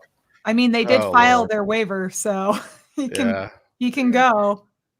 Yeah, he might have just went No. to the bathroom or something. I like this judge right now. She's hearing them out and then she's making a decision. That- and we're like, That we're moving on to the depends next thing. joke hit a little too closely. Mm. Maybe he just needed a little break. Some people need a break, you know? Maybe he feels like vomiting because he was probably told by his attorneys, oh, don't worry, this isn't coming in. Oh, don't worry, we're going to be okay. I'm sure that he had this in the back of his mind from day one. He had to have, right? Danny, I'm assuming as soon as he heard the word Stephanopoulos, he probably started shitting his pants. He was like, "What? Stephanopoulos interview? Oh my god!" Oh, damn. And now all that stuff is coming in. You know what? Drink to you, Andrea, because Andrea said it right. She's like, Stephanopoulos is definitely going to be coming in. It's no problem. So you're the first one to mention it. Hats off to you. Well, Yeah. Do you think that Carrie has been sandbagging them a little bit? Like, kind of letting them think things and saying, okay, I'll find a way to get this in later. This is I'm just curious. BS. I don't think Every so. lawyer, No. every lawyer on this panel and every lawyer on the world who knows anything about criminal knew those party opponent admissions with him saying, I knew of the risk in a case which if he knew the risk was going to come in. I don't think there's any, if his defense attorneys were fooled, then they are not well defense Information attorneys. is that helpful one way or the other. She doesn't have to but I'm gonna pre-qualify let her it in evidence. If because they of the think that lateness it's of the inadmissible, it's their burden to raise it. So because Ooh. it's 2:00 now. And so Ooh, we're do you gonna hear go. that? She's What? like, I don't think it helps very much one way or the other, but because you were so late in presenting it to me, I basically am not even going to consider the redactions. So it's all coming in screwed. Redaction Love it. fee. Love Wow. it. Love it. Wow. You know what? Baldwin Yeah, leaving was the everything I smartest thing he put could have done. He wins on no is coming points in. by breaking down You right understand? now and then having the jury come in. Okay, like Yeah. I'm Yes, sorry, but from a everything's PR move, him And that booking it, page. smartest thing he's done so far. But maybe this is time for the douchebag defense. You know, No, because then we'll let in even more douchebaggery because then all of a sudden it becomes relevant. I'm telling you, man, it was bad. You missed out, Joe. There was a lot that was left that What was. did I miss? What did I miss? Well, you'll hear it. It was admitted. Yeah, it's now coming so in. It's All those some of statements it's he not. made to the police, to Yeah, Stephanopoulos, yeah, about things knowing like how that. good the guns were and how Yeah. dangerous they Oh were. my All that stuff's gosh. coming in. Yeah. Oh, With finally, some this case very got minor good. stuff This that's trial neither got here good nor now. there. Some statement about something about the Kennedy Center is excluded. Anybody changing their Ooh. opinion on guilt or innocence now? Guilty or not guilty? Any changes? Well, I'll hear it when the testimony actually comes in, and we'll see how okay. it goes. But yeah, it's not looking really promising right now. Oh, he had to hurts, go but I get don't his think this- Uber Eats. He got coffee. This hurts, but I don't think this wins it. It hurts though. This hurts a lot. This Yeah, it hurts does a lot. help. Yeah, it's okay. Yeah. Urgent need for a coffee. Damn right. When they got you a tape commit saying that you knew all the risk, and you're in a case where I didn't know the risk. Yeah, I need coffee for this one. Or a Yeah, drink. I also like the implicit. You can't be no unfair surprise to the opposing party. Also, no unfair surprise to the court. I'm not considering this because it's too late. I was like, yeah, stop this last minute shenanigans and let's move on. This should have been dealt with long ago. Yeah, yeah.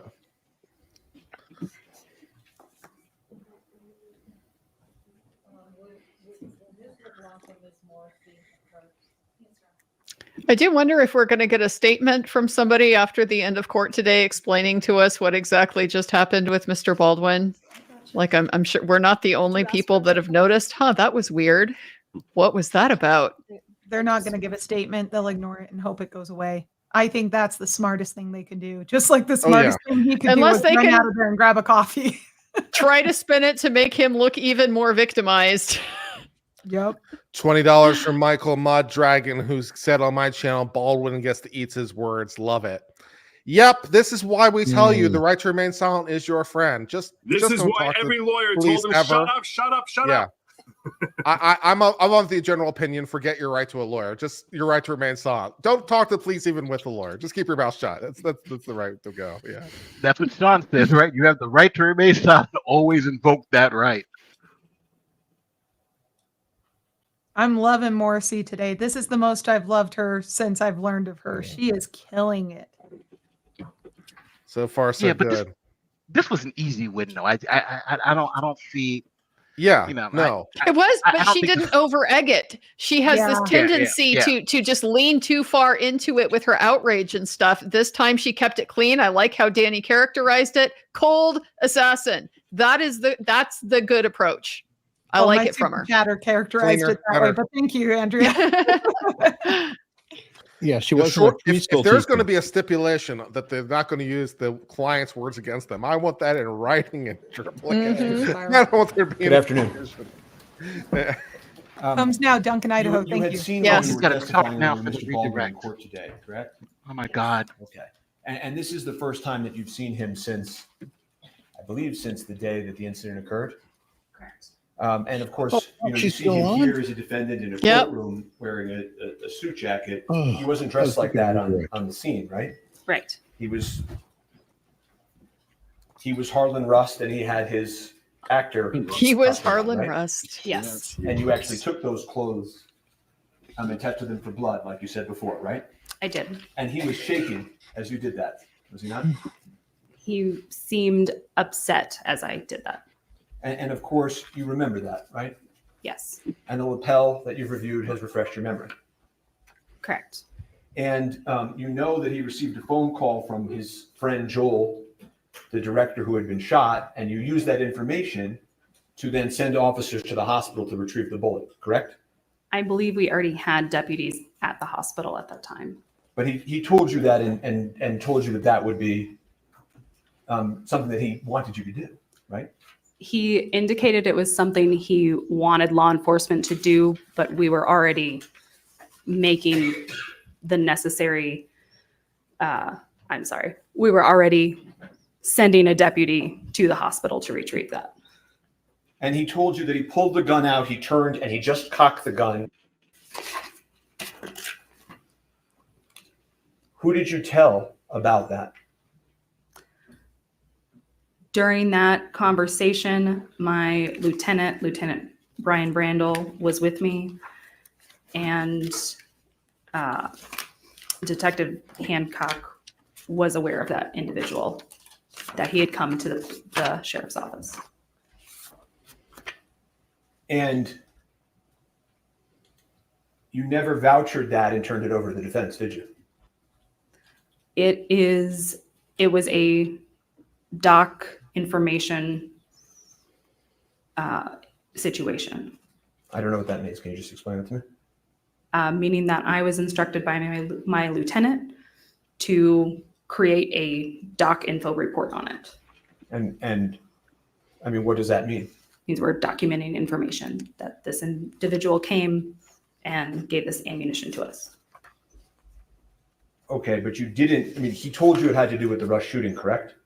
Yes, And he told you actually that he was a police officer in a neighboring county, right?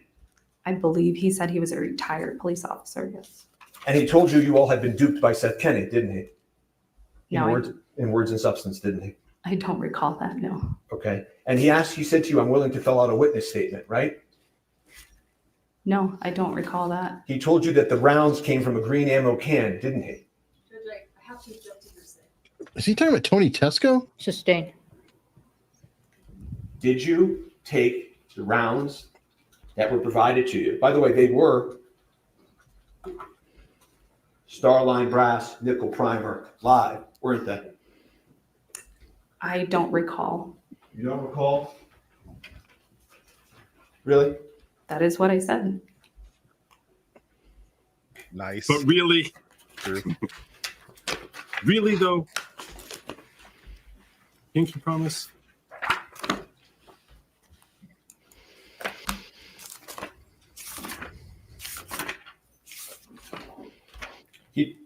Well, it's information acted upon is going to be my response. But he told you the reason that he was coming in is because he didn't trust law enforcement on this case. Well, you know what?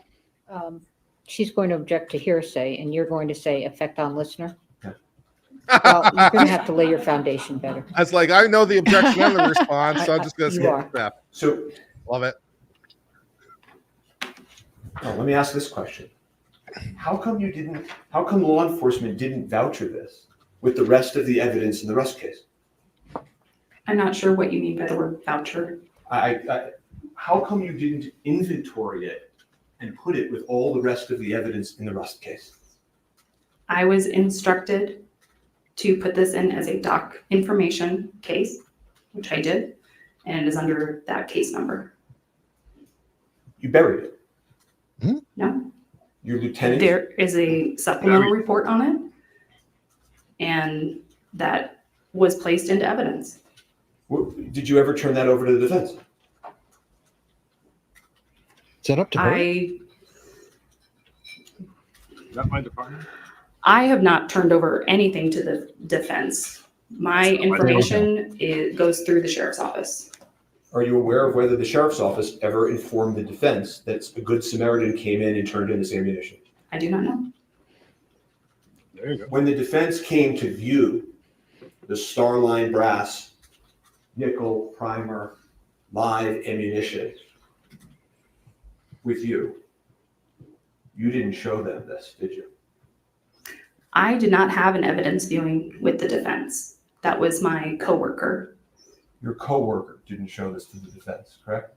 I do not know. Do you have any? Well, reason to how would believe she your know? coworker showed this to the defense? He promotes her. He keeps calling her an investigator too. I don't understand that. It's a Hancock question.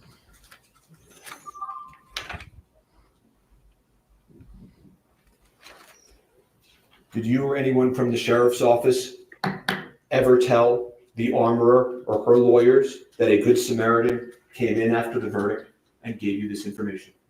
I do not know. Right. I don't know. How would she know what the sheriff's office did? Right. Yeah. He's treating her like she's Alexandria She's not the Hancock. sheriff. But you do agree. This is him just getting it in front of the jury without it being established as a fact, but they're hearing it. He So did tell you Shouldn't they that object Seth to it? said this was Yeah. the evidence from the shooting, correct? I don't recall what he stated, what someone else stated. Nice. Ooh. There should be a She whole painted bunch of him so, didn't You you? told him. He didn't have to write a witness statement. Law enforcement was going to type up a report on it Objection. today, right? I never stated any such thing about a witness statement. He offered to provide a written witness statement so that it was clear. Did he not? I do not recall that happening. Objection. Yes, sir. Did you give him assurances that you would type up a report on it? Objection. I don't recall providing assurances to him. Did you tell him that you would write up a report on it? I don't recall doing that either. Do you deny it? No. I don't recall is perfectly workable. So when you testified earlier that you never found the ammunition that killed Miss Hutchins, that wasn't true either, was it? That's not true. We don't know that. Can you rephrase the way you stated that? Sure. As you sit here today, having had a good Samaritan turn in these 45 rounds into the precinct, right? If that's what you're discussing, yeah. Yeah. You don't know whether or not you have in your possession the live rounds that killed Miss Hutchins, do you? The live round that killed Miss Hutchins They have has in their been possession. fired. Are you asking me about a connection Bingo. between those live rounds Yeah. and other Bingo. ones? I'm asking you, as we've talked about at great length, whether or not you. This is not I'm working. asking you, No. Struggle is real. isn't it the case that law enforcement likely has the matching rounds to the ammunition that What's killed Miss matching? Hutchins? Yeah, 6 of I them don't on the even set. know. They're all there. You They're do in not evidence. know because you Because I don't know made what a you're talking document about. report That's what I about mean. this and did not put it with the rest of the Rust evidence, correct? Those rounds were not placed with the rest of the Rust evidence, correct? Nor were they sent to the FBI for testing with the Rust evidence, were they? No, they were not. Okay. Where's this going? Why What would are they you go to the talking FBI? about? The FBI was trying to test the firearm. Why? I why can did- tell you what it's about, but I don't want to interrupt too much. This is I've no further Del questions Reed's for this friend witness. Tony Tesco brought Redirect. in Please rounds don't redirect for- like all afternoon. Please Anyway, don't. Imagine Go- she doesn't go- even need to Go redirect. on. Go, The way go that on, it Eric. ended was horrible. Eric, go on. What were you saying, Eric? This is Thel Reed's friend Tony Tesco. He's a friend of the family. He's a former cop. Ms. He Poplar, got are the you a rounds detective? from Thel No, I am Reed not. to bring in. Did you interview any of the witnesses in this case? No, I did not. You didn't interview Mr. Baldwin? No, You didn't interview Ms. Gutierrez? no. She's a lab tech. Uh, She's not a detective. Mr. Spyro They keep was treating her like that. asking you about the Good Samaritan who arrived at the sheriff's department after the Gutierrez trial. Can you tell the members of the jury when the Gutierrez trial was? I don't recall exactly. I believe it was back in April. Would you take end of February, beginning of March? Yes, that sounds more accurate. Okay. Hmm. Do you recall the Good Samaritan's name? I do not. Tony Tesco. Would you recognize it if I said it to you? Yes. Troy Teskey. Oh, sorry, Troy. Yes, Tesco. that was his name. Are you aware that Troy Teskey is a close friend of Hannah Gutierrez Reed's father? Thel Reed. No, I did not know that. Are you aware that Troy Teskey had his own motivations for wanting to place blame on Seth Kenny to help Hannah Gutierrez? Seth Kenny drinking. Post speculation. Overruled, overruled. Oh, she Should got be overruled. overruled. Wow. They brought it in. No, I They had no brought it in, I knowledge of think. that. I Isn't was that saying called that speculation? objection. Damn, Judge ain't playing. She's playing the same game back. Yeah, she knows that the witness Yeah, isn't going to be able to continuing answer this, but we're going to let the jury hear it anyway. Yeah. I mean, you're getting in all kinds of stuff that she has no knowledge of, so why not I just get it into It just- you anyway? But that question I There's was mean, Sarah, none of this is speculation. technically in, right? But it's Yeah. tick for tack. If you want to Yeah. try to poison Yeah. the well, Apparently we don't believe in objection. The fact's not in evidence, so that's fine. Is Mr. Baldwin charged with involuntary manslaughter for bringing live rounds on the movie set? Thank you. There it is. Is Mr. Baldwin charged with involuntary manslaughter for loading a live round into the gun? No.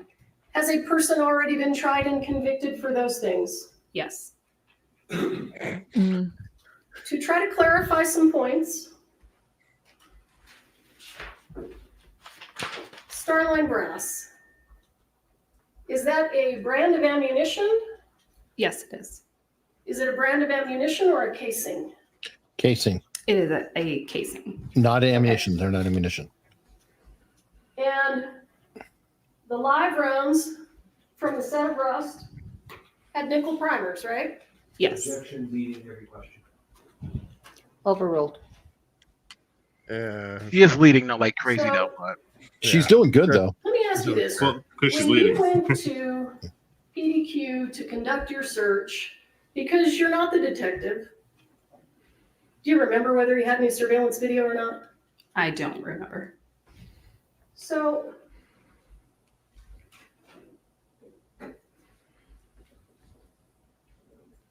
with regard to Mr. Kenny, prior to the search of PDQ, did Mr. Kenny actually bring his own live ammunition to the police station? Yes. So before you ever executed a search warrant, he went to the police station and said, I want to give you a sample of my live ammunition. Yes. And you took that and you sent it to the FBI, right? Correct. Now, with regard to ammunition, characteristics of some of this ammunition is it says Starline Brass on the top, right? And when I say it says Starline Brass, describe to the jurors what the emblem is that we see. It is a star, an arching line, and then another star. The live ammunition that was taken from PDQ, was it all Starline Brass? No. Was it all nickel primers? No.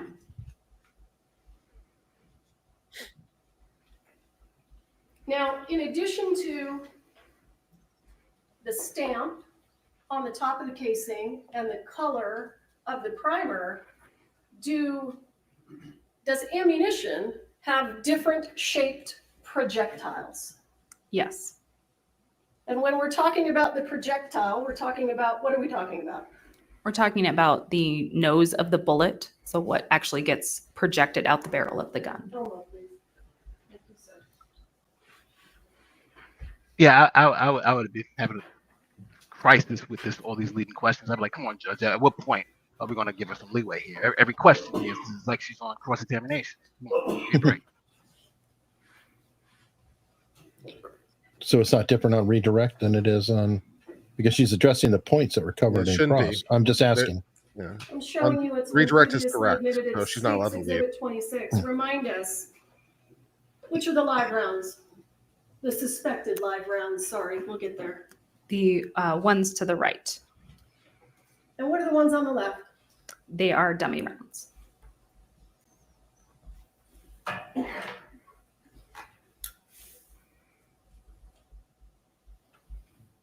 Is there a different shape to the tip of the projectile? Yes. Tell us what the difference is. So the live rounds. Okay. So the live rounds have a flattened surface to them, whereas our dummy rounds come to a further point. Sorry, I was trying to draw That a doesn't line. look so big. That doesn't, Almost like that a seems to be- curvature. That's hard. I to a have better trouble seeing point. it personally. Yeah. At my request, prior to the Gutierrez trial, did you take out a ruler and measure those? Yes, I did.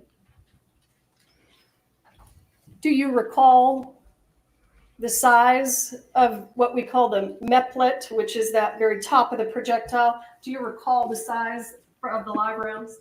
Yes, the live rounds were 6 millimeters and the dummy rounds were 4 millimeters.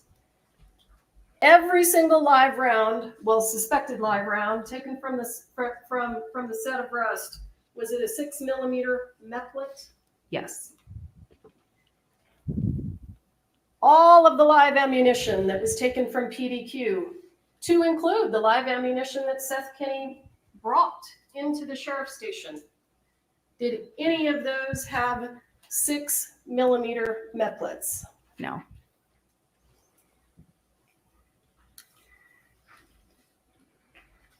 Do you have any evidence that Seth Kenny is the source of the live rounds on Rust? No. Nice. If you It's know, easy. is there evidence that Hannah Gutierrez brought the live rounds onto the set of Rust? Yes. Oh, What is that evidence? Let's talk about it. The evidence that I am aware of is a photograph on a cell phone of the rounds in the background of a photograph that was taken with a cell phone. Those rounds are the same ones from the same box that were being pulled from that day that were handed to Lieutenant Benavides. Let me see if I can find an exhibit to help. I'm a little confused by that. if you watch the closing on Hannah Gutierrez, they have a breakdown showing the visuals. It's hard to explain it exactly here quickly, but if you do watch the closing, they show the visual of State's those Exhibit rounds 12. and that. Go ahead, if you wouldn't mind, go ahead and clear your screen, the marks. Is this the box you're referring to right here? Yes. Is it your understanding that Hannah Gutierrez admitted to bringing that box on the set? Yes. And is it your understanding that Hannah Gutierrez actually provided evidence to the sheriff's department that she was provided that box by her father? Yes. And the Good Samaritan who came in with the live rounds and was telling you Seth Kenny's the bad guy, that happened how long after the incident? That happened well after the incident in after February. So March of this year. So Ms. Hutchins died in what year? In October of 2021. And Mr. Teskey, 2.5 years later. Hannah Gutierrez's father's good friend, the Good Samaritan, he decided to bring this ammunition in after her conviction? Objection. Is that right? Objection assumes facts, not evidence, misleading.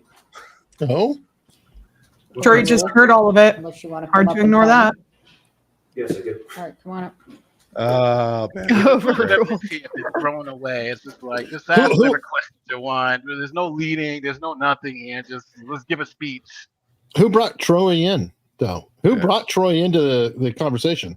Who brought up the Good Samaritan? Yep, he did. No, You he's opened the arguing door. that's not an evidence as her being convicted. Yeah.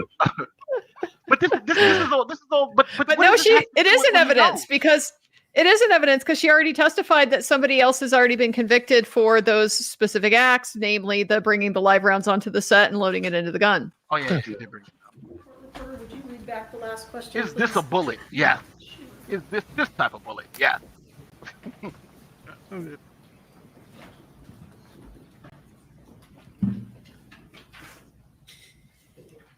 But she's crushing it, though. I will say the defense is she's crushing the defense. The Good Samaritan. Uncivil's crushing it. Bring this ammunition in. Kidding. Conviction. Oh Is man. that right? Thank Go you, ahead, Alan Nancy. Parker. Yes. Alan gifts a lot of memberships to my channel. He's a longtime contributor, so really appreciate it. Thank you, Alan. He's a hero. Jeez.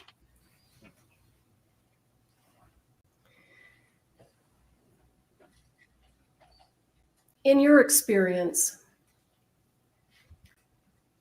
if Seth Kenny wanted to hide the fact that he had live ammunition at PDQ, he had plenty of time to get rid of it, right? Yes.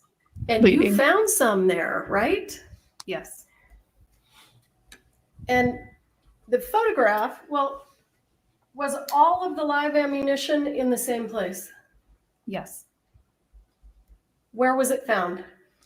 It was in a box on the bottom of a stack labeled as live ammo.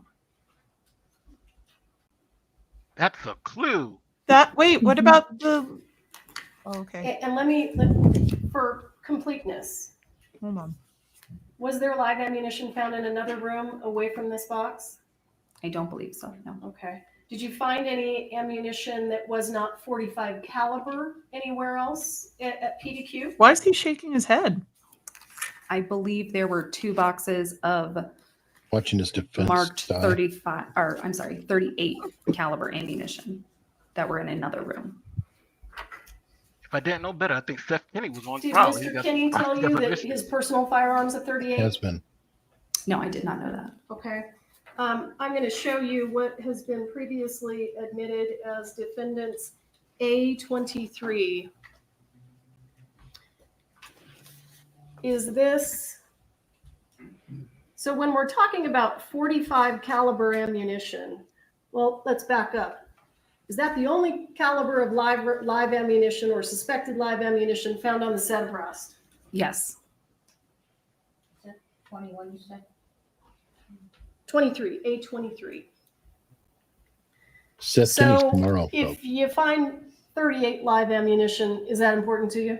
No. Because 38 is not 45, right? Correct. Those are two So- different numbers. The But it 45 would be caliber important ammunition if there's more live that ammo you found on at that, though. PDQ, That would be important. is this where you found it? Yes. Any mistaking that would be live ammunition? No. It Why? says It live was ammunition. clearly marked as live ammunition in that box.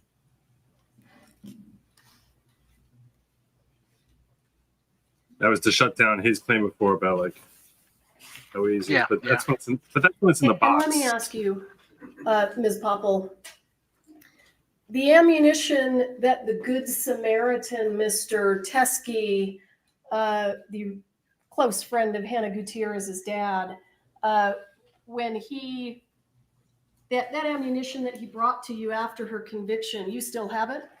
Yes. You can bring it in here and you can show it to the jury, right? Yes. And they can see for themselves that it does not match the live ammunition from the set of Rust, correct? Yes. Well, And that is Back. What else obvious is the witness just when saying? you look Yes. at it, is it not? Yes. Yes. Yes. smack it down. Yeah, Yeah. this is really leading. No. This is Morrissey's testifying, and she's just She is very saying- testifying. She's a And- prop. She's She's a extremely prop. testifying. Do and the you witness know is just, you go, girl. how many boxes of dummy ammunition were provided to the set of Rust by Seth Kenny? If I recall correctly, just 1. Do you know how many boxes of dummy ammunition were provided to the set by Hannah Gutierrez? No, I do not. Fair enough. No further questions. Sit down. Let's get a new witness. It's time. Yeah, you've gotten away with breaking. You already established that this doesn't matter anyway because somebody else has already been convicted for these things and he's not charged with them. So So where are we you going You with don't- this? were asked some questions on cross-examination, and I think they were related to, let me get the exhibit just so that we know what we're talking about. Seth Kenny might need a good lawyer, though. I will say that. You were asked some questions about the live ammunition in the other actor's gun belt. You remember those questions on cross? Yes. And I think the actor was Jensen Ackles. Correct. Do you know whether or not Jensen Ackles checked his firearm on the set of the movie? No, I do not. Whether We he did call his it- own safety checks? I do not know. We call him Dean Winchester. You didn't know the answer to that question because that's not a question you asked, unless you know the answer to it. And I don't know might hurt because now you can come back and say, well, he debit checked. And then it's like, okay. I don't think that absolves, but it does Let's show talk the culture. briefly about, let me make sure I have the proper exhibit numbers for the record.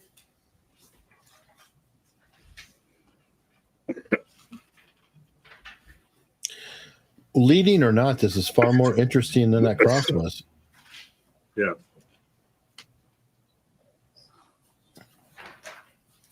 Thanks, Linda. Wow, I appreciate it.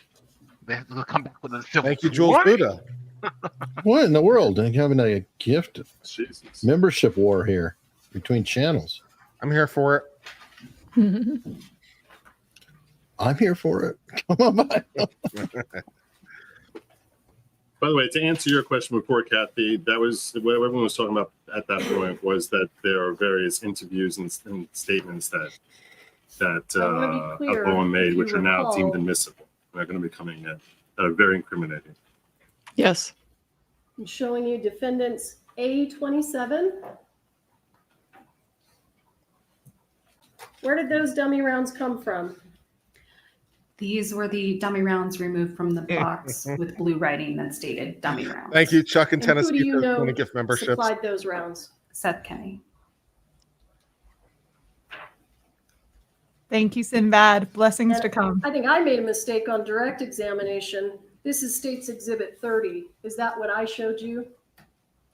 Yes, I believe so. And so those actually didn't come out of that box, did they? Correct. Do you know where they came from? They came from a gun belt that was located inside of the prop truck. Defendants A26. Is that where they came from? Yes.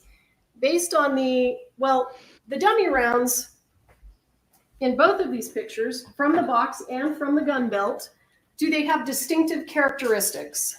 Yes. Have they been identified? Who do you know who supplied all of the dummy rounds that were in the gun belt and in the box?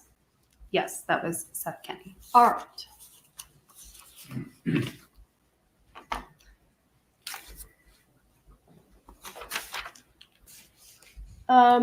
You were Oh, hey, getting in on the action. I love it.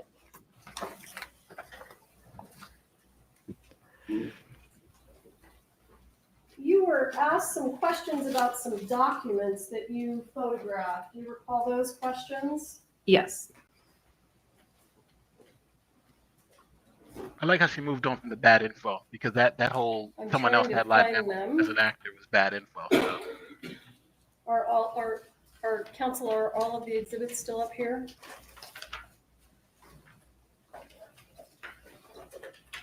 Take that as a yes.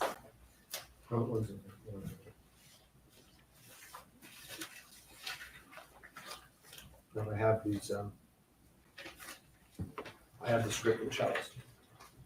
Those are the exhibits? Does it say copy? Okay, can I use them then? Yes, Okay, as long as they're the same. they're the same. Okay, we'll just use your copies. This is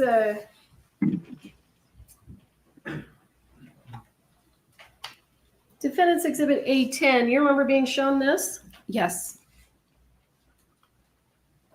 Do you have any idea when this exhibit, or I'm sorry, when scene 125 was being filmed? No, I do not. Same question for scene, is it 55 or 66? I apologize. No.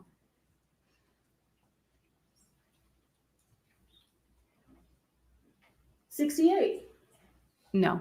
115, No. Yay. 118. Thank you, Purple AJ. 121, No. 130. No. In fact,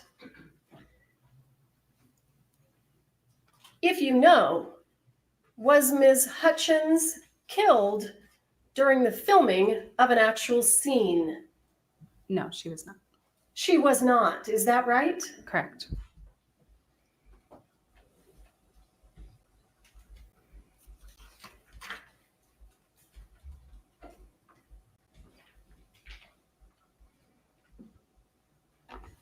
Same thing here for 118 again.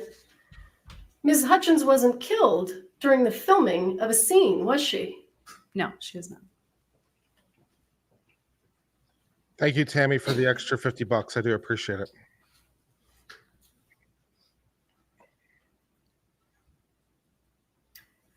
Do you know, if you do you know who wrote the script?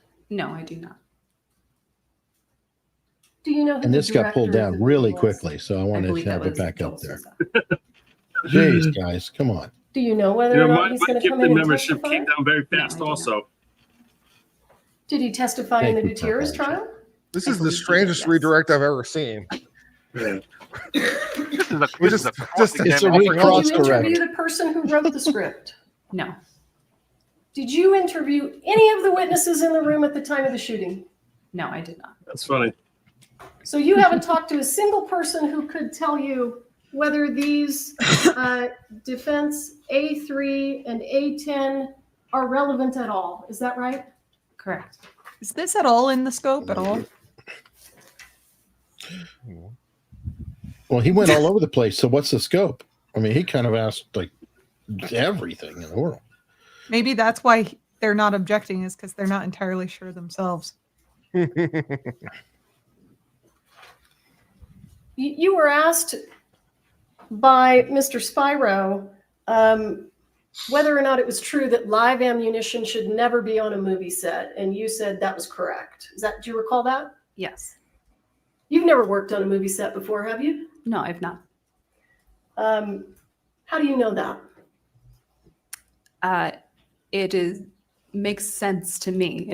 Makes common sense.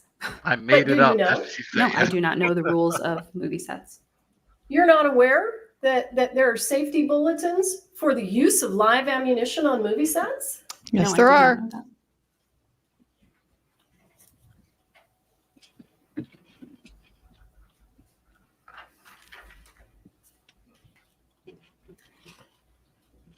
All total, including prop truck, the entire scene out there at Bonanza Creek, how many real firearms were taken into evidence?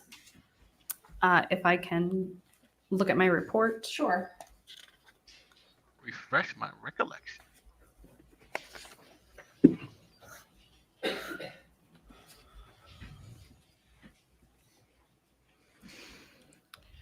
Anybody feel like today, besides the emotions, was kind of a waste for the jury? Like, what has the jury gleaned a lot from today? What do you think? Well, I feel sorry for this witness because I know they probably told her, yeah, you'll have a couple of questions and be off. She was like, I've been off for 8 hours. I don't know what the hell's going on. I just picked up the gun and sent it to the FBI lab. I believe 13 in total. 13 real firearms. Yes. Now, you were asked some questions about Mr. Kenny being present at the search of the prop truck. Do you recall that? Yes. Do you remember why he was present? I don't recall the details of why he was present.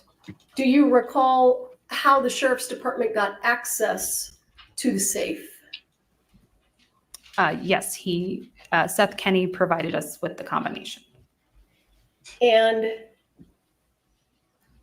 the firearms that you recovered, real and fake, who did they belong to? Is my understanding they belong to Seth Kenny. Would you say that those firearms were many thousands of dollars in value? Yes. And do you know who provided the vast majority of the blank ammunition? That I do not know. Okay. Does it surprise you that the person who owns the guns had access to the safe? No.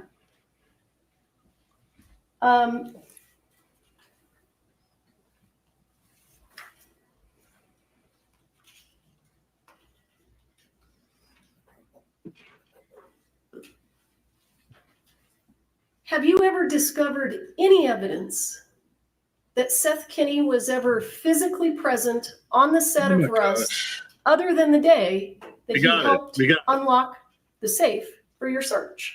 No. This was Eric's point. He was never even on the set. So why, It doesn't. why are we talking about How would she know? How would she know anyway? This is so dumb already. Do you recall you were asked some questions about you had information about a green ammo can? And that was one of the reasons that you executed the search warrant. You recall those questions? Yes. Do you remember where you got the information about the green ammo can? I do not.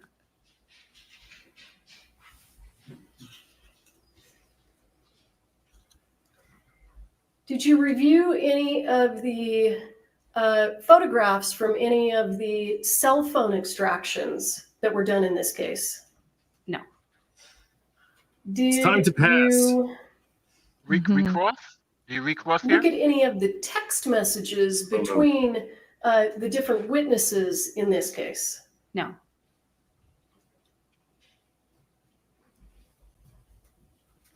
Do you have any information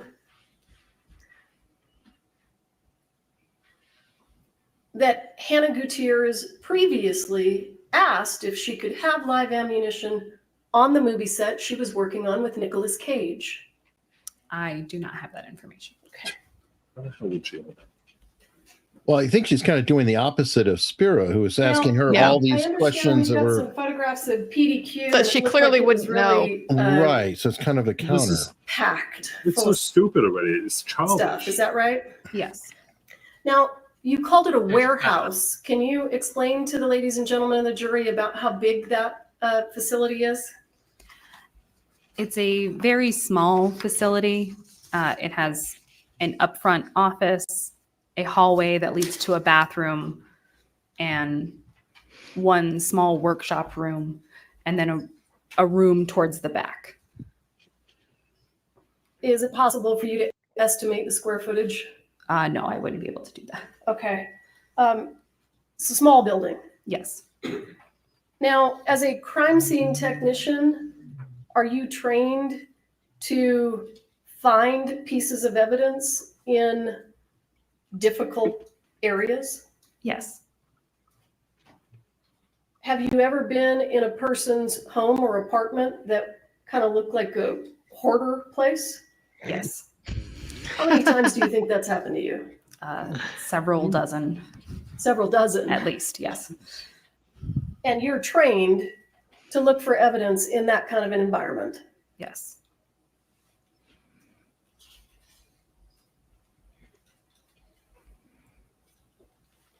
Is it your understanding that Mr. Kenny's business is a prop house? Yes. Would you expect a prop house to be full of props? Yes. Was the prop house indeed full of movie props? Yes. Yeah. Did anyone live there? I don't believe Yeah. so. No.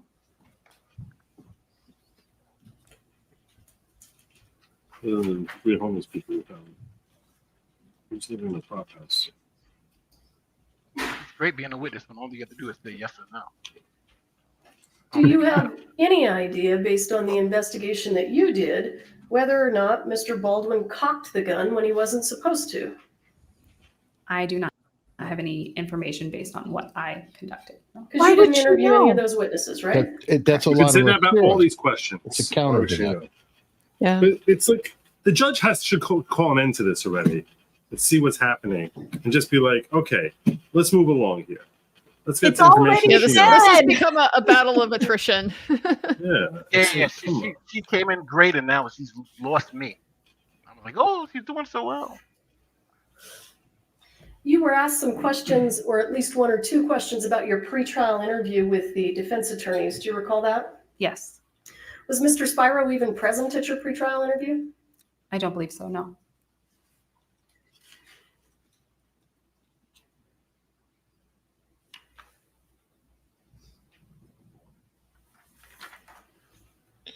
I'm almost According done. to- Let me just review my notes. According to Larry Foreman, the judge has been glancing at her watch. Okay. Yeah, she's been taking a long. She's essentially redirect. This is like a direct examination again. It's like she's like Mhm. going over everything in painstaking detail. If you know the investigation into the source of the live rounds, did that investigation continue after the case was turned over to the district attorney's office? I do not know.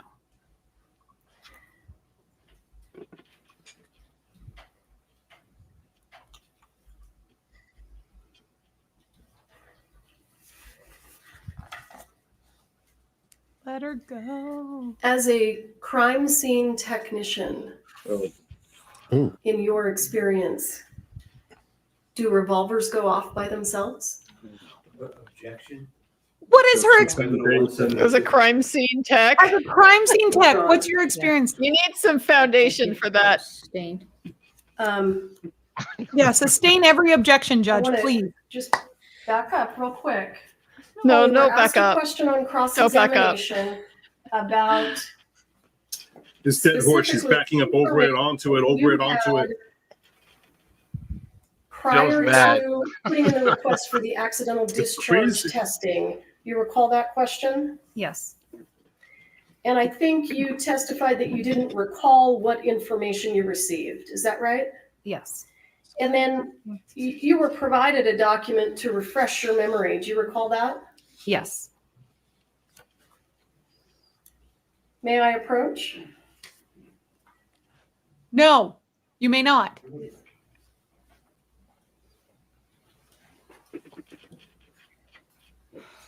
Judge.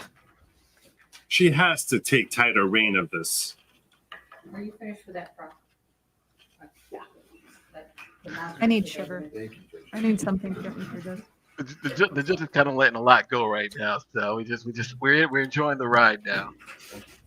According to Larry and on Twitter, the judge has implied that there's some questions from the jury Popple? for the witness.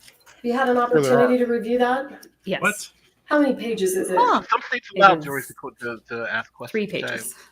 They are in this. Does that case, they're document submitted at say the beginning. anything about You get in the accidental questions discharge testing? before the witness is off the stand. Then they That is a ask ref- questions. They allow that for is not, that's a refresh of I hope memory. that So Larry it- asked it some doesn't questions have to. too, Yeah. because everyone's asking I'm sorry. questions. I'm going to sustain his objection. Okay. If the judge can ask questions of a witness, I don't know why a jury wouldn't be Well, able I'm going to ask this question and maybe let's I know see how it goes. Look at how Alec and his lawyer are say mimicking. They have the being same destroyed? pose. Like they're the same person. I'm sorry. They No. are. twins. He hired himself as a lawyer. Yeah. He did. As a Mhm. criminal Did technician, that do you think Joe document Biden should step refresh down? your memory as to what you understood from the FBI about what the condition of the gun would be after the testing? Yes. It does. Does refresh my memory. Yes. I'm sorry. Can you restate that? Does that document, the question you were asked on cross-examination was about the information that, Counsel, okay. I'm sorry to break you up, but let me give you these. I'm like, when are you going to wrap this up? This is kind of going on a little long here. Come on. Yes, And his sir. yellow tie is also too short. These might be the jury questions that I've she's never giving out. I've never seen a jury ask questions, but I'm It's very wondering weird. if they can ask it. Yeah, it is through the bizarre. court. Well, maybe they need to because they're so confused by all this back and forth and like every I have question seen over. it before, although it's relatively rare, but some jurisdictions allow for it. And I've Yeah, I've If had I it was on the happen. jury, I'd be asking, can the DA wrap this up? yeah. Mhm. Yeah. No, and so you nearly always vet them at the bench because jurors will all the time ask questions about things that are not admissible, for whatever reason. So you Mm. can't just take it on faith that because they're asking that it's a non-objectionable question. Like they don't get an exception to the rules because they're the jury that's asking. Well, and that's why I'm saying I wonder if they can ask it through the judge, because obviously the judge can ask. And so Yeah, if that the is judge typically what they vetting the do. questions independently and then just bringing them up to make sure the record is clear to say, hey, this is what the jury's asking me, so it's not ex parte. You guys can all see it. This is what I'm going to ask, and then leave it there. I think that might be what she does. I don't know. Nobody would Ms. call Papa, this witness being here all was day. a fanny pack No. collected from No. the set of Rust? Yes. Do you know who the fanny pack belonged to? Yes. Who's that? That was Hannah Gutierrez. And was any of the live ammunition found in the fanny pack? No. Oh, Jody Arias jury asked questions, huh? Interesting. So after Ms. Hutchins was shot, do you know whether or not the gun was unloaded by anyone on the set? The information that was relayed to me was that the firearm was emptied by Hannah onto the cart.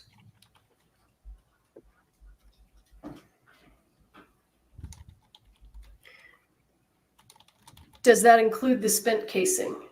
Yes.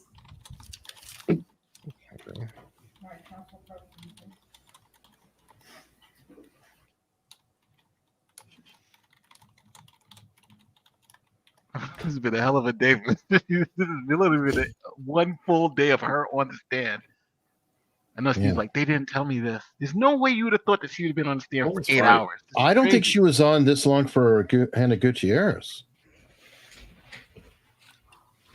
No, she was a lot shorter, and I wish that the defense had kept her on longer because she struggled on direct identifying a live round from a dummy round. And then she said, well, not all dummy rounds make the little rattle sound, which is why I acquired my maracas, was for that case. And the defense just kind of dropped it. So maybe I think that was the O. Henry round. There was Was a it? rifle. There was a rifle, and it's like an O. Henry. It's like an antique have one rifle, and for whatever reason, that particular dummy Good round did not Samaritan have the screw, the asked hole, or you whatever. It's kind of screwed up, reference but I to know the that their dummy ammunition rounds like a provided. different type of Question, round. and that's the which is- one that killed Helena. And you said yes, correct? I don't recall that. Did you deny it? I don't deny it. No further questions.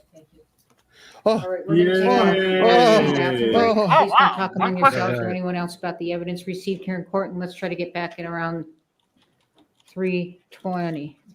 Okay, thank you. You know, the jury 15 probably minutes. appreciate that. Like, my God, thank you. You didn't waste our time. We didn't even Well, he's a break after that. well, that's the first time he's done a recross, though, right? He's Yeah. not done it any other time. The Yeah. jury asked questions during Maya. You're exactly correct. So there's a good recent example.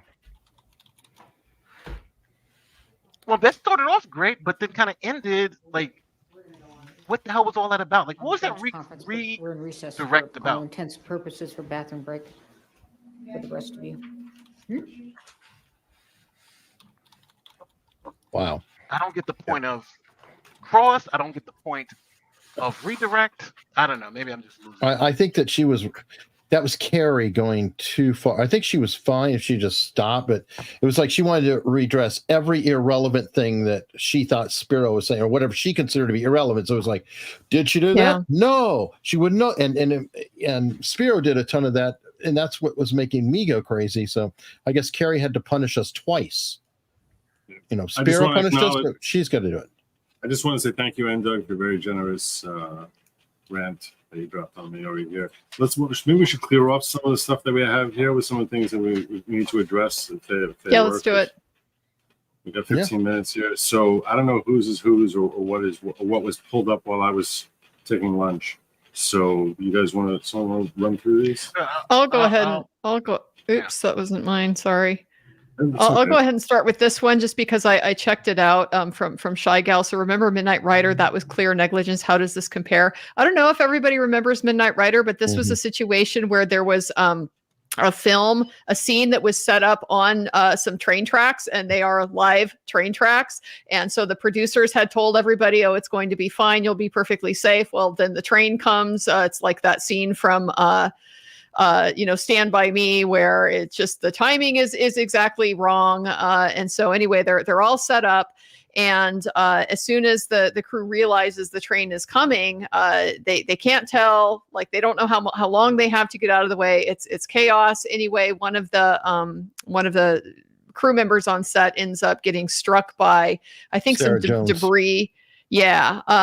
And she dies as a result of this. So the question is, how does it compare? I think that's a good question. It's the I'm question not. I've had. Because I don't know that anybody was prosecuted related to Randall this, Miller right? was convicted and went to prison. He was the first director in history to go to prison. And Okay. I'm specific. I've brought it up a lot because one guy who's been skating on the Rust shooting is Joel Souza, the director, because he got shot, in my opinion. But he was the director. So just like in Midnight Rider, the director was found liable because it was his set, and he did get convicted and sentenced, and he served time. He served a couple of years, I believe. I know somebody who did a whole documentary on him and is friends with him. And why did Joel Sousa skate? So I think that there are some pointed questions to it. Yeah, in this Mhm. one, I can definitely see the foreseeability. If you're setting up on an active train track and the train comes through, then yeah, I think the reasonableness of doing that is clear. But again, that's the issue here. Mhm.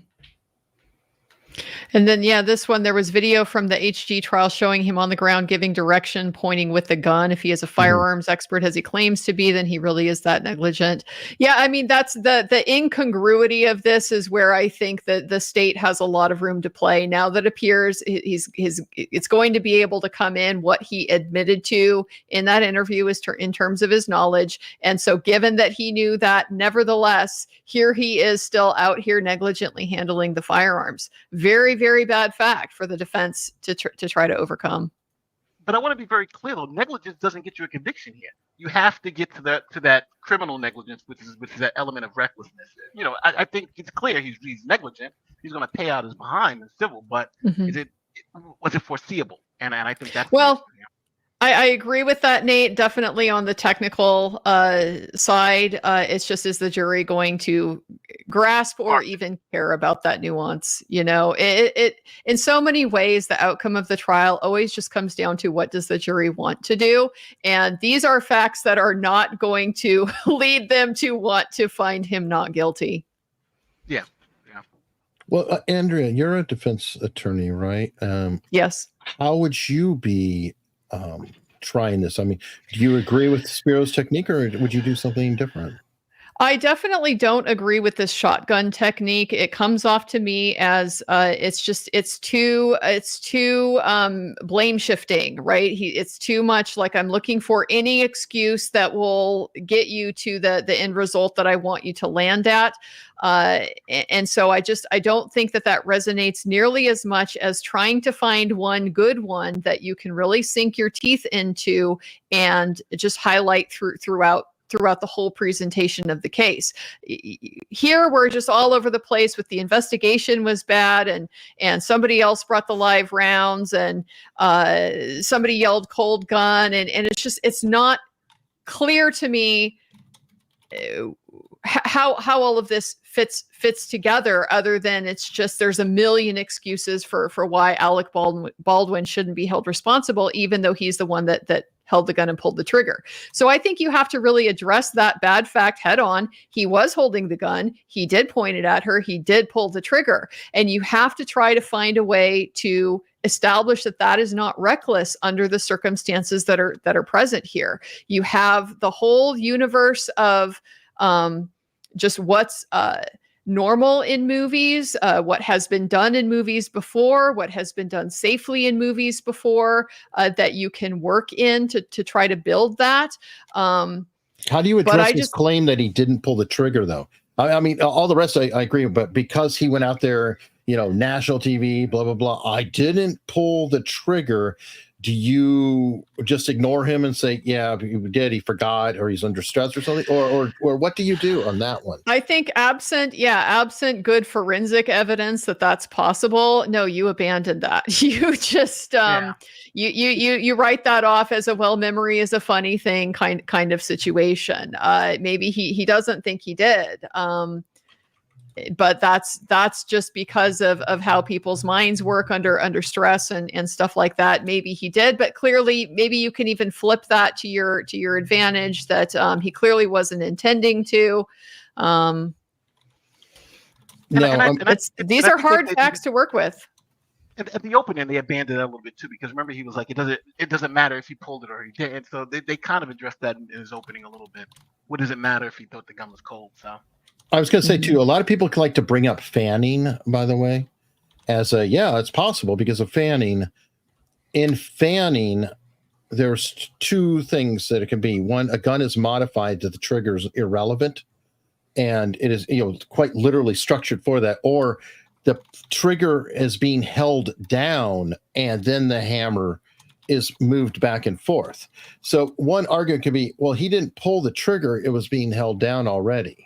I know that's a really minor, goofy technical thing, but it is possible if his trigger was holding down, he hadn't pulled it, it was resting or whatever, and then he pulled the hammer and released it, then the gun could go off. That is but that's, you know, that's kind of like pulling the trigger ahead of time versus afterward, if that makes sense.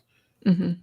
That's one Well, of the Eric, armor's things. And Sorry. Eric, to just kind of get back to your initial question on all of this, which is how do you defend this? How do you defend Alec Baldwin in this situation? Mhm. I think the bottom line is that when I'm representing somebody and we're working through something like this, the first thing we do is really identify if there are any viable defenses, right? If there is a strong position I can take that would establish you're not guilty. If we don't have that, then we can still go to trial. It's always the client's choice. They can override my recommendation, but then all you really have is to try to lean on reasonable doubt, right? To try to undermine, chip away at whatever parts of the state's case that you can, so that maybe something will happen, something will not come in that is necessary to the case. Some just mistake will be made that will give me an opening to be able to lean on, well, the state didn't prove it. That's the impression of what I am getting here from this particular defense, just because it's such a scattershot Random approach. It's not Yeah. focused on, I want to prove something specific, or I want to just, develop through the questioning something specific that would show he's not responsible. It's I want to take every opportunity I can to try to poke holes, because one of those might work to my advantage well enough that I'll be able to make a good argument for reasonable You doubt. won't find anyone who said that he brought the bullets, the live bullets on set. You won't find anyone who said all these different things to try and just. That's what the chaos is. The chaos, that's the pounding on the table that we mentioned by the lunch break. That's how you don't have the facts, you don't have the law. You basically like, okay, the only law I have is that we start with the advantage of it has to be beyond reasonable doubt. And there is reasonable doubt as to, or you would argue that there's reasonable doubt as to his recklessness. So that's why I kept saying from the get-go, he has to be hitting on that line of the irresponsible recklessness as being that line, because that's where he has the best. That's the only place he has a chance of showing that they don't reach reasonable doubt. So, because he's admitting that he's holding the gun that went off. Yeah, they have no evidence. I mean, I guess he's trying to hit. Also, one of the things that Spyro seems committed to is trying to establish that we don't know that the gun didn't go off by itself. Now, I don't know what evidence the state's going to present. I think there are expert witnesses who are going to be coming in here. No, they have a defense witness that the defense tried to get off, who witnessed him pull the trigger. The defense actually submitted that witness, and that was in one of the preliminary hearings, that they were trying to get that witness removed, but it was actually a defense witness. They do have saying one that person. he did not pull the trigger. No, he did. Why would a defense be bringing someone That's saying he pulled the because they trigger? didn't realize it. They screwed up, and that was one of the witnesses they brought in, and they were like, and they tried to get the witness out, and that was one of the arguments that took place last week, Thursday or Friday or whatever. But yes, I forgot the defense. I forgot the witness's name, but it's now a prosecution witness. But this witness claims that they saw him pull the trigger and make that shot. I don't know how anyone sees something so finely in that moment. But because it was a blocked shot. Because remember even what he described, he was saying, pull the hammer. Do you see this? Do you see this? And I forgot who the witness was. I don't know if it was the boom operator, but somebody who was right there. It's a very small place. I mean, that church is a pretty small scene. I think it's possible that somebody could have witnessed it. It's possible, but I'm with Joe on that one. It's hard to look at a recollection like that, from my perspective anyway, as being particularly reliable. It's just one of those things that is too susceptible to your hindsight revision. Well, then let the jury decide, because it's the jury who's ultimately going to be deciding how much weight each witness gets and whether or not they're credible. So, I mean, I'm all for letting the jury hear the testimony and decide for themselves. I just want to go ahead. I want to wrap up these chats over here before they come out of the break. So I just want to acknowledge Piguardo. I actually noticed has been going around from one chat to another, from one channel to another, signing up his membership, which is actually very cool of you, Piguardo. That's awesome. Oh, thank you. So just going every time I turn around, Piguardo is signing up as a member somewhere else, and that's actually very cool. So I just wanted to call you out. And we also had over here Buxom Browncoat gifting 10 more uncivilian memberships. There you go. Woohoo! There you go. I think you and I are neck and neck on that, Kurt, as far as gifted memberships today. It's very close. I think you might have a slight edge on that. But test 2 electric boogaloo. I don't know what that is. Zach Sneesby was the witness who was holding the boom microphone. Will testify that he saw Baldwin pull the trigger of the revolver. That's it. All right. Yeah. So Zach Sneesby, look out for him. All right. And you got Amber Rose, member on one of your Alabama Rose. That's yours? She's yours? Yep, that's my mod. Oh, there You you rock, go. Alabama. There you go. Alabama. Hang up. There you go. All right. And I don't know if you called this one out, Kurt, before. But Yes, thank you very much, Tammy. I broke something that was essential to me, and so I had to. This is why I was delayed for the lunch break yesterday. I had to run to the post office to send something express mail, which is very expensive when it absolutely positively has to be there overnight. So I broke something essential, and so I appreciate the extra $50. There you go. Oh, All right. that's cool. So we're all caught up now. Now, Nate, you had something you wanted to say. I cut you off, but I was doing the bookkeeping here. Oh, it's cool. I'm looking at state fee skills skippings, and it says one. This is what the state's got to prove in this case. One, the defendant acted with willful disregard of the victim's safety, and I'm thinking that's all of us saying that pointing the gun at the person. That's but he was directed to do it. Blah blah blah blah blah. So I'm thinking that's and then the second one is was subjectively aware of the danger or the risk his actions posed to the victim and thereby disregarded it, acting with criminal negligence. So this is going to be tough, especially with all those statements about him knowing all this stuff and him being this expert in 40 years, and I never point a gun at someone, and I never do this, and I never pull the trigger, and that's exactly what kind of happened. It seems like he's got a tough little time to beat. It's going to be tough. It's going to be fun to go through those interviews and see how many different ways he stabs himself in the neck during those interviews with some of the statements that he makes. And Joe, to your point earlier, in New Mexico, the act of having a firearm is inherently dangerous. So, in other words, you can't. Unlike driving a car, pointing a firearm at somebody is inherently. So it's like it almost gives you that first. This is dangerous just because it's a gun. If it was something else, maybe not. So, but the fact that it is a gun kind of already gets you that. You should have known. It's like it's almost a presumption in the law that pointing a gun at someone is automatically dangerous. But now, whether the second part, I think is where you're gonna get it. Is if he was aware of the risk posed to the victim, and I think here, I don't see how he gets around that. But again, cold gun. So, and I think that's the only thing they really got, cold gun. Mm-hmm. Good times. Well, today, this woman was on for 8 hours. At the end of the day, if you're sitting here as a juror, as we all are, what the hell do we get from this today? Nothing. What do we learn from all this today? Did this Today, nothing. Say Alec is closer to being found guilty or less likely to be found guilty? I don't know. I think whatever the defense was able to accomplish with her got lost in just the haze of everything that they did.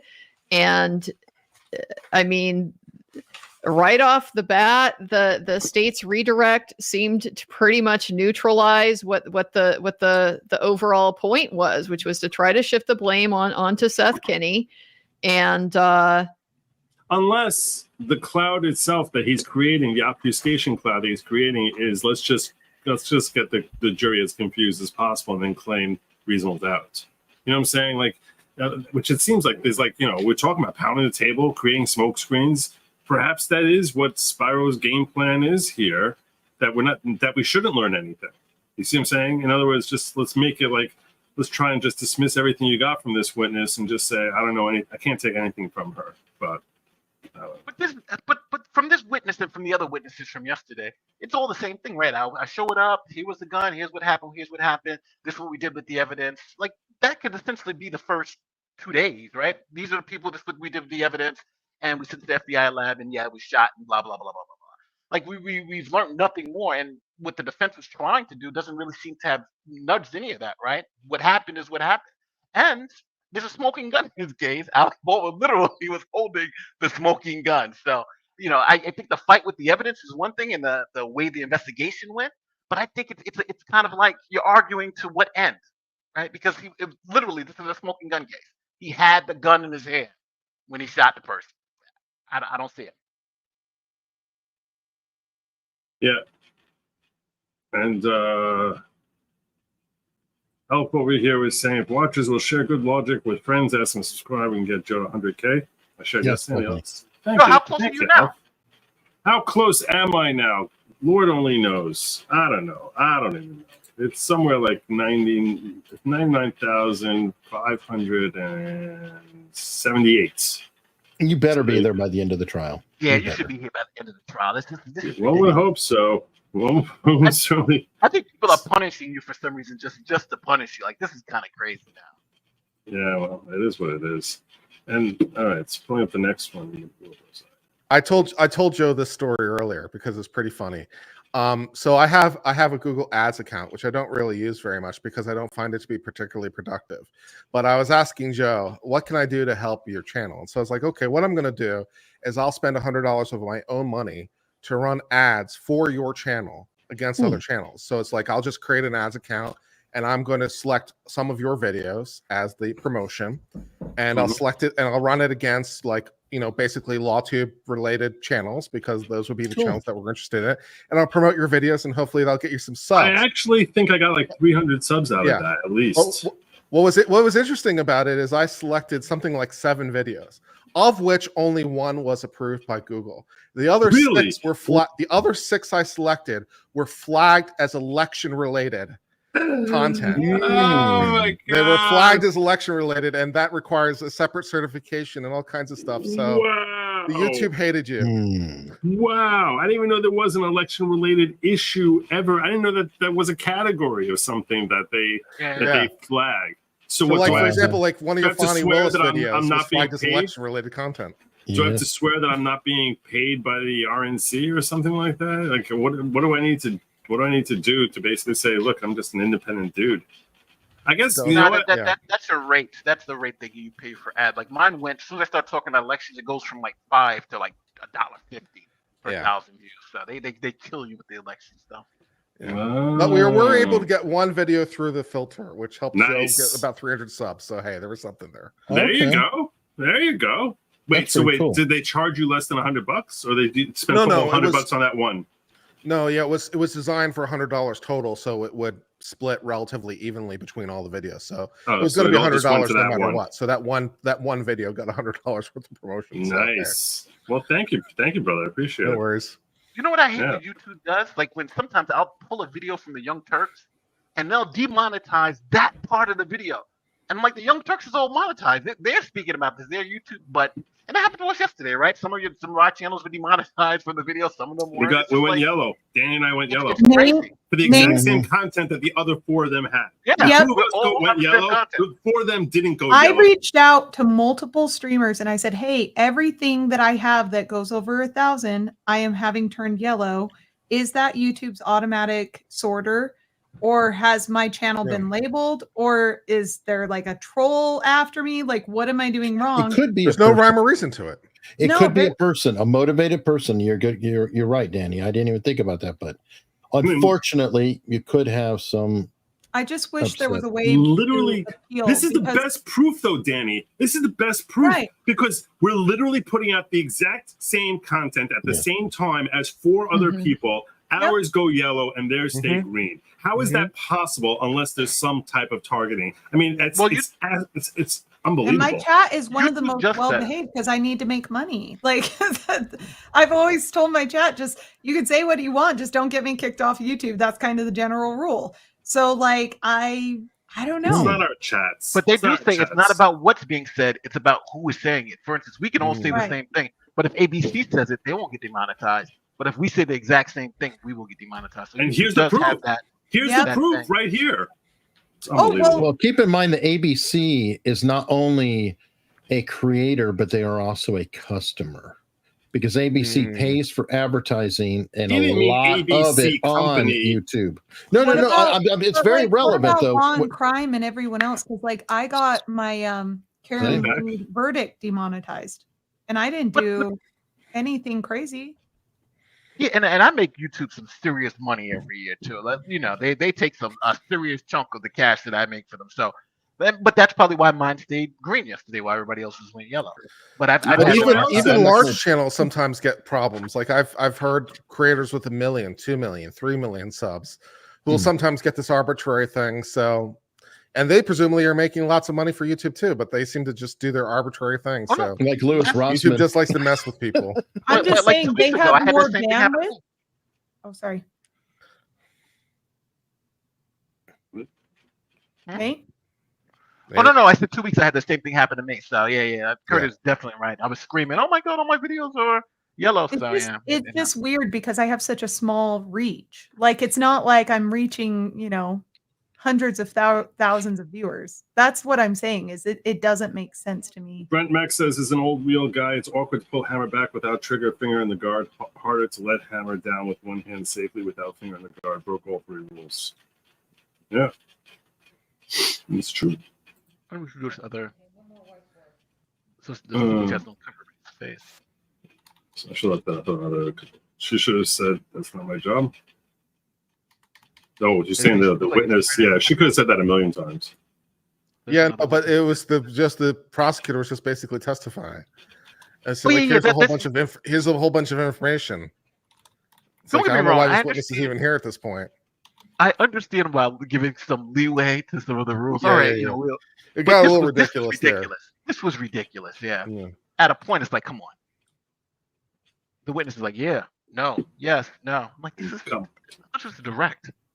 I'm not sure if I got Miss Parker before, so thanks for being there. I appreciate it.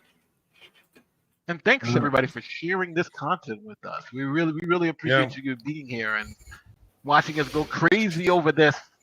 I just feel bad for the jurors. Like, what could the jurors be thinking? Like, what did we learn today? Like, how does this move the needle? Nothing. Well, we do, fortunately, despite the rather boring. Yeah, you came in really loud. Oh, sorry about that, guys. I don't know if you, go ahead. I did not change anything. It's running a little slow. We still want to hear you. Well, I was just going to say, despite the sort of dud that the evidence has been today, we have proposed jury instructions, guys. They filed proposed jury instructions. We have actual case stuff we can talk about here. Yeah, that's where. There you go. Juicy. That's good. I don't understand this super chat. I feel like I'm being set up for something. Cucumber. How do you say cucumber? No, Fletcher Boy is referencing Hilaria, right? So she was in the middle of Latino Rachel Dolezal. She was in the middle of a cooking interview, and she turns and she goes, "How do you say in English cucumber?" Like it is so embarrassing. Cucumber. She's some girl from Boston. Oh, who's this guy? They got somebody else. What was that? Apparently, spinny wheel is our fate for the moment. So, Do you swear affirm under penalty of law that the testimony you'll give in this case will be the truth? I may have to find a different feed. I'm not sure if it's a me problem or. I'm sorry for all the criticism I said, YouTube. Okay, I take it all back. Can we please have our stream work? Please bear with us as I try to fix this problem on my end. I don't take it back. Also, the CC. Oh, there it is. In the movie. Thank you. Sorry. What was that sound?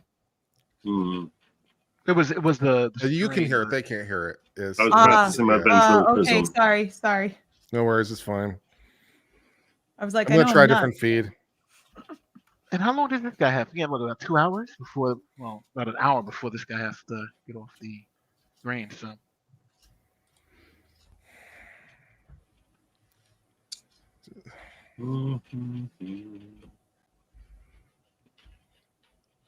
Is this a clean feed? Well, we've been involved a lot in the Industrial 4.0. That means. Oh, this guy's voice is problematic. I'd love to find one with closed captions. Assuming the closed captions can't even understand this guy. I can understand him. It's just very monotone. Okay. Why can't I just have nice things work like a normal channel? We're not going to have that Perry Mason moment. All right, I'm gonna give Core TV another shot and hope it stays on. No. Oh wait, is this our failed me Italian immediately. fella? Sorry. Yeah. Sorry, spoilers, everybody. What's his Yeah, name? he the, does uh, seem like. The gun guy. Oh, the manufacturer of the pistol. I'm glad I'm in Yeah, good I company. think. Thank you, Fletcher. Apparently the quartering gets hit on occasion too, randomly. Yeah. I saw him get hit the other day. Right. Oh, it's this layout. It's fine. All right. There it is. Will you raise your right hand? Bigger. Bigger. Do you swear affirm under penalty of law that the testimony you'll give in this case will be the Bigger. truth, the whole truth, and nothing but the truth? I would. All right. Have a seat, talk into the microphone. I would love someone to say, no, I'm going to lie. Young Thug did, didn't he? Good afternoon, not sir. Young Would you Thug, please but introduce yourself to the members of the that one jury? dude. Good afternoon. My name Little is Woody. Wilson Pieta. Woody. Oh, Yeah. Little Woody. Yeah, Little Woody. Straight up. He kinda did. Is actually the guy that made the gun that been used. How old are you, bro? Okay, we can't hear. He's literally the guy who made the firearm. I appreciate all the Sorry, information, but I have to ask you a question and then you answer the question. Sorry. All right, so you've told us you're a gun manufacturer, is Yes, that I right? am. And what company do you own? Do they show him? Fab Fratelli Pieta. This is a smart, And friendly do you exchange. manufacture Pieta firearms? Yes, that's the name of the company. Very friendly. How long We don't have get to you see the been witness? manufacturing firearms? The company has been founded in 1963. I don't know what to tell you, Joe. From our lab. I could try to find a different Jeez. feed if you AP like. is hold on. Kurt. I could try to find different And are feed. you familiar with how Pieta firearms are actually made? Apparently, no, we don't get to see the witness. Okay. I will find yet a different feed. Deep breaths, Uncivil. You can make this work. Would you like some help? Yes, please. I'm here for you. Do our own. There you go. Quality on the trigger that good? bore or Yes. to be sure that everything in proper situation. And so in addition to that, then it goes to the proof house and they do Do they their close checks as caption? well? The proof house They check don't, the gun sorry. as Okay. a piece of steel, if you pass that name. I check the gun for the customer because they want to get a nice gun, so without any scratches or without any cosmetical defects. Does that also involve checking the internal parts of the gun to make sure that there are no defects? That done before by our quality control office, and we do that in the company. He's very heavy Asian I'm going accent. to It's very show hard you to- what's been marked Italian. as States Exhibit 50. No objection.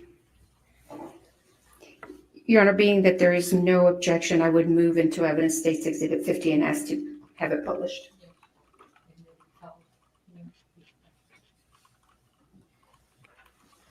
On the screen in front of you, Mr. Pieta, is States Exhibit 50. Do you recognize that? Yeah, What it's is one it? of our single action revolver. Probably, actually, it's written 45 long Colt. That's the caliber, 7.5 barrel length. Are you familiar with this particular gun? I know this gun because I know that gun has been produced for a trade show called SHOT Show, and it's been shipped to Vegas. In particular for that show. Were you involved in the manufacture of this particular gun? I was personally involved producing this sample for that Really? trade show. Wow. And The owner of the company do you personally made recall this when this particular gun Wow. was manufactured? I guess 2016 or 2017.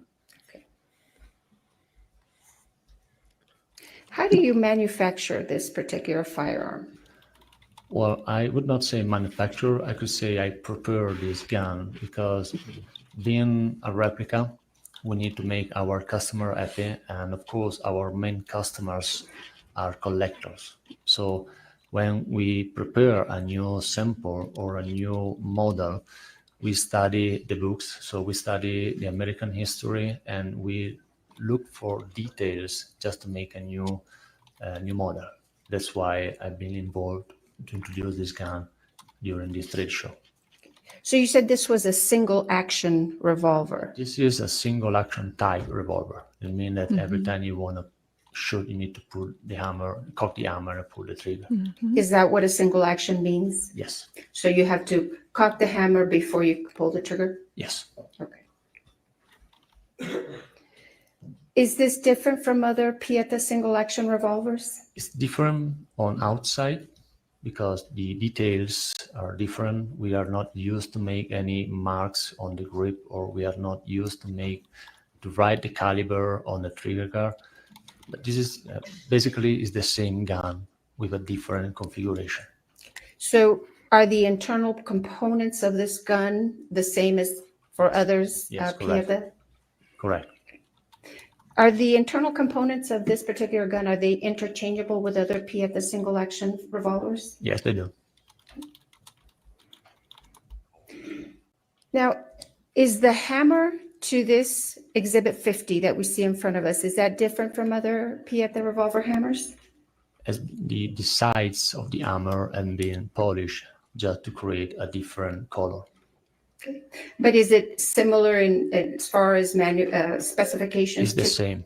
It's the same to other firearms? I'm going to show you what's been admitted into evidence as State's Exhibit 6. If I can have the deputy bring it up and ask you to put on some gloves. Sure. So you can. Yeah. Oh, go. No, I don't.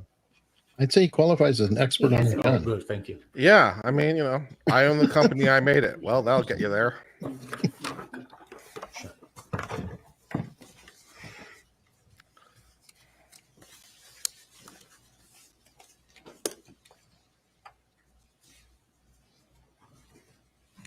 They fly this guy in from Italy?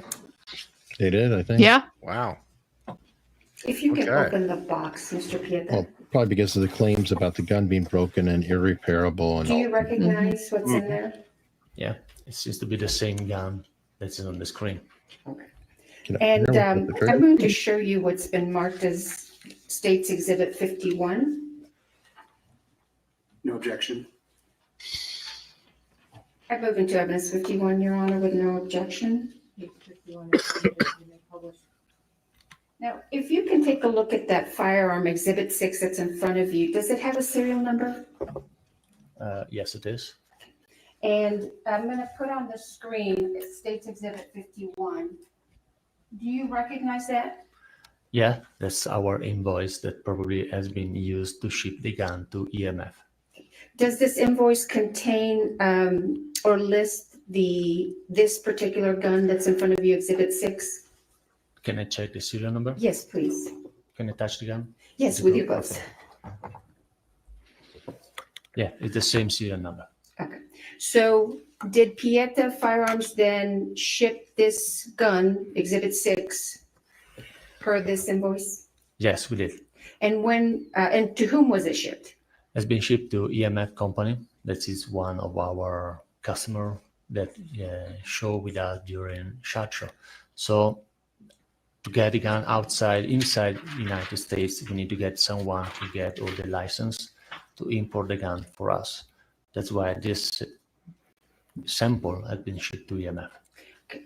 What kind of a company is EMF? EMF is an importing company, and they sell to distributor, dealers, and to individuals.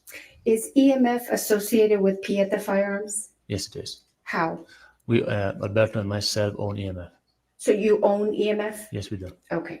And so when did you ship this particular firearm that's in front of you to EMF? It's written on the invoice. 27 November 2017. So that's when it left Italy to go to EMF? Yeah. Okay. Now let me go back to ask you a question about this hammer. You had said that it's nickel plated because this is for a particular. No, this it's not nickel plated, it's just polished. Oh, polished. I'm sorry. Does that change its functionality? No. Okay. Did this particular gun go to the proof house? Absolutely. And was it approved by the proof house? Mm-hmm. Yes, it is. And how can you tell? Well, there are some marks on the frame. That is clearly on the top of the serial number. So you can see then there's also another proof mark on the cylinder. So they're easy to understand that this gun has been proved by the proof house. And what does that mean to you as a gun manufacturer that's been approved by the Proof House? That we have produced a good gun, follow the CIP regulation, and the gun can be sold to anyone. Without that marks, we cannot sell or produce or export any guns. Now, once it comes to the United States, do you know if your guns or these guns that you import are also subjected to testing by American agencies? No, actually, all the guns that want to be imported in the United States need to be approved by ATF first. So when we start producing this single action revolver, we send a sample or few samples to ATF agent and they approve the gun for us. Do you know what ATF does in Yeah. order to approve the guns? Mostly they have a schedule and with details, so they need to check if our guns, actually a gun, match their requests. And also they call drop test, and is used to see if the gun is safe enough to avoid any kind of malfunction. You said a drop test. What do you understand that to be? Drop test means that the gun has to be approved. They have a safety, and in this particular gun, the safety is on the cylinder, and they put the safety on. They put a primer, not a live round, of course, a dummy. They put the hammer in the first notch, so the firing pin is lined with the primer, and they take a weight, let it drop at 8 or 4 feet, something like that, 5 times. And again, the system should not shoot. If that is okay, they approve the gun. And so does your P at the firearm revolvers get put through that test by ATF? Absolutely. And that's to test to make sure it doesn't fire on its own? No, that test means that we have safety on the gun.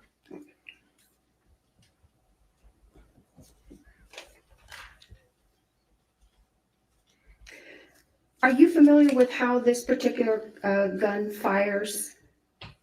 What's the safety on this gun? Well, what does it take to You need to make it you shoot? need to cock the hammer and pull the trigger. Do you know this gun that you have in front of you will fire without a pull of the trigger? Actually, this gun cannot fire because from what I see is missing some parts. So. Okay, I'm talking about when it was first Oh, sure, manufactured. of course. Does it fire? Would it fire without a pull of the trigger? No. Why not? Because the mechanic, the design of the hammer and the trigger has been designed since Samuel Colt made this gun to work in that way. And can you explain under what circumstances it will only fire? Well, when you cock the hammer, the trigger will engage the firing knock position. That is the farthest one, so the last position on the hammer. And if you want to release the hammer, you need to pull the trigger. The trigger is just a sear that locks the hammer in that position. And if you want to do that, you need to pull the trigger. Okay. Now, is there also a manufacturer's warning about whether or not the firing pin should be sitting on a primer? Well, actually, it's not just a manufacturer, it's a standard rule between shooter when you carry your gun, in this particular gun, to load just only 5 ammo and not 6. Why is that? For safety reason. So you will know that you will not, if eventually the gun falls down, nothing happens.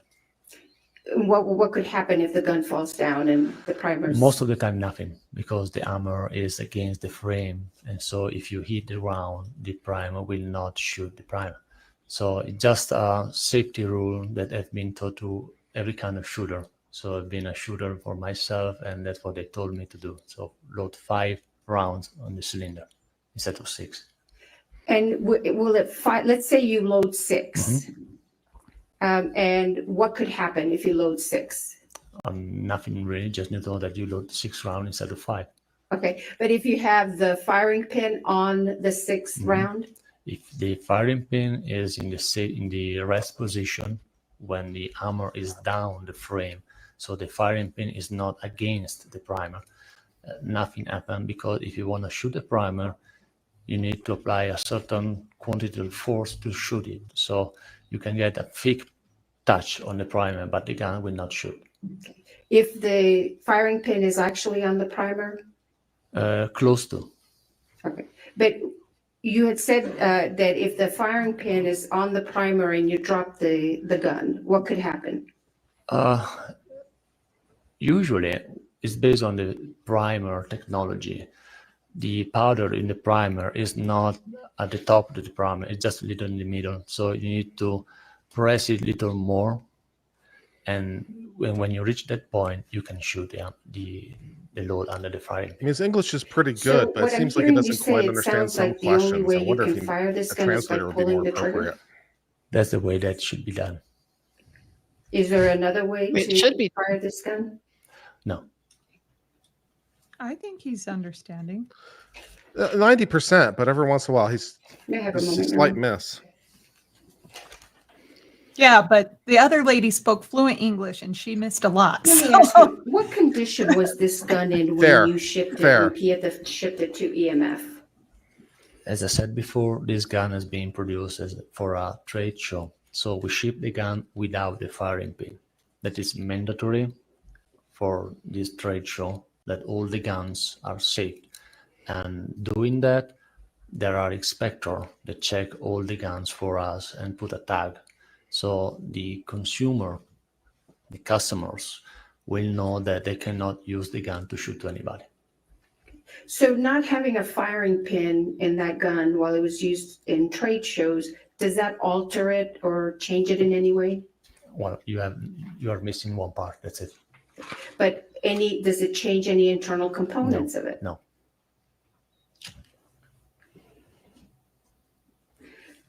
Now, did Pieta Firearms own EMF while during the time EMF owned this gun? Yeah. To your knowledge, did EMF do anything to this gun? No.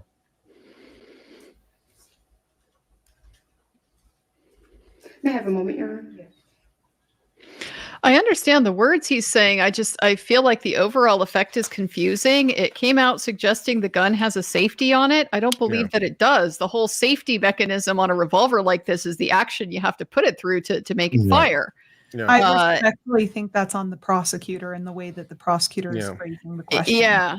And I agree. When Pieta Firearms shipped this to the United States to EMF, did it send the firing pins with it? I don't remember. Really. Sorry. How hard is it to install a firing pin? Pretty easy. It's just a pin and that's it. Thank you, sir. I have no further questions, but the other lawyers will. Thank you. That's it? I That's- really was yeah, that's- hoping she would get that's into very this. strange. Yeah, I They don't have know an about that. expert. They have the guy who handled the actual gun straight out of the Good afternoon, manufacturer Mr. Pieta. line. I'm Just have a couple of questions for you. We'll be out of here quickly. We heard you say that you personally made this gun. Is that right? Yeah. And it was shipped from your company, Pieta, in 2017? Yeah, that's what is written on the invoice. Between 2017 and October 21, 2021, you don't know how this gun was handled by any particular individuals. Is that correct? No, I have no idea.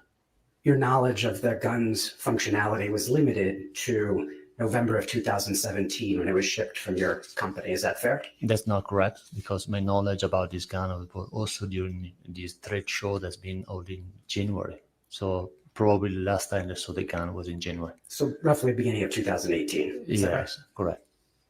And so you don't know what condition the gun was in on October 21st, 2021, when it was being used on the Rust set by Mr. Baldwin. Is that correct? Correct. And before the gun was sent to the FBI for testing in 2022, you were not asked to inspect the gun. Is that right? Correct. And in fact, the Santa Fe sheriff didn't ask you any questions about the gun at that time. Isn't that right? Correct. Or at any time? I never see anyone except today. Even though you personally made it. Is that correct, sir? Correct. And so the first time that you had seen the gun since about early 2018. It was about 2 months ago. Isn't that right?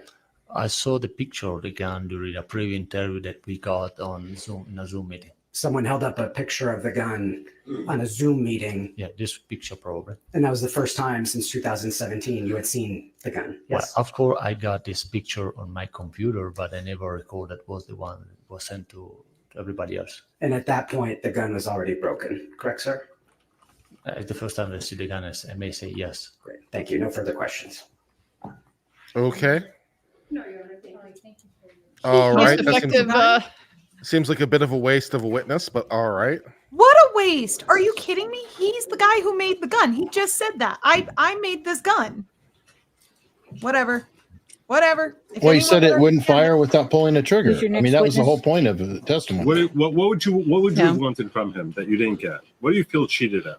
Your Honor, the state calls Justin I Neal. feel cheated because you know that they're going to bring in a bunch of gun experts to come and talk about the exact same thing when they could have just hammered home the point. He wasn't allowed to testify as an expert, though. That was specifically Oh, brought up that's in right. limine. You swear Yep. affirm under That's right. I was penalty of thinking law the that same thing. Like, testimony why will aren't give they in this case looking will at the be broken truth, the whole pieces truth, and nothing telling but us the what truth. that means and stuff? But she Have excluded a it. seat, talk into the That's microphone. exactly right. Interesting. Thank you, Andrea. That is what it is.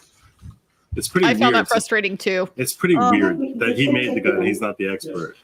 Okay, I need it. I think was it a disclosure issue, Andrea? Thank you. May I proceed, Your Honor? Yeah, it was Good late afternoon, sir. disclosure, I Would you think. please introduce yourself to the members of the jury? Yeah, my name is Justin Neal. And sir, how are you employed? I own my own marketing firm. And what kind of work do you do? What kind of marketing work? My marketing firm is a very stereotypical ad agency, and we have another leg to our company where we recruit and manage sales reps for our clients, What kind of clients do you have? primarily outdoors. And are you affiliated with Pieta Firearms? Yes. How? Pieta's a little bit more robust than the other clients I have. I essentially handle North America for them as it pertains to sales and marketing. And I also handle EMF, which they are part of, as their sales and marketing person. What is EMF? Early Modern Firearms is an importer, and it's based out of Santa Ana, California.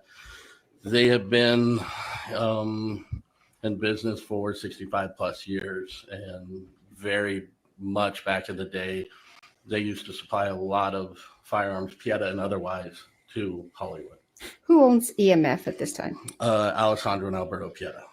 And how long have they owned EMF? I believe 2017. And what exactly is it that you do for EMF?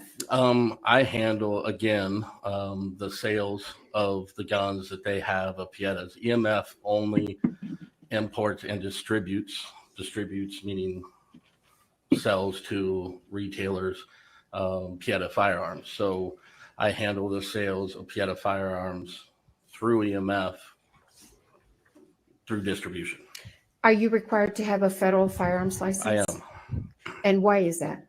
I am an RP on the FFL for EMF. There has to be two responsible parties, and the Pieta family or the Pietas entrusted in me to be one of the RPs on that FFL. And RP is what? Responsible party. And what does the responsible party do? The responsible party is responsible for the distribution, the importing of the firearms, and all the paperwork thereof. So as the responsible party for EMF, are you also required to be aware of what transactions take place, what firearms are sold by EMF? Yes. Are you familiar with how EMF maintains its records of sales? Yes. In September of 2021, do you recall a transaction between EMF and a company called PDQ Arms and Prop? Yes, ma'am. How do you recall that? I recall that because I saw the actual sales record or the shipping invoice and the packing slip. I'm going to show you, well, let me ask you this. How did did PDQ contact you, or how is it that you guys learned that PDQ needed to purchase arms? Yeah, they contacted EMF. Okay. And what was the request for? The request was for firearms that he saw on the website. EMF obviously has a website, and he wanted some revolvers. And at that time, 2021 was the heart of the pandemic, and Pieta and every manufacturer, gun manufacturer, was back ordered. So we didn't have any. The lady in which he talked to initially said, we do have display guns that we show at trade shows. And so we didn't offer, we said we had those guns. Let me show you what's been marked as States Exhibit 52. Mm-hmm.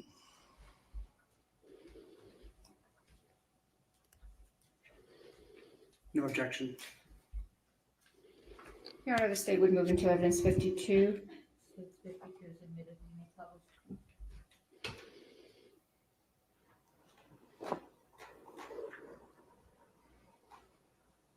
I'm going to show you, well, before you is States Exhibit 52. Do you recognize that? I recognize it, yes. What is it? It is a Pieta single action revolver. And how do you recognize that is a Pieta single action revolver? Because that was a display gun that we had at some of the trade shows in which I attended and I monitored. I'm going to show you what's been admitted as States Exhibit 6 and ask you to put on some gloves and take a look at that gun. Okay. You know, the fact that it's a display gun at trade shows means presumably that a lot of people picked up that firearm at the trade shows. Maybe, unless it's on potentially interacted display and with not it. touched. I don't. And therefore what? What's the ramification of that? I'm just noting that as Yeah. opposed to a brand new in the box firearm, which is touched by the manufacturer, and that's basically it. A trade show. I mean, I've been to trade shows. So you're It's saying probably- that maybe it's more defective and it fired off by itself because people touched it? I'm not I'm saying it you're raises wrong. it- I'm just No, wondering if that's but what they you're could getting have dropped it. You know what he means. Like they could I'm have just saying it dropped raises an something issue. for modification. They could I'm have not- gotten roughed up. It As could have opposed had as all opposed to kinds going through two hands, it went through Yes, please. 2,000. That's Right. that's Do you potentially an issue. Recognize States Exhibit Okay. 6? And I also just was not the wondering- ordinary use. The same gun Yeah. shown on screen at Pieta. No, I was just wondering where you were So going. I it's think the that's a same fair gun point. as, I wasn't saying you're wrong. I was just wondering. States Exhibit 52. I was like, bring it home. Yes. And It's also not Tell me, unusual for was this trade one of show the guns firearms that to be was sold to modified, for PDQ? example, by removing the Yes. firing pin, I'm so gonna that show the gun you would be what's changed been and then marked changed as, back, States which It didn't raises have a Jennifer, fire I issue. may ask you some additional According questions. to If you can just close the box. Pieta. I will ask you some additional questions. Yeah. Let me show you what's been marked as States Exhibit 53. No objection. dry fired a lot. We Yeah, move that's into yeah, evidence States exactly Exhibit so. 53. States Yeah. 53 is admitted. Yeah. Mr. Neal, Dry do you firing isn't recognize exactly what's great on a marked as firearm, States generally Exhibit speaking. And if 53? it's a trade Yes. show gun, What it's going is to be it? dry fired a lot. It So is that's a potentially wears the gun down shipping faster. report, and that is shipping invoice From whom to whom? from EMF to PDQ. And when was that? It was in 21, order date 9/29/21. So on September 29, 2021, were these firearms that are listed on this invoice shipped to PDQ? Yes, And is Exhibit 6 that's in front of you one of those firearms that's on this invoice? yes. Which one is it? You can actually touch the screen and it'll mark. Oh, well. Okay. I'd have to see the serial number. Okay, so On the if you want to gun. look at the serial number of the gun in Exhibit 6. Actually, if you want to open it and you can check the serial number.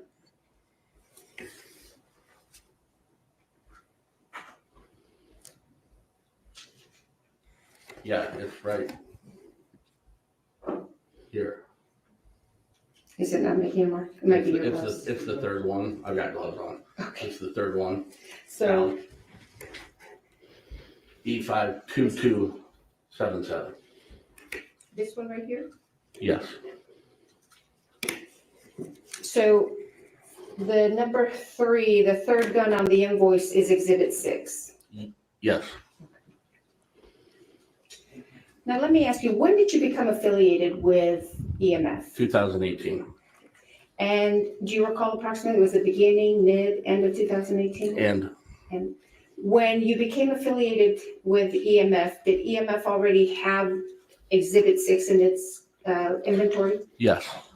And did this gun, Exhibit 6, remain with EMF from the time that you were with them until September 29, 2021? Yes. And what did EMF use Exhibit 6, this particular gun, for? To display at primarily industry, trade shows, business to business shows, B2B shows. So it was owned by the company the entire time? Yes. Did EMF do any work on this gun? No. Did EMF inspect it for quality assurance purposes? Before each show, functionality. It wasn't, they didn't take apart the gun or anything, just to make sure it functioned properly. And then they would put it in what we call a sock, which is basically a soft case. And when you say functionality, what does that mean? That the gun works properly, not firing it, never fired, just the 4 traditional click of a Colt firearm, and the trigger work properly. And at any point during 2018 to September of 2021, was there any indication that this gun malfunctioned or had any defects? No. What condition was it in when it was sold to PDQ on September 29, 2021? It was in perfect condition as far as I know.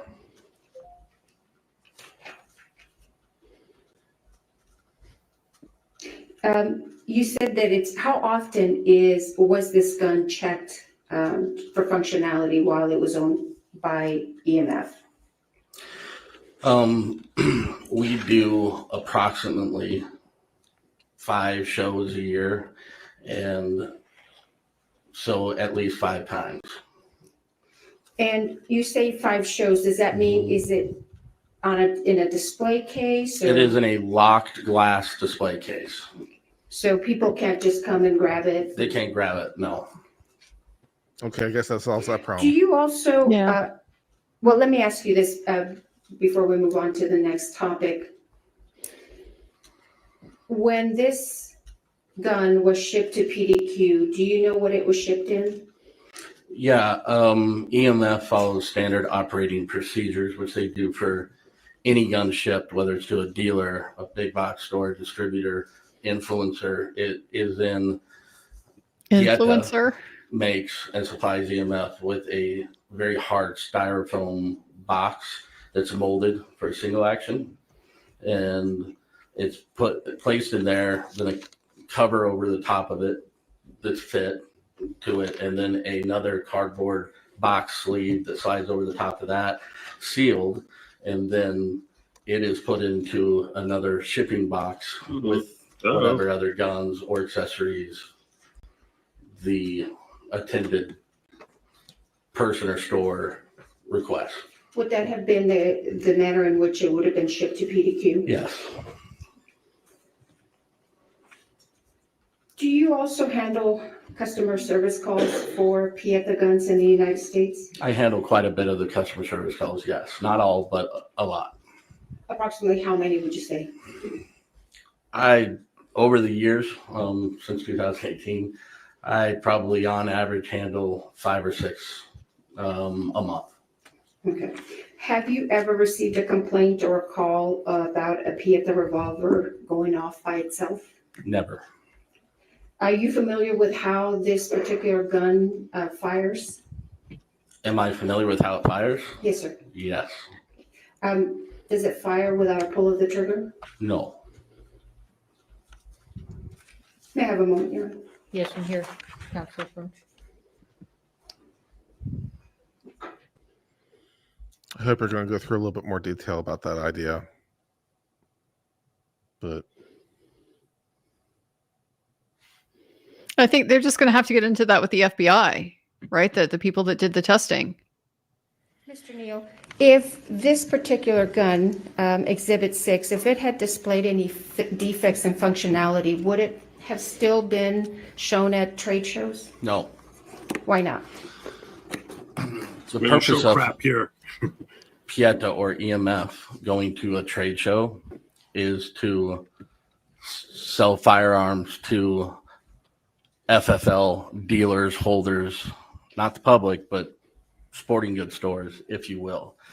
And if a buyer who wanted to specifically see this gun or any other was to hold it under our watchful eye, of course, and it was defective, he would probably not buy that gun or any other gun that we have. So would it be fair to say you put up the best of the best that PIETA has to offer? Absolutely. May I have a moment, Your Honor? Does the court want this one? Thank you, Mr. Neal. I have no further questions. Thank you. We have no questions for this witness, Your Honor. Thank you. You're excused, sir. Thank you. Next witness. I like these witnesses. The ones that move along, yeah. Mm-hmm. Hey, just a minute, we're just a little out of order.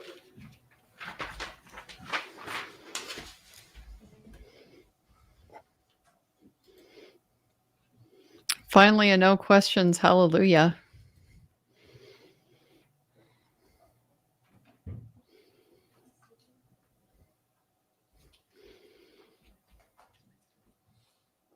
Well, I think we're trying to get through the day. I mean, I don't know if she said that trials, till 5 every day. So these short witnesses, I guess, are good for the end of the day. So Seth Kenny's supposed to testify tomorrow, from what I understand. But then there's also Hancock. So I don't know who's going to come up first, but that's going to be long.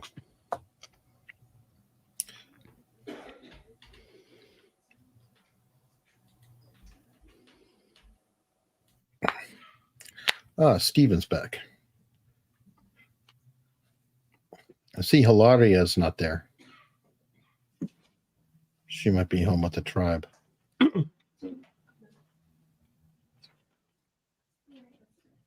Do I not turtly enough for the Turtle Club? I don't know what that means. But hope that was worth. Thank you for the support, Stephen. Do I not turtly enough for the Turtle Club? Am I not turtly enough for the Turtle? Who's there behind AB? What's the headphones for? Stephen Baldwin is who they're talking Yeah. about, I think. His brother Stephen, yeah. Is that? He's got his hair slicked back and the glasses. Mm-hmm.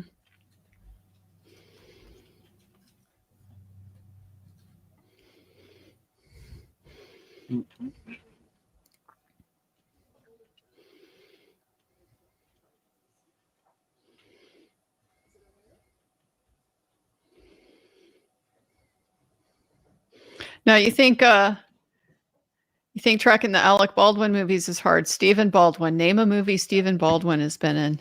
Oh, You know I he's got one. been in some. Flintstones? Alexandria Hancock. He was in Flintstones. There was a great movie he was in, actually. The only the one I can 90s, remember off in the the 90s. top of my head, the one with I can't remember the name now. I'm losing it, but Kiefer Sutherland was in it, and Julia Roberts, the one about bringing the people back to life. Flatliners? He was not in Flatliners, was he? Yeah, he was, wasn't he? All right, thank you. Maybe.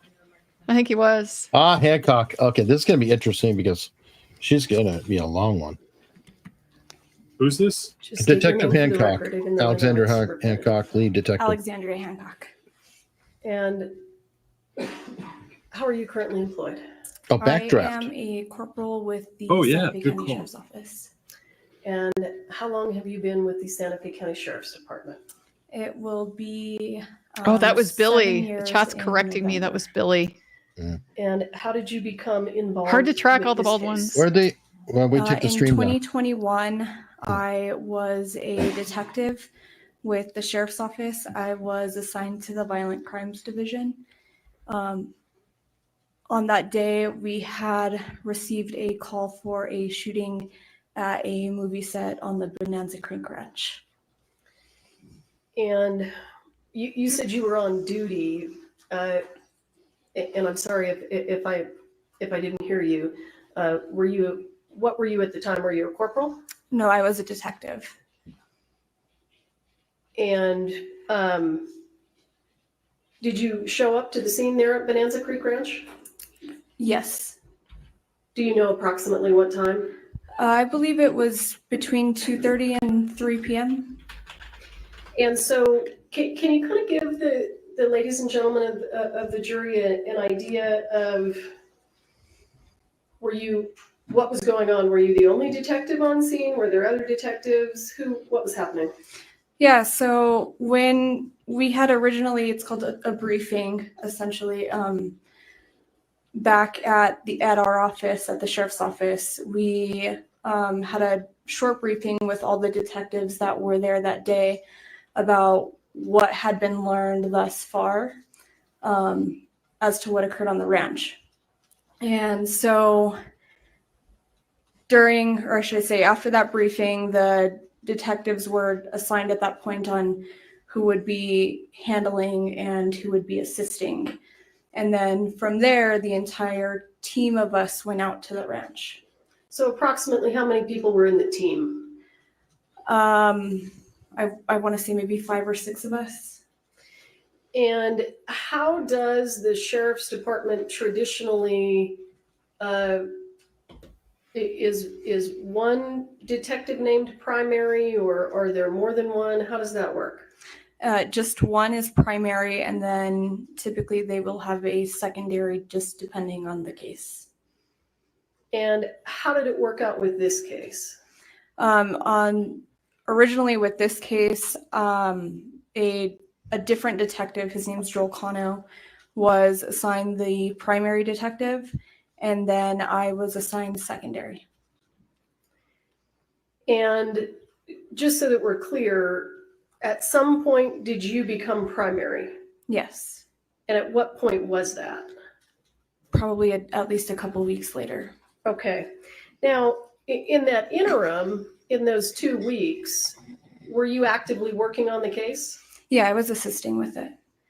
And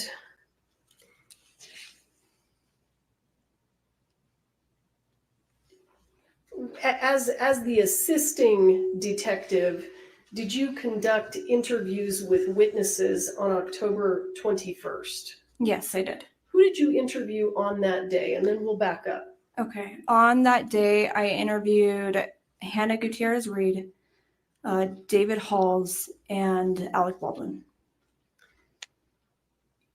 So I want to be clear.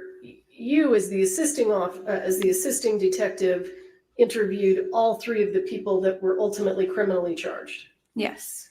So if you were interviewing all of those, what I'm going to call sort of main players, what was the primary Detective Cano doing?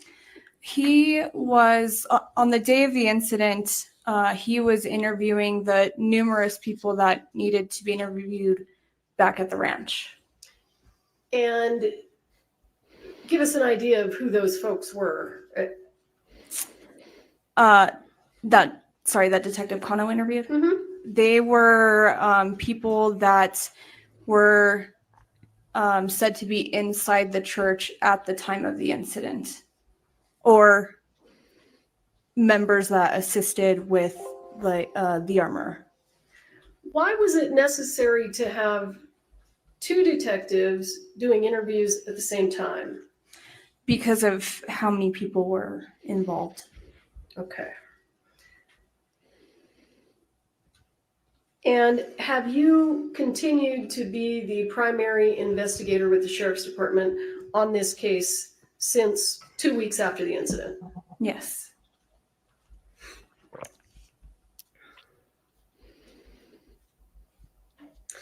Now, when you were dispatched, well, it sounds like you weren't really dispatched, were you? No. Who called you in? My lieutenant at the time, which was Mike Martinez. And you indicated that you had a briefing. Yes. And tell us kind of what information you got at the briefing that you had before you went out to the scene.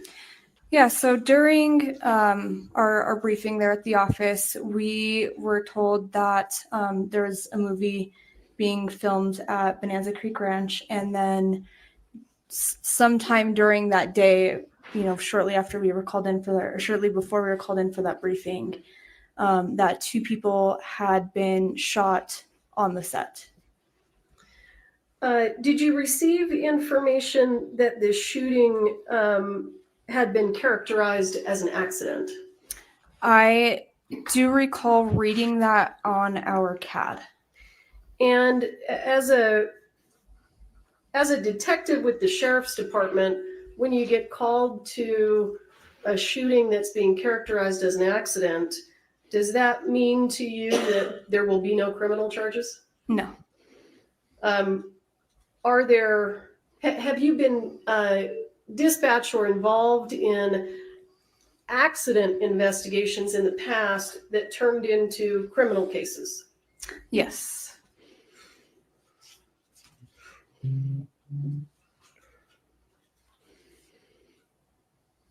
I would think that happens a lot. A car So, collision I that just turns wanna out to be a DUI. clear, I know that the jury's heard some of this. So you interviewed Hannah Gutierrez, correct? That's correct. And what role did she have on the set? She was the armorer, the main armorer on Rust. And you also indicated that you interviewed someone named David Halls. Is that right? Yes. Do you recall what his role was on the set? He was the assistant director. And then, of course, you interviewed Mr. Baldwin, and we understand that he's an actor, correct? Correct. I want to just take you back for a moment. During opening, did you hear the defense attorney say that Sarah Zachary was not interviewed on October 21st? I did hear that. Is that correct? No. Was Sarah Zachary actually interviewed on October 21st? She was. Who interviewed her? Detective Joel Cano with the assistance of Detective Ray Arndt. And who was Sarah Zachary? She was the props master for Rust. If you would try to explain to the ladies and gentlemen of the jury the relationship between the prop master and the armorer based on your understanding. What I understood between the prop master and the armorer, as it pertains to Rust, is that they're technically 2 different departments. They have different functions, different roles, do different things. But in the case of Rust, the prop master and the armorer assisted each other because of how what they would describe to be prop heavy this movie was.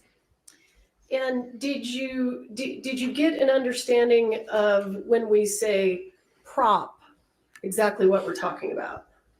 Yes. So one of these gun holsters, would that be a prop? Yes. Would the guns themselves be props? Yes. Even the live gun, the real guns, I'm sorry. Yes, that's correct. And the ammunition, would that be considered a prop? Yes. Okay. And does that also include glasses and cups and plates and silverware? Yeah, anything that an actor would use in a scene, excluding like wardrobe items.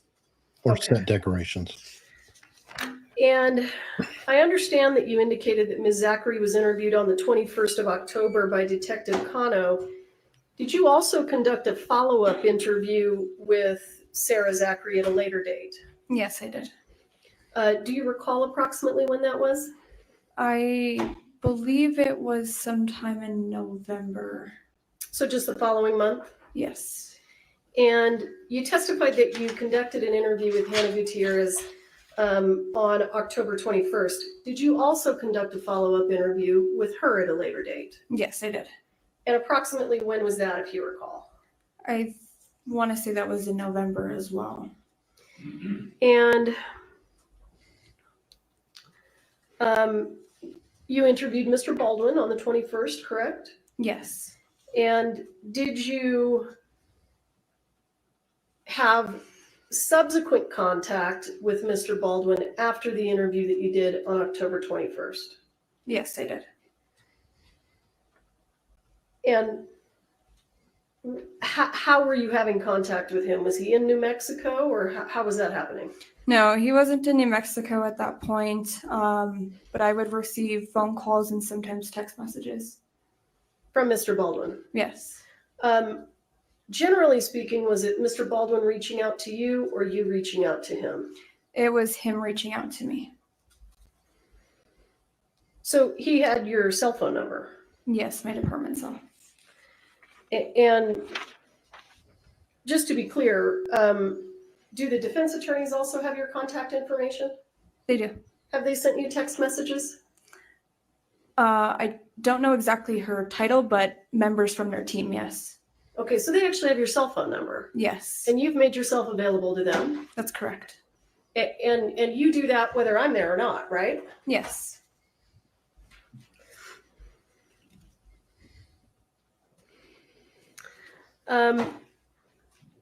With regard to your November interview with Ms. Gutierrez, did you have a conversation with Ms. Gutierrez about who loaded the gun? I did. And what did Ms. Gutierrez say? That she loaded the gun herself.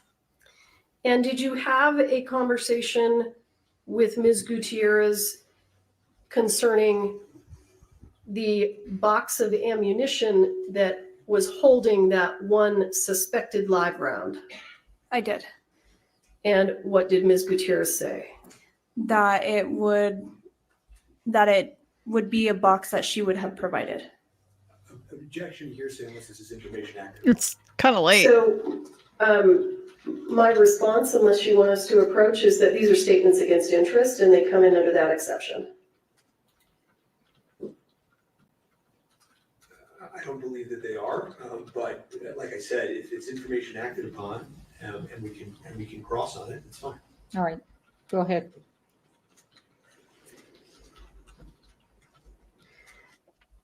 Did you have conversations? Well, let me ask you. Ms. Gutierrez indicated that she brought that box of ammunition on the set. Is that right? That it was similar to one that she would have provided. During that interview, did she produce a photograph for you? She did. And the photograph that she produced, did she tell you where she got it? I don't know if she said in that interview exactly where she got it, but she did describe it to be a box like that was in the photo would be what she provided. And the photograph that she showed you during the interview, did it match exactly the label on the box that contained the live ammunition? Yes. As you sit here today, do you have any question about who introduced the live ammunition to the set of Rust? Objection. No. Who do you believe it was based on your investigation? Hannah. Interesting. They don't care. They're letting that one go. Conversations with Ms. Gutierrez? You never said Alec did it. About her firearms training. The one that she conducted? Yes, or her own experience? No. Objection, hearsay. I think we should approach. I don't think it matters to them that Hannah or Seth or anybody brought it on. If anything, they can just shift gears and say, look, the bad person who brought the bad ammo on and got put in prison. Why are you picking on my guy? Well, if they have no doubt on that issue, that means that gets the ammo manufacturer that we've been talking about with the sloppy shop completely off the hook because there's no nexus now. But he's not being charged. Yeah, but there's no nexus. That's the I know, reason he's but not we being spent the charged. whole day on it. Yeah. So it's like I don't even know why we're talking about it now. Why is any of that Yeah. relevant? Because there's no I know. why I do we even talk about it? It's like I asked that earlier. yeah, I don't know. Well, that was time wasted. Well, she's clearly eliciting hearsay here. I don't know how she thinks this is going to fly. Where'd She Joe said go? against interest or something. So I don't know. A statement against interest, against Hannah's, against the speaker's interest. Yeah. But they just basically withdrew their objection on that one. They said, as long as we can cross, it's fine. I don't know that this would be a statement against interest, but whatever. A statement. So it's a statement against penal interest, basically meaning like you're confessing to a crime by making the statement that you've made. I don't know that it rises to that. Yeah, this is stuff I don't know. You guys are the lawyers. But, I'm also not entirely sure if it matters all that much. Mm-hmm. It mattered a lot in the Hannah case. I just don't know how much it would matter here. I think that they actually had more room to ask questions of the first witness. Remember the guy who was super scared and shy to answer like anything, just the most tentative person? I went back and I watched the video, the body cam footage last night, and I see where the prosecution was going because they sat Baldwin right there next to everyone who's involved in this case. And he just sat there and was able to, kind of get his story straight and figure out what they were going to say. Now, to be fair, if it genuinely just went off, I would still be talking to everyone around me and trying to calm down in a moment of stress. And it's just interesting. You conducted an interview with Mr. Baldwin, is that correct? Yes. And did you learn during that interview whether or not Mr. Baldwin received any training regarding the use of these firearms? Yeah, he had mentioned that he did a training session shortly after with he said Hannah, which was the armorer, and then I believe he said Sarah and their assistant Nicole was there. Okay.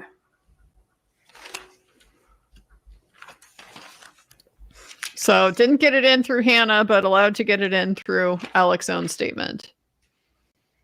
Meaning defense won the objection up there at the sidebar. Did you interview Seth Kenny? Yes, several times. Oh, yeah. How many times do you think you talked to him? Dozens. I don't know if I could. They're practically dating. I'm not sure I could. I'm not kidding. A lot. I'm not surprised. Probably at least between 5 and 10. Why does that not surprise me? You're telling me with you? the guy who was possibly boinking 2 women on set. Did you request any search warrants in this case? Or at least heavily flirting with them? What Wasn't search also flirting with Ms. Hancock? I had drafted the search warrant for the prop truck as well as the search warrant for PDQ. And PDQ, is that Mr. Kenny's business? Yes. Let me ask you, have you ever worked on a movie set before? No. And have you ever investigated a crime on a movie set before? No.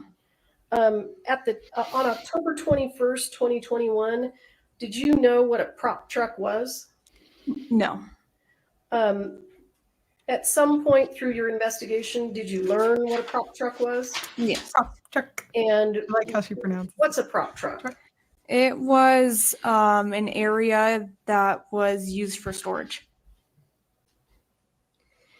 Storage of? This particular prop truck? Yeah. It was actually multiple departments that were using it. I don't know exactly which ones, but the armorer and the props department had approximately half of like the back of the truck.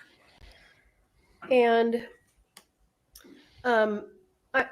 I think we heard previous testimony from Ms. Popple that the search of the prop truck didn't happen until the 27th of October, I think. Yes. Is that right?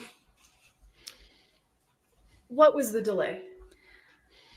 Why was not the case agent at that time. And so I really wasn't the one in charge of the investigation. And so what happens with your case agent is they kind of develop the flow and decide what's needed based on the information that they have and what we need to get. So it's Kano's What problem. was one of the first things that you did when you Under the became weeds he goes. primary on this case? Started reviewing a lot of information. How long after you became primary did you request a warrant for the prop truck? Well, I wasn't the primary at the time that I requested that warrant. I was assisting. Okay. And so, I mean, between the day that the incident occurred, which was the 21st, and then the day that the search warrant was, I think, applied and executed for was the 27th, so 6 days. And was the prop truck secured during that time? Through my interviews, I found out that it was secured. And how was it secured? So the set, one of the individuals that worked on the set of Rust. Objection, you're set. You were just right. Unless she knew it at the time. This is information that she learned during her investigation. Afterwards. It's going for the truth. Yeah, it's hearsay. Did you get that date? In terms of when she learned? Yes.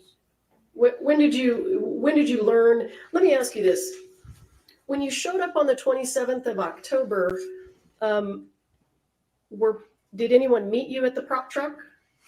Yes, and then we also had deputies that went out there at least a couple days before we had drafted that search warrant to secure the truck with 24-hour surveillance. So when you went to the prop truck on the 27th, did someone have to meet you there to open it? Yes. Who had to meet you there to open it? Her name was Ro Walters. Okay. So on that day, did you understand that it was locked? Yeah, inaccessible. Okay. Because she had to open it for you. Correct. And other than props generally, tell us what other things were stored inside that truck. There was a firearm safe with firearms in it. There were firearms outside of that safe. I think there were like a bunch of chairs in it and maybe some like shade tents and stuff like that. There was quite a bit of stuff. After you were let into the prop truck and it was unlocked for you, describe for us the safe. How big is it? Maybe about 4 feet tall and maybe about a foot wide. And did someone have to come and unlock that safe for you? Yes. Who was that? Seth Kenny.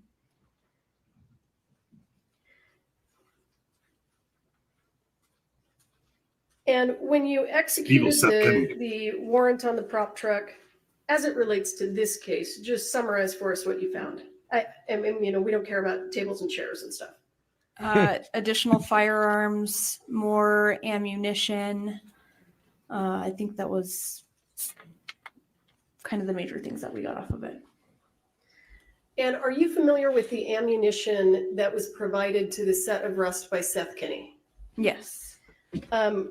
Where was that ammunition found? Inside of the prop truck in a bag. And when you say in a bag, was it inside something else? I'm sorry, I'm not understanding. Was it just loose in a bag? Well, it was inside of a box that was inside a duffel bag type thing. Okay. And is it also, did you locate a black gun belt? I don't think I was the one that located that. Okay. All right. No problem. And we understand that you also executed a search warrant on PDQ. Is that right? That's correct. And that was on November 30th, I think we heard. Yes. So prior to executing that search warrant, had Seth Kenny talked to you about live rounds? I don't, yes, I believe so. Do you recall, did Seth Kenny at some point bring live rounds to you? He did. Do you know whether that was before you searched PDQ? It was before. So you knew before you searched PDQ that he had live rounds because he took them and told you. Yes. Did you receive information prior to the search at PDQ regarding a green ammo can? I did. Who did you receive that information from? From Thel Reed, which was Hannah's father.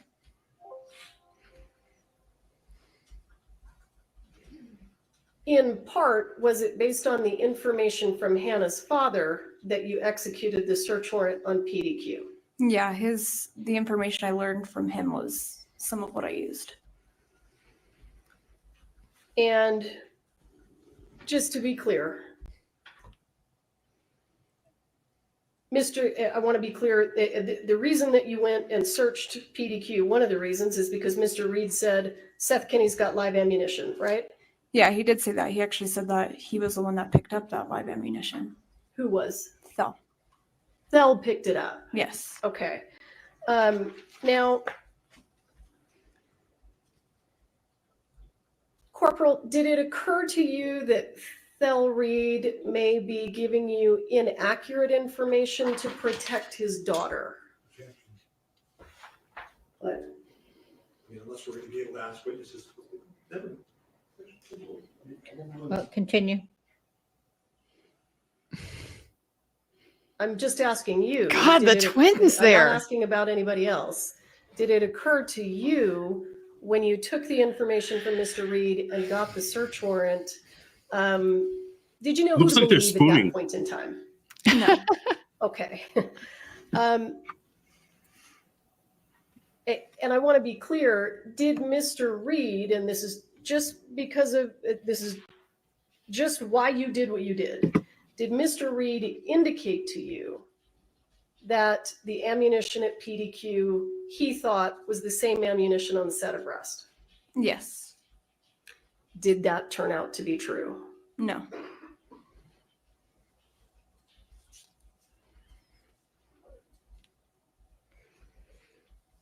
Even though, well, let me ask you this, the live ammunition that was collected from PDQ, did it just visibly look dissimilar to the live ammunition from Rust?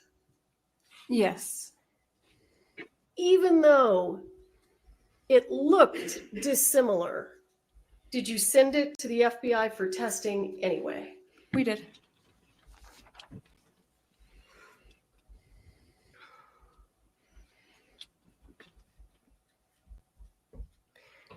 Did you ever discover any evidence throughout your entire investigation that Seth Kenny supplied live rounds to the set of Rust? No. Did you ever discover any evidence that Seth Kenny was present on the set of Rust until you met him at the prop truck? No.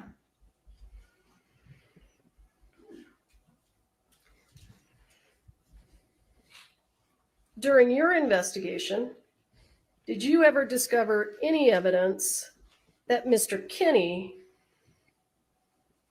modified or altered the gun that was provided to Mr. Baldwin? No. Did you ever discover any evidence that Ms. Gutierrez modified or altered the gun that was provided to Mr. Baldwin? No.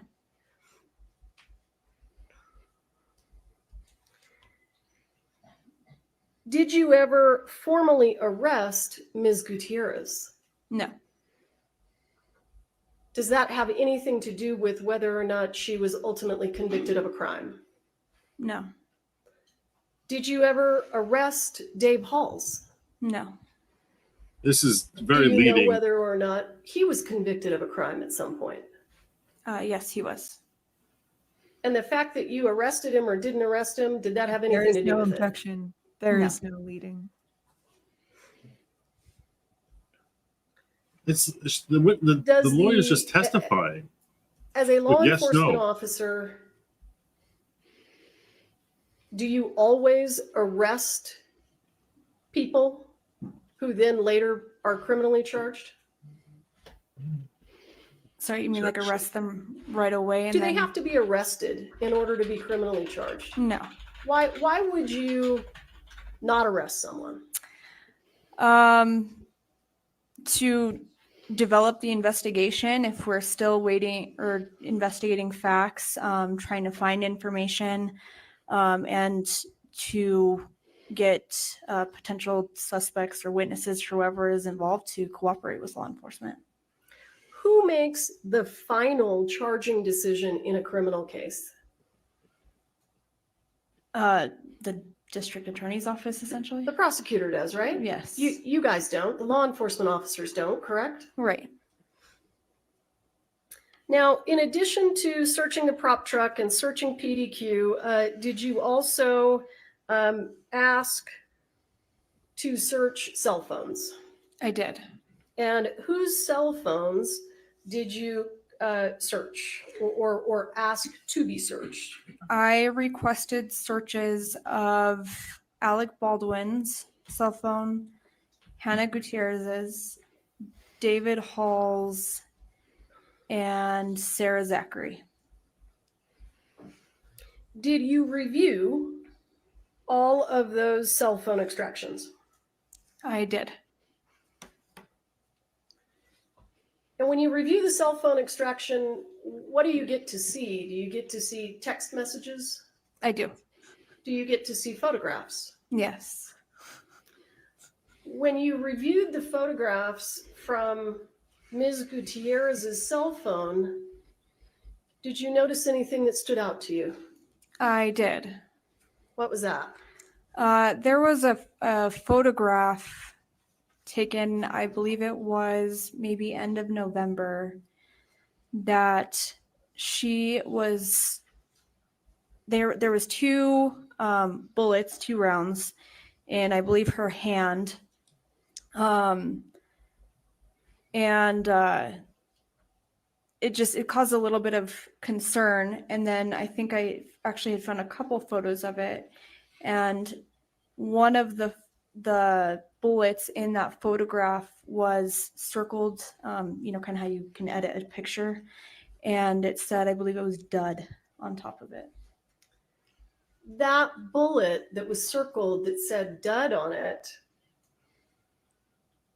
was it a She's going Starline to lead Rust? this much. She might as well lead them to a point a little Did bit it have a more nickel quickly. primer? Yes, well, silver. Silver, nickel. Yeah. Okay. Just in terms of the color. Yes. And in terms of the projectile shape, did it match the live rounds from the set of Rust? It did. All right, counsel, we're going to stop for the day. Oh, yay. Jury, Thank the Lord. instead of 8:30, I want you to be here at 9:30 Oh, downstairs. Please don't talk among Okay. yourselves or anyone We else. get to I dig don't in a know little if bit more. that's Motion. everybody or if they're just going to Thank you. argue about stuff before. maybe motions. Probably the latter. That would be my guess. I was all excited there for a second. I get to sleep Yeah. in. I You know. reminded me, maybe not so much. Well, the motions. I had to rain on that parade real quick. Sorry. So much, Andrea. Yeah. Yeah, I thought the motions were a high point today. Yeah, good point. I only have one thing to say about them, and then I have nothing else to say. Literally, the only thing I have to say is I changed my mind. I don't think he was running away. If you look at the long crime feed, it's zoomed in. Who was You running can away see from what? him lean over, and it looks like he's asking his attorney, "Hey, can I use the rest of the No, he did. According to Larry, he asked. Larry saw him say, "I have to go to the bathroom." That's what it looks like too. So I've changed my mind. He didn't take off. Did Larry follow him into the bathroom? Did he follow him into the bathroom? That's what I want to know. I'm waiting for Larry to photobomb. Well, Oh, you're right. He's got to go like photobomb him in the bathroom. I'm just saying.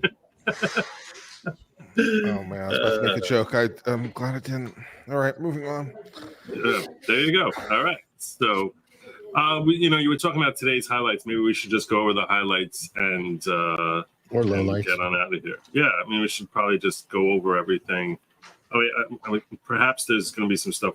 I pulled this out a little quickly. Perhaps there's going to be conversation. So maybe we'll just wait to see if she. Oh, I'm sorry. Yeah, no problem. I pulled this out. Nope. I pulled this out. So. Yep. Hopefully fireworks. Also, I don't really particularly care for this seal. It's like gold on yellow. It's not distinct. I know, it looks blurry. I need a two-tone thing going on. It's Or blurry. some looking. black background, maybe. Yeah, agree. I like the symbolism though of the two eagles, the Mexican Yeah. eagle and the bald eagle. I think it's on glass, and the An glass eagle is and a on hawk, glass. right? Yeah. Oh, it says judge left. Yeah, Oh. the judge has gone off the bench. Oh, we good. can be done. There we go. So let's wrap it. 1912. It's almost a real state. Ouch. As somebody who's born Nice. and raised in Arizona at 1917, I take that personally, Kurt. Danny Googling when So let's talk about today's highlights, lowlights, and I don't know, lowlights. So I what do we really got? like Pieta, and I like the guy following him. They were great. They didn't do enough. Well, they with were him, nice though. and nice and tight and to the point. Yeah. Nothing extraneous. That was fantastic. I wish they'd done more with them though, because these are the guys who manufacture the firearm, and they could have spent a little bit more time on. There's no way that this firearm could fire without. But they a weren't vehicle. allowed to. I know Art, they they said weren't it, allowed but- to. Yeah. So They were maybe- very limited on the expert side. He wasn't allowed to offer any opinions, just fact evidence. So How can he not be an expert? I am the. He was owner of late the company. disclosed. I built it with my hands. Oh, He it was late disclosed. So Okay, they fair enough. yeah, so the judge limited it. So just to review those of you who haven't been here since for the last 8 hours or so. So as far as what happened today, that basically we started today with cross-examination of technician. What type is it? Armor technician? Evidence? What's that? Crime technician? The evidence technician, yeah. Evidence technician, yeah. Marissa Popel. And we all expected that her testimony and cross-examination and redirect maybe an hour or 2 hours. I mean, direct examination of her yesterday, which is what we wrapped up with yesterday, lasted like, I don't know, an hour or two. We spent all morning, most of the afternoon with her on cross and then on redirect, and what was a painful cross, where it was much more, to my mind, and if any of you disagree with my assessment on this, that Marissa essentially was just being peppered with all sorts of questions, both on cross and then on redirect, about things that she clearly couldn't know anything about. Like, He kept treating her as an investigator, and she even had to correct him a bunch of times because he said, as an investigator, she goes, I'm an evidence technician, or I'm a technician. She said that multiple times. Yeah. Did you think that Alex shot her on purpose? It's like, wasn't there. I don't know. Like, why are you asking me these questions? And it was a whole bunch. It was just hours of these questions that she couldn't possibly know the answer to. And then later on redirect, we actually saw pretty much the same thing. All sorts of questions about, do you know that he did it? Do you know whether? I'm trying to just think of some of her questions. Start zoning out after a while with respect to the district attorney's redirect questions. But it was he kept saying like the department. It's like, did you notify such and such? She's like, well, the That's not what I department do. does that. Yeah. Right. And did you tell the defense, or did you? I don't know. I felt like he was upgrading her position as if she was Hancock, because Hancock was the lead investigator and I think has certain responsibilities to notify, do this and that. And he was treating the evidence tech as if he was talking to Detective Hancock. Right. When this disclosure came in 3 months ago, did you notify the defense? She's like, I don't. Were they ever? It's not my department. Were they ever notified? I don't know. I don't know what of anything that they were notified about. And it was stuff that everyone knew she wouldn't know the answer to, and it almost looked like he was trying to get her on a gotcha. And she was just like, I don't know. And the objective seemed to be that he wanted to basically imply that there were failures by the police department in the way they handled things, even though most of the stuff he was asking about were things that she wouldn't have any involvement with. And then with respect to things that were implicating Alec Baldwin on redirect, there was all these different questions which related to that she was trying to say she doesn't know anything about that either, because it's just not her department. Excuse me, I'm just screen out Lady Logic there. So, yeah. Okay. And then we also you were talking about the motions and how those were the best part of the day. So you want to break down what we got out of the motions before we get into the other witnesses, because that happened in the middle here. Anyone? Well, so what was going on with emotions? You could tell it was in preparation for this witness. At least I'm pretty confident it was, since she's the one that did the interviews. And so what had happened is that the state had made it clear they're going to be proffering some of Alec Baldwin's statements that he made in these interviews to this witness, this detective, and the defense was basically disputing quite a few of them, arguing that they needed to be redacted for a variety of reasons. They're not relevant. They're more prejudicial than probative, et cetera, et cetera.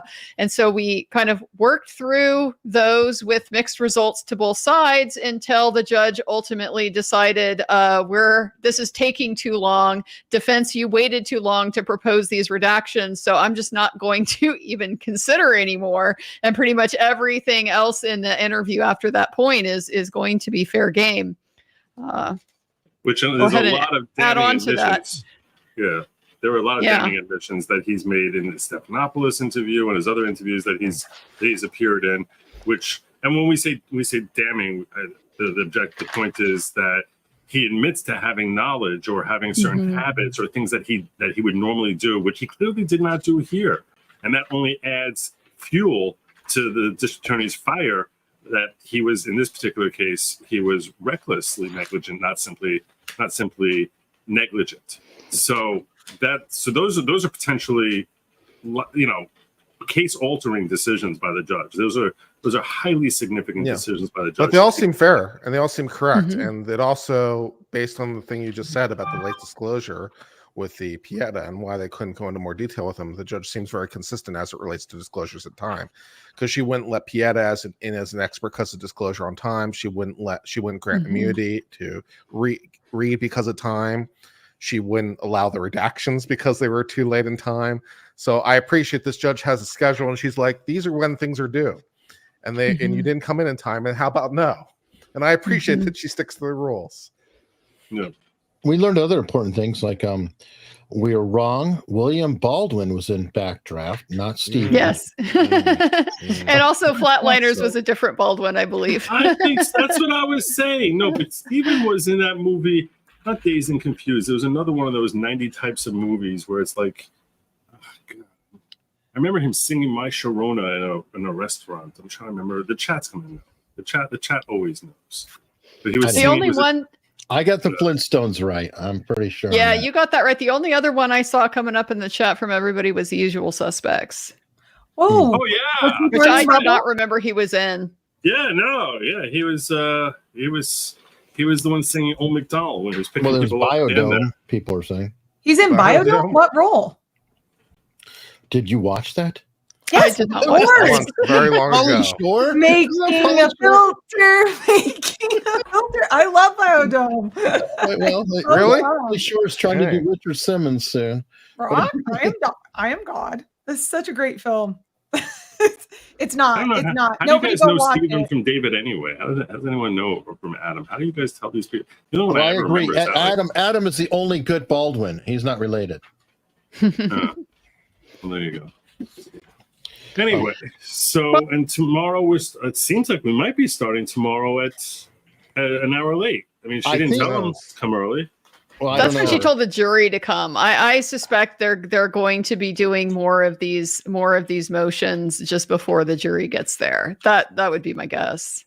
I set up the stream for same time tomorrow. I figure we can always snark ahead or whatever, or if there's I'll probably show up let's probably start up at stream time just in case. I'll be here. Yeah, it's set up, it's timed out for whomever, whatever. But I don't honestly today. Do you feel like any needle was moved in any direction? The needle that was moved from my perspective is at some point we shifted from prosecuting Alec Baldwin to prosecuting Mr. Kenny, and I don't know why. I definitely don't know why the prosecutor seems to have taken this bait, because now even with this new witness, this detective, for some reason we're focusing a lot on him, and I don't know why we are here. I would really love to see us get back to Mr. Baldwin and what he did and what he knew, because I don't think there's any issue with the fact that everybody concedes he didn't bring the live ammo on set. He didn't load it in the firearm. And so I just don't know how any of the rest of this relates to his culpability. I think I said day one, they're going to say Seth Kenny. This is going to be Seth Kenny. It's going to be a trial on Seth Kenny. Well, he's coming in tomorrow, right? He's going to be testifying. He's supposed to be. He told me he's due. But then again, it depends. I mean, if this guy crosses out, Hancock for 10 hours, which, I mean, look what he did with the evidence tech. This is the lead detective. That could go on forever. That's not good. I don't know. But judging from past behavior of what I've seen, I could see him going on and on. If he's poking at her saying, it's shoddy police work, well, then wouldn't you go after the shoddiest, policiest of them all, the one in charge? Yeah. Fair point. It's a fair point. Yeah, that would seem to be your strategy. Seems to So suck. a lot of table pounding. Yeah. Anyhow. So, but I really appreciate everyone who's been here, and so many of you have provided super chats to us or memberships to us or subscribed to us during this stream. So to all you out there who are watching us, we really do appreciate it. We do this for you, and I think you're getting a wonderful experience because you see a lot of difference of opinion. We have difference of opinions of the relative strengths of some of the arguments. We have different opinions about the likelihood of convictions. We even have differences of opinion about whether legal tests are met, and that's exciting and interesting. So I hope you're enjoying this diverse panel of thought. It's fun. Indeed. Make sure you're back here tomorrow. Same bat time, same bat channel. We're starting on time, right? We're starting at 10:30 tomorrow. Yes, Eastern. sir. Yes, sir. All right. It is what it is. Someone else can hit the end stream button. I don't want to go near it. Yeah. Wait. I see a judge hold on. I see a judge at the bench. Okay, we're not going to argue it. I don't think I'm going to have much of a response. I can probably just do it orally. Okay, fine. Because I've now. Oh, is this a repeat from earlier? What we're dealing with. All right. So, I told the jury to come back at 9:30. Oh, no, it's I want on. to be on time when they get here. So I want you all to get settled and be prepared to have the case called and begin to argue the motion at 8:45. No problem. Okay. So yeah, 8:45 it is then. And when you're finished with that, send it to me as well. Not just defense at 7:30 p.m. or whatever. Oh, yes, sir. Mhm. Just a couple housekeeping issues. There was one is So did you want to start at 1:45 or a few minutes prior to that? No problem. Go. We'll start at the Oh, I same can't time. see We it. get Okay. some banter while they're I can't getting imagine set up. she That's wants fine. to speak Yes. to me, but- You're under oath. Don't talk to any witnesses. All right. Anything else? Dude, the judge is so done. Okay. All right. Thank you. We're in recess. Yeah. All Also, right. rip Shelley Duvall. She died. Yeah, sadly. Oh, I didn't know that. well, there goes olive oil. The good news is she died in her sleep, apparently. Oh, So, I mean, if you're going to go, might as well go peacefully. and go to Good bed night. one night, and that's it. Yeah. And I know there's a couple of you asking. I'm at exactly 99,600. There you go. We're going to get Nice. you there. There you go. damn it. We'll get you there. Well, I know. Even if we 100 all at a have to time, read baby, all this 100 at a screen. time. Yeah. Anyway, tonight I'm actually going to be, I'll probably be streaming a little bit early. I'm going to be covering Biden's big boy presser, just because I've never seen a big boy presser before, and I'm very excited to see how that turns out. I heard that he's already made one mistake where he referred to Zelensky as Putin, which that can happen. Yeah. But so, Apparently. but he's a big boy, and I'm gonna be watching that. I'm probably gonna be just give you all a heads up. I normally start 10 p.m. I'm probably gonna be starting early because tomorrow morning I have a whole family thing with my my grandson's bris. So yeah, I'm probably gonna start early and end early tonight. I look forward to seeing you all tomorrow. I do need to wrap up over here. So make sure you guys sub up to Andrea, and to Eric, and all these fine folks here, like Uncivil Law, and of course this way over here, Danny on direct. I'm privileged to be part of this ensemble. Very privileged. Also Nate, if he's around, also he's pretty cool too. So Nate's too busy at the pool. Yeah, I look forward to seeing you guys all tomorrow. Please make sure you come back. Make sure you all come back to my channel specifically, not these other movies. I'm just kidding. I love spread the wealth around. They're Just all to awesome. spite Joe, you know what? Go subscribe to him and then go elsewhere. Yeah. There we go. That's the compromise. Good night, y'all. Thank you so much, and I'll see you guys shortly. Godspeed. See ya. Thank you, everybody.